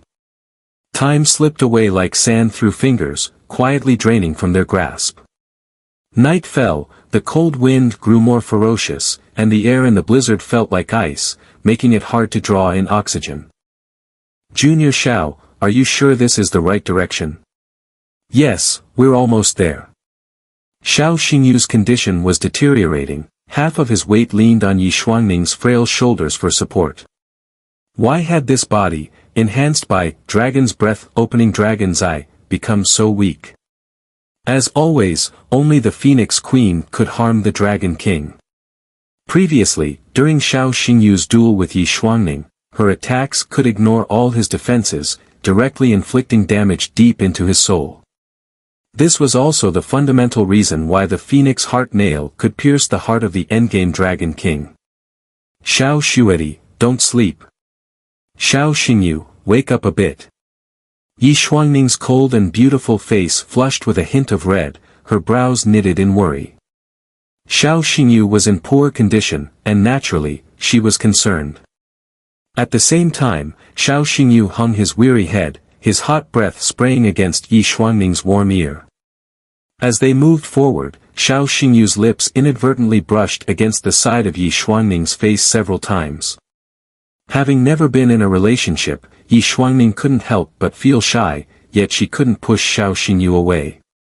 She had to bear the burden of the physically exhausted boy with her own arms. Yi Shuejie, it's right here.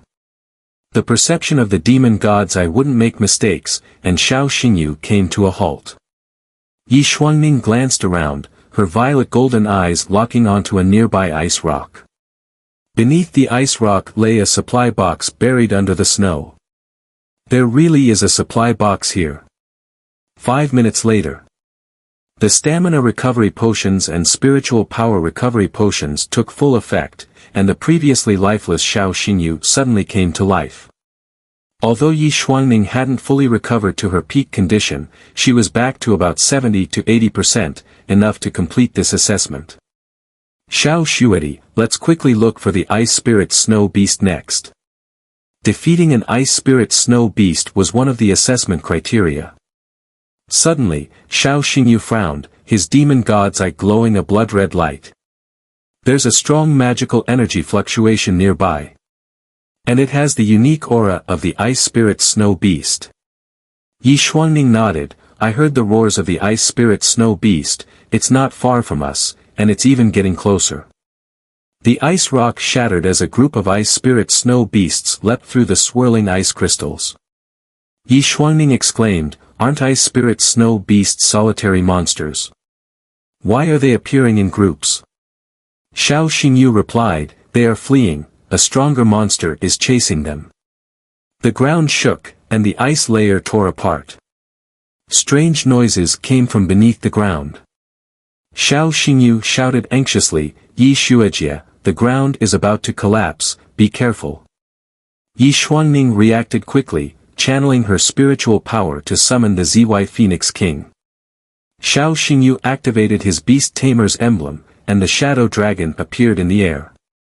In the next moment, the earth shattered, snow whirled, and a gigantic creature burst forth from the valley.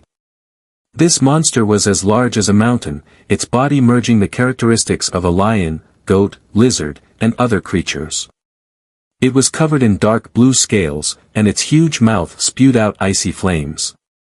The Ice Flame Chimera, Beast King body, 3rd stage, with a mythic quality bloodline, possessing SSS level beast ability, heart-burning ice flame.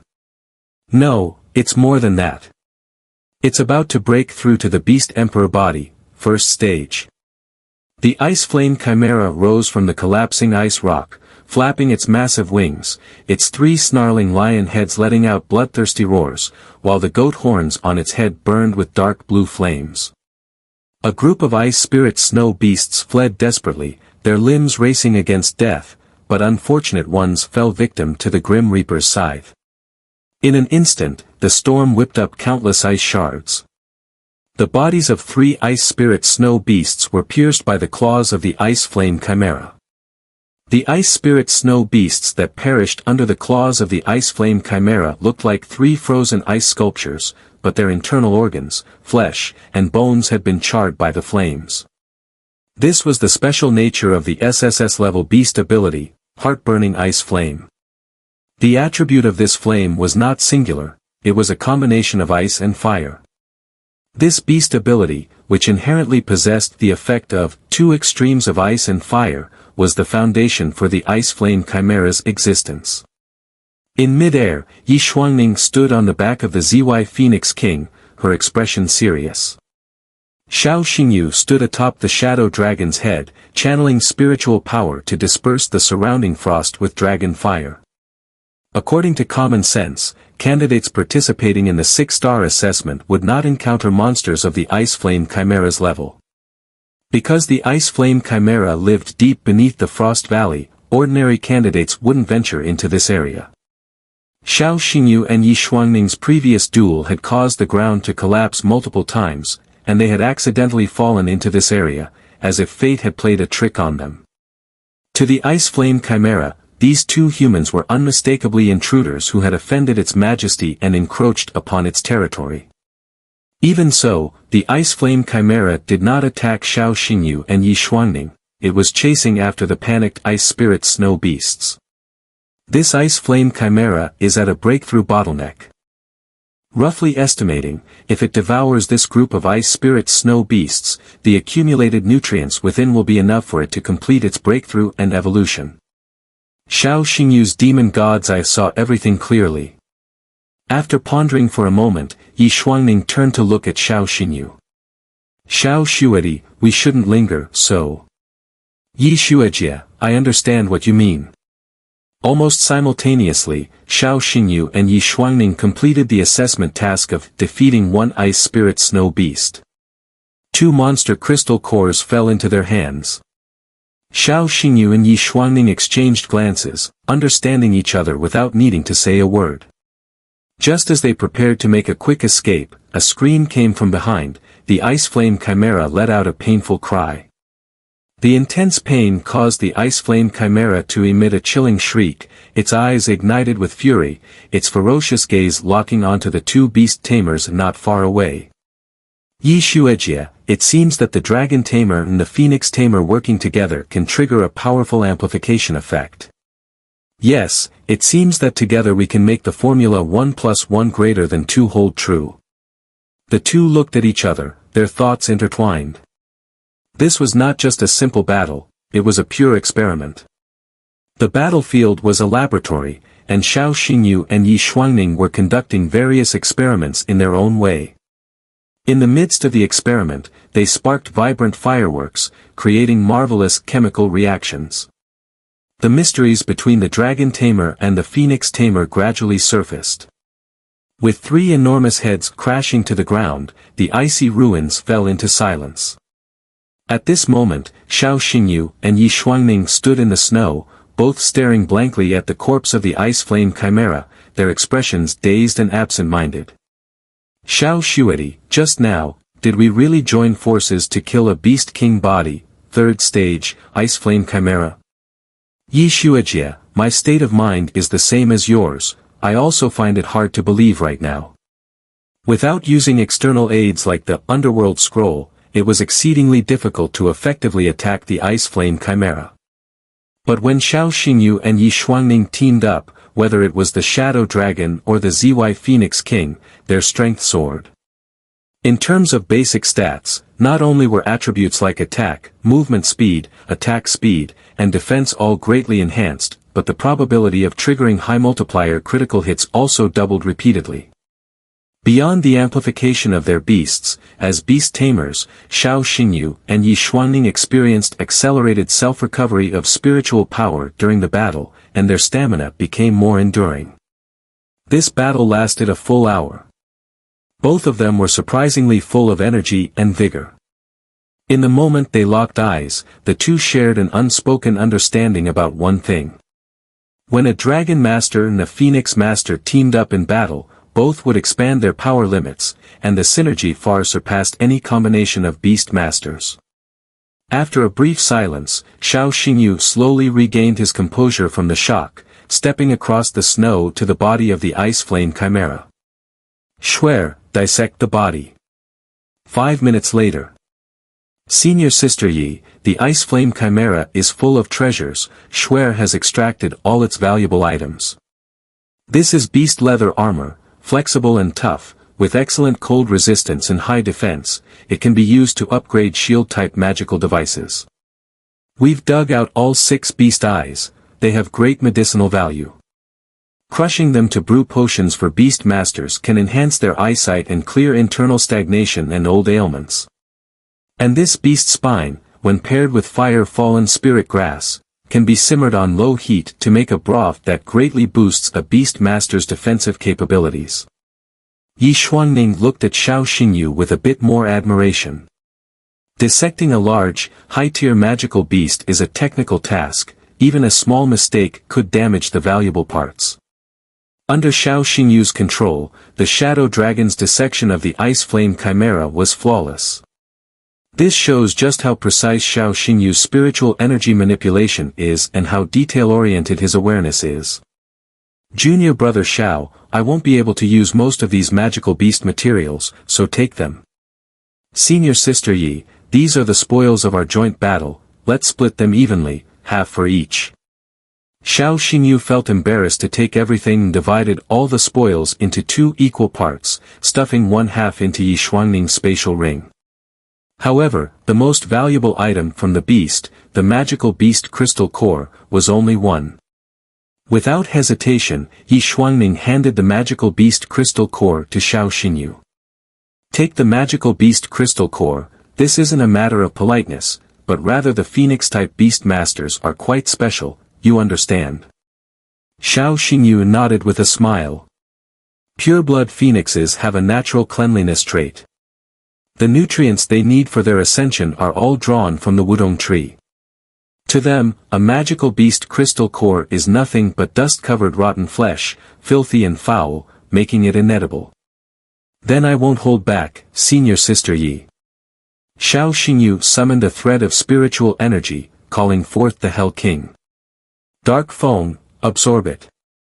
The Hell King unleashed the power of the Flame Emperor, its burly wolf body shaking violently as every pore emitted a powerful suction. In less than 10 minutes, all the energy stored in the magical beast crystal core was absorbed by the Hell King. Yi Xuanning showed a look of surprise as she watched the Hell King spout out a gray-blue ice flame.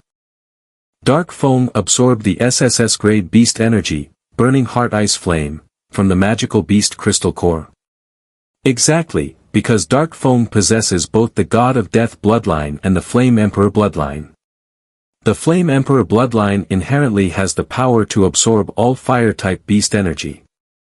Yi Xuanning couldn't help but regard the gigantic Wolf King beside her with newfound respect. God of Death bloodline plus Flame Emperor bloodline. Junior brother Xiao, the beast masters you've trained are truly remarkable. Yi Xuanning's remark was quite gentle. To put it more bluntly, the beast masters Xiao Xingyu trained were not just exceptional but rather monstrous. At the same level, Xiao Xingyu's beast masters could deliver a dimensional strike against the beast masters of others. Both Xiao Xingyu and Yi Xuanning had obtained the magical beast crystal core from the ice spirit snow monster, marking the completion of one of the assessment criteria. Junior brother Xiao, next we're heading to the peak of Kars Ice Mountain to plant the Dragon Kingdom flag. Yeah, so should we. The two shared a tacit understanding. Just a glance was enough for them to speak in unison, let's see who's faster. As the words fell, both Xiao Xingyu and Yi Xuanning were momentarily taken aback, not expecting to cultivate such synergy in such a short time. From their earlier collaboration, it was evident that Dragon Masters and Phoenix Masters formed the strongest combination destined by nature. At the same time, both Dragon Masters and Phoenix Masters possessed an unyielding obsession with not being outdone. Senior Sister Yi, during the day, we had a draw in our duel. Indeed. This time, seeing who's faster should determine a victor. Yi Xuanning flicked her long hair, her elegant smile radiating confidence. Junior brother Xiao, I will definitely be faster than you. Oh really? Then let's begin. Both of them rode their respective beast masters, soaring into the sky, climbing rapidly to an altitude of 10,000 meters. The dark dragon shadow darted through the thunder, while the vibrating phoenix feathers churned the heavy clouds. Both took turns leading, racing through the storm and snowflakes. The faces of the boy and girl were filled with intense competitive spirit. At the same level, who would have the upper hand in flight speed between the dragon and the phoenix? The answer was not fixed, but it was certain that with Xiao Xingyu and Yi Xuanning, the Dragon Kingdom had a bright future. Once, the most glorious era of the Dragon Kingdom was upheld by the Dragon Masters and Phoenix Masters.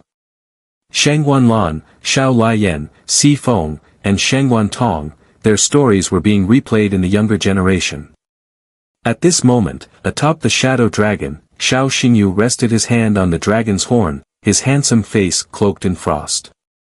The ZY Phoenix King flapped its wings like a fiery meteor streaking across the sky, carrying Yi Xuanning, who was desperately channeling her spiritual energy. This clash of speed and passion was approaching its climax. Both sides were getting closer to the mountain peak, showing no obvious gap. Impatient for victory, Yi Xuanning inherited Si Feng's will, her nape glowing with the Phoenix Queen Divine Seal, the skin nearby flushing red and subtly warming. In the final moment, the ZY Phoenix King's colorful phoenix crown reached the peak of Kars Ice Mountain a split second before the Shadow Dragon's horn. This marked the end of the contest. The dragon and phoenix landed simultaneously, and Xiao Xingyu and Yi Shuangning stepped onto the edge of the cliff at the mountain peak. Senior sister Yi, you won. Junior brother Xiao, it seems that the phoenix's flight speed is indeed faster than the dragon. Yi Shuangning was initially joyous at her victory, but when she turned to look at Xiao Xingyu, the words on her lips abruptly stopped. She noticed that Xiao Xingyu had not used dragon breath, with no dragon scales on his body and no dragon horn on his forehead. Yi Shuangning understood that during the speed competition just now, she had subconsciously used Phoenix Divine Technique, enhancing the ZY Phoenix King's attributes, including speed. If Xiao Xingyu had activated Dragon Breath during the contest, the Shadow Dragon's speed would have also surged significantly. Even without using Dragon Breath, at the finish line, the ZY Phoenix King had only narrowly surpassed the Shadow Dragon. Junior brother Xiao, you really know how to navigate social situations. The world isn't just about fighting, it's about social niceties. After all, you are the senior. From another perspective, in this world, only the Phoenix Goddess could make the End Dragon King slightly bow his head, just to earn a smile from her. The Fengshang nail had no real power. The reason it could pierce the Dragon King's heart was that it was held in the hands of the Phoenix Goddess. Senior Yi, it's time to plant the flag. Yes. Xiao Xingyu and Yi Shuangning each planted the Dragon Kingdom's flag on the frozen ground at the edge of the cliff. The fire-red flag fluttered in the cold wind, symbolizing the Dragon Kingdom's dragon head emblem, shining brilliantly in the darkness. At the foot of the mountain, at the examination camp, Azure Dragon Academy, Xiao Xingyu, passes the assessment. Azure Dragon Academy, Yi Shuangning, passes the assessment. Both candidates are now granted the qualification of 6-star Beast Master. The star badge on Xiao Xingyu's chest changed from 4 stars to 6. Yi Shuangning's badge changed from 5 stars to 6. Looking at the radiant smile on Xiao Xingyu's face, Yi Shuangning felt quite moved. Half a year ago, he was still my junior, now, half a year later, he has caught up to me. Xiao Xingyu's extraordinary talent made Yi Shuangning seem rather ordinary in comparison.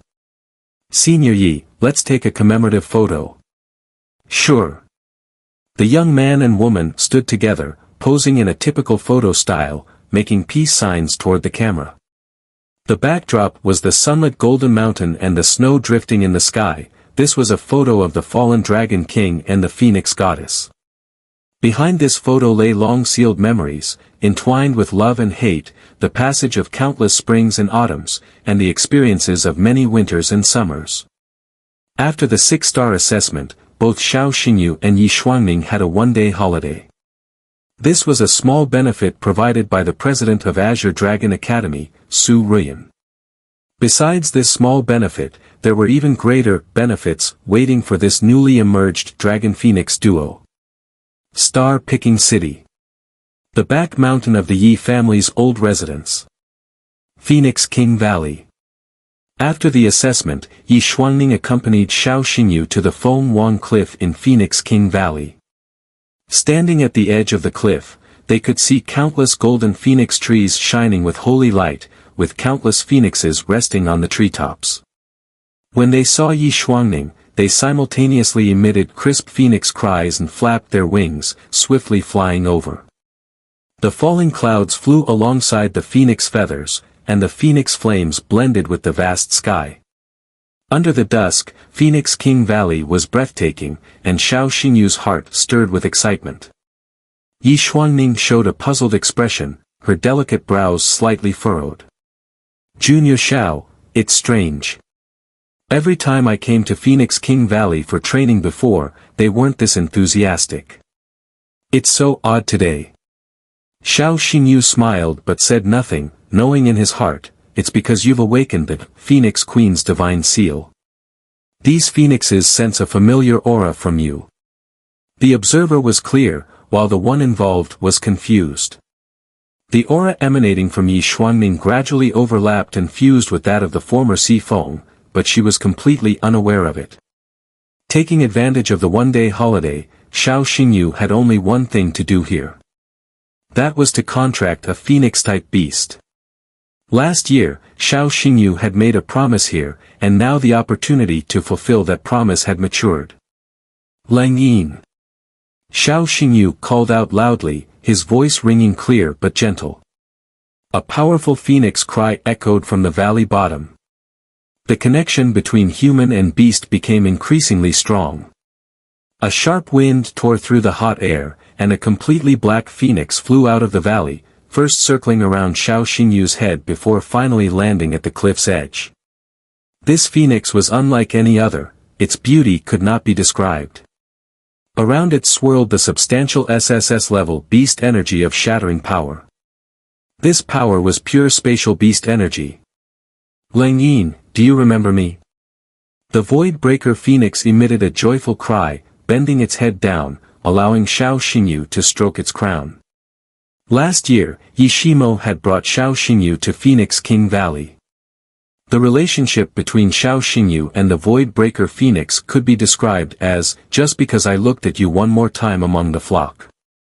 They fell in love at first sight. Today, Xiao Xingyu came here to take away Lang Yin and fulfill the promise he made back then. Xiao Xingyu eagerly bit his finger, letting a drop of blood stain the crown of the Void Breaker Phoenix. With the formation of the pentagram mark, the blood contract was successfully established, and the Void Breaker Phoenix officially joined Xiao Xingyu's beast team. Lang Yin, from now on, you are mine, no, you are my phoenix. The ethereal phoenix cry resounded through the skies, like the gentle stream of a mountain spring, refreshing the heart. The shadow dragon was very fond of the Void Breaker Phoenix and reached out its dragon claw to greet it. The Phoenix bloodline would always be the guardian of the dragon clan.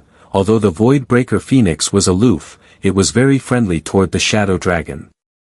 Junior Xiao, I just realized you are now both a dragon master and a phoenix master.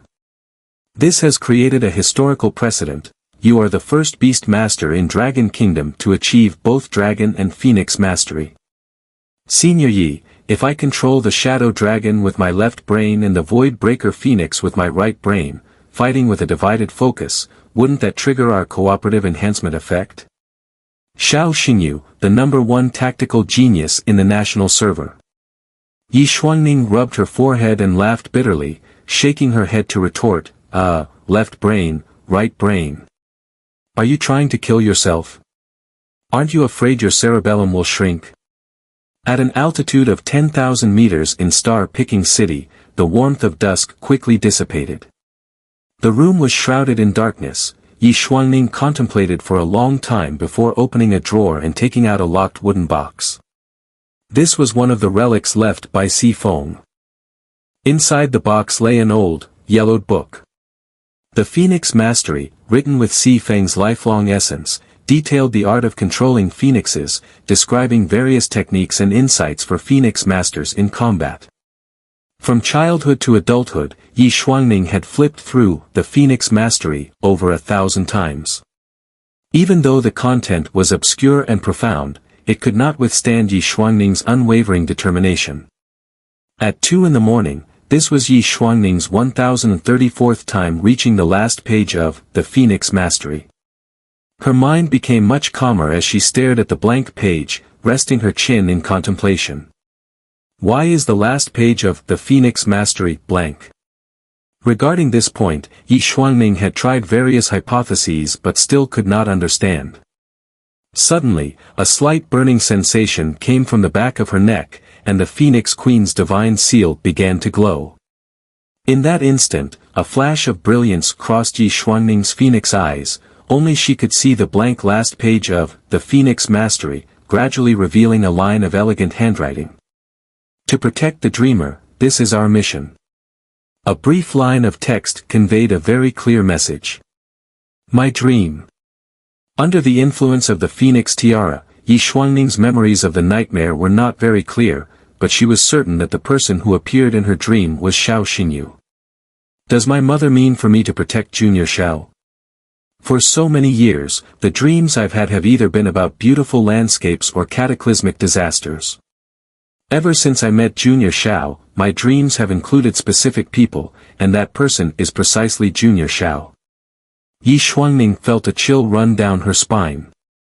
If the secret writing on the last page of the Phoenix Divine Technique was the will of the Phoenix God, then it indicated that everything happening today was within the foresight of the Phoenix God.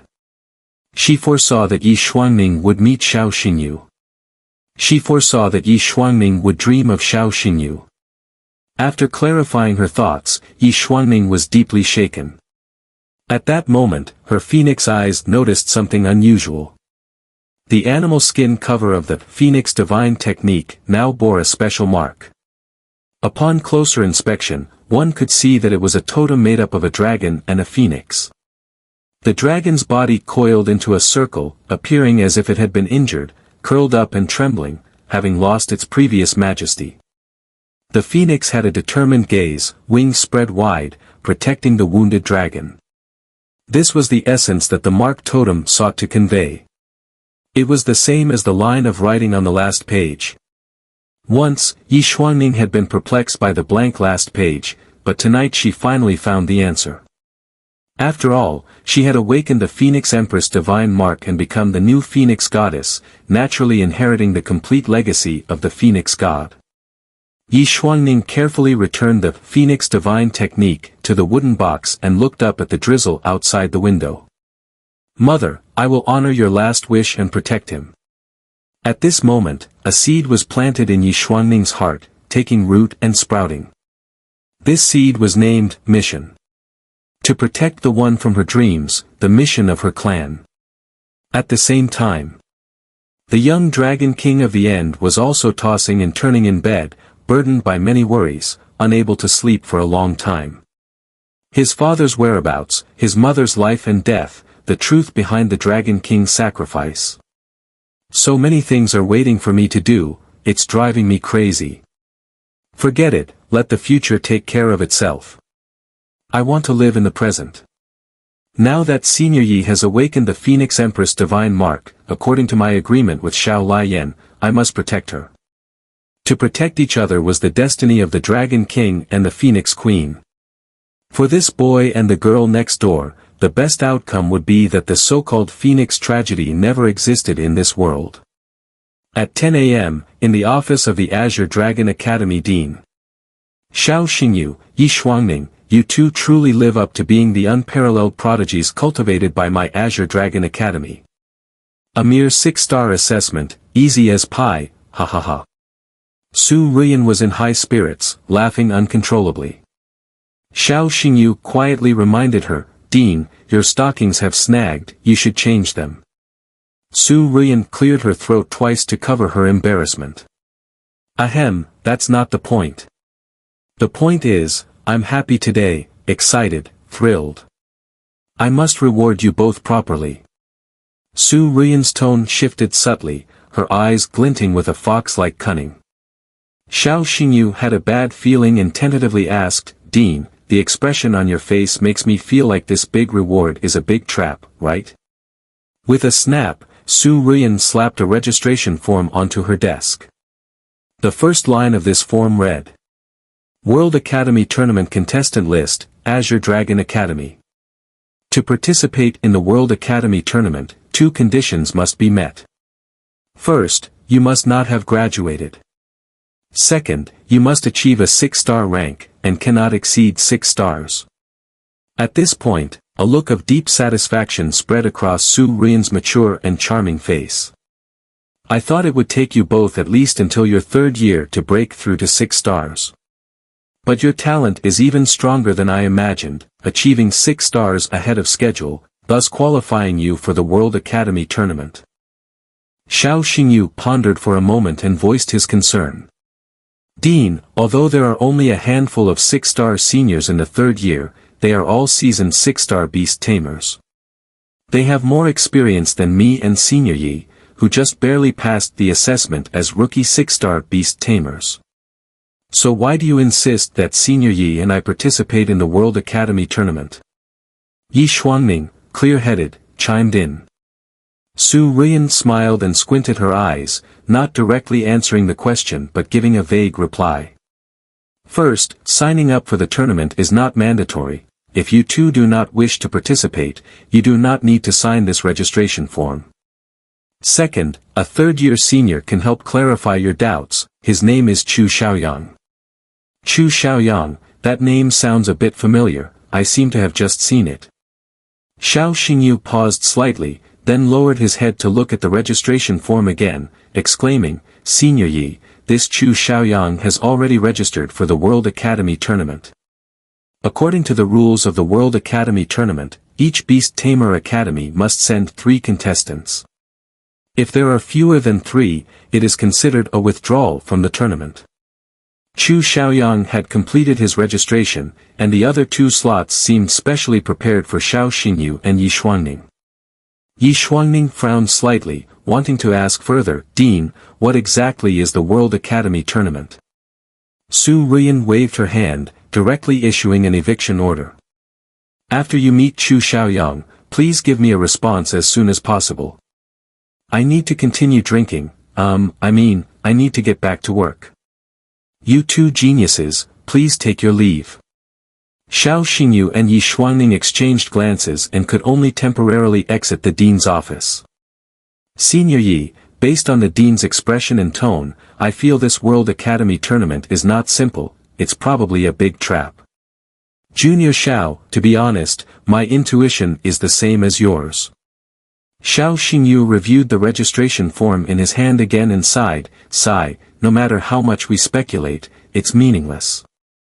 Let's invite Senior Chu for a meal during the lunch break. Yi Shuangning gently nodded in agreement. At noon, after school. Xiao Xingyu and Yi Shuangning had reserved a private room in advance. The waiting time was less than a pot of tea.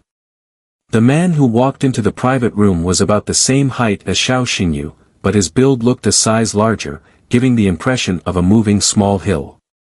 Senior Chu, nice to meet you, I'm Xiao Xingyu from Class 1, Year 3.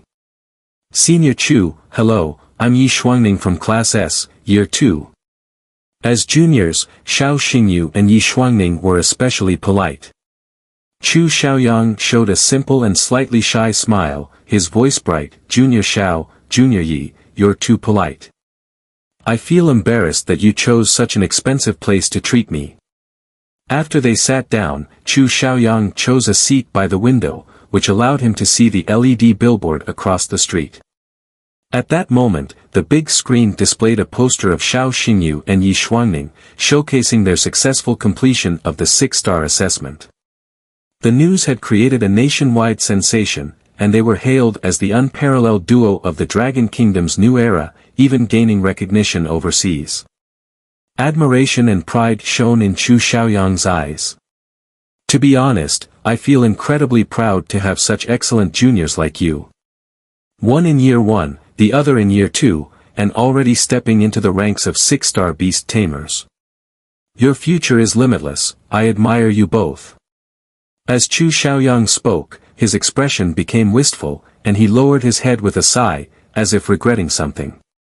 Before the dishes were served, Xiao Xingyu took the opportunity to get straight to the point. Senior Chu, can you tell us more about the World Institute tournament? Xiao Xingyu took out the registration form and placed it on the table. Chu Xiaoyang froze for a moment, then suddenly became excited, his eyes gleaming with fire.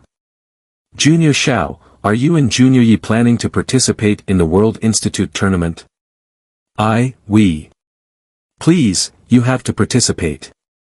Otherwise, our Azure Dragon Academy won't even be able to gather 3 participants this year.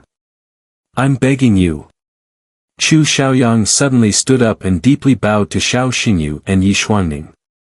From Chu Xiaoyang's reaction, Xiao Xingyu raised his eyebrows and thought, Su Ruyan was really eager to persuade me and Sister Yi to join this World Institute tournament, it must be something significant. After drinking a cup of iced tea, Chu Xiaoyang regained his composure, but a bitter smile concealed a sad story beneath it. Chu Xiaoyang lowered his head, his voice hoarse, this year, for the World Institute tournament, all the third-year students in our academy who are 6-star rank, except for me, are unwilling to sign up for the competition. This sounded puzzling, and the underlying secrets piqued Xiao Xingyu's interest. Senior Chu, it's just a competition, it's not some monstrous calamity. Why are the other 7 seniors unwilling to register? Because of fear. The word fear puzzled Xiao Xingyu and Yi Xuanning. Chu Xiaoyang raised his downcast face, and his smile became even more bitter. You find it strange that I used the word fear, right? Actually, I'm not being alarmist, it's because the World Institute tournament truly is a monstrous calamity. On the surface, it seems like a competition that decides the world ranking of beast tamer academies. But in reality, the losers lose not just their rankings, they can lose their entire careers as beast tamers. Yi Xuanning frowned, confusion evident in her eyes. Losing an entire career as a beast tamer? Is it really that serious? Chu Xiaoyang bit his dry lip. Let me explain the rules of the tournament's arena. The determination of win or loss requires one party to concede. But you should understand that when beast tamers from different countries compete on stage, winning and losing involves national dignity and reputation. If one side doesn't concede, the referee won't blow the whistle to end the match. Unless one side's beast dies in the arena, only then will the referee blow the whistle to announce the match result. As soon as Chu Xiaoyang finished speaking, a chill rose in Xiao Xingyu and Yi Xuanning's hearts. Fight to the death. Is this still just a competition? The rules of this tournament allow one side to kill the other's beast. That's utterly insane. Chu Xiaoyang looked out at the blue sky and sighed, alas, this is why your seniors are so resistant to the World Institute tournament. After losing a match, they end up choosing to give up being beast tamers altogether. By the way, let me provide you with some information about the tournament. Since 3 years ago, the 3 beast tamer academies, Vermilion Bird, White Tiger, and Black Tortoise, have failed to gather 3 participants each year, causing them to automatically withdraw from the tournament. So their names don't appear in the world rankings.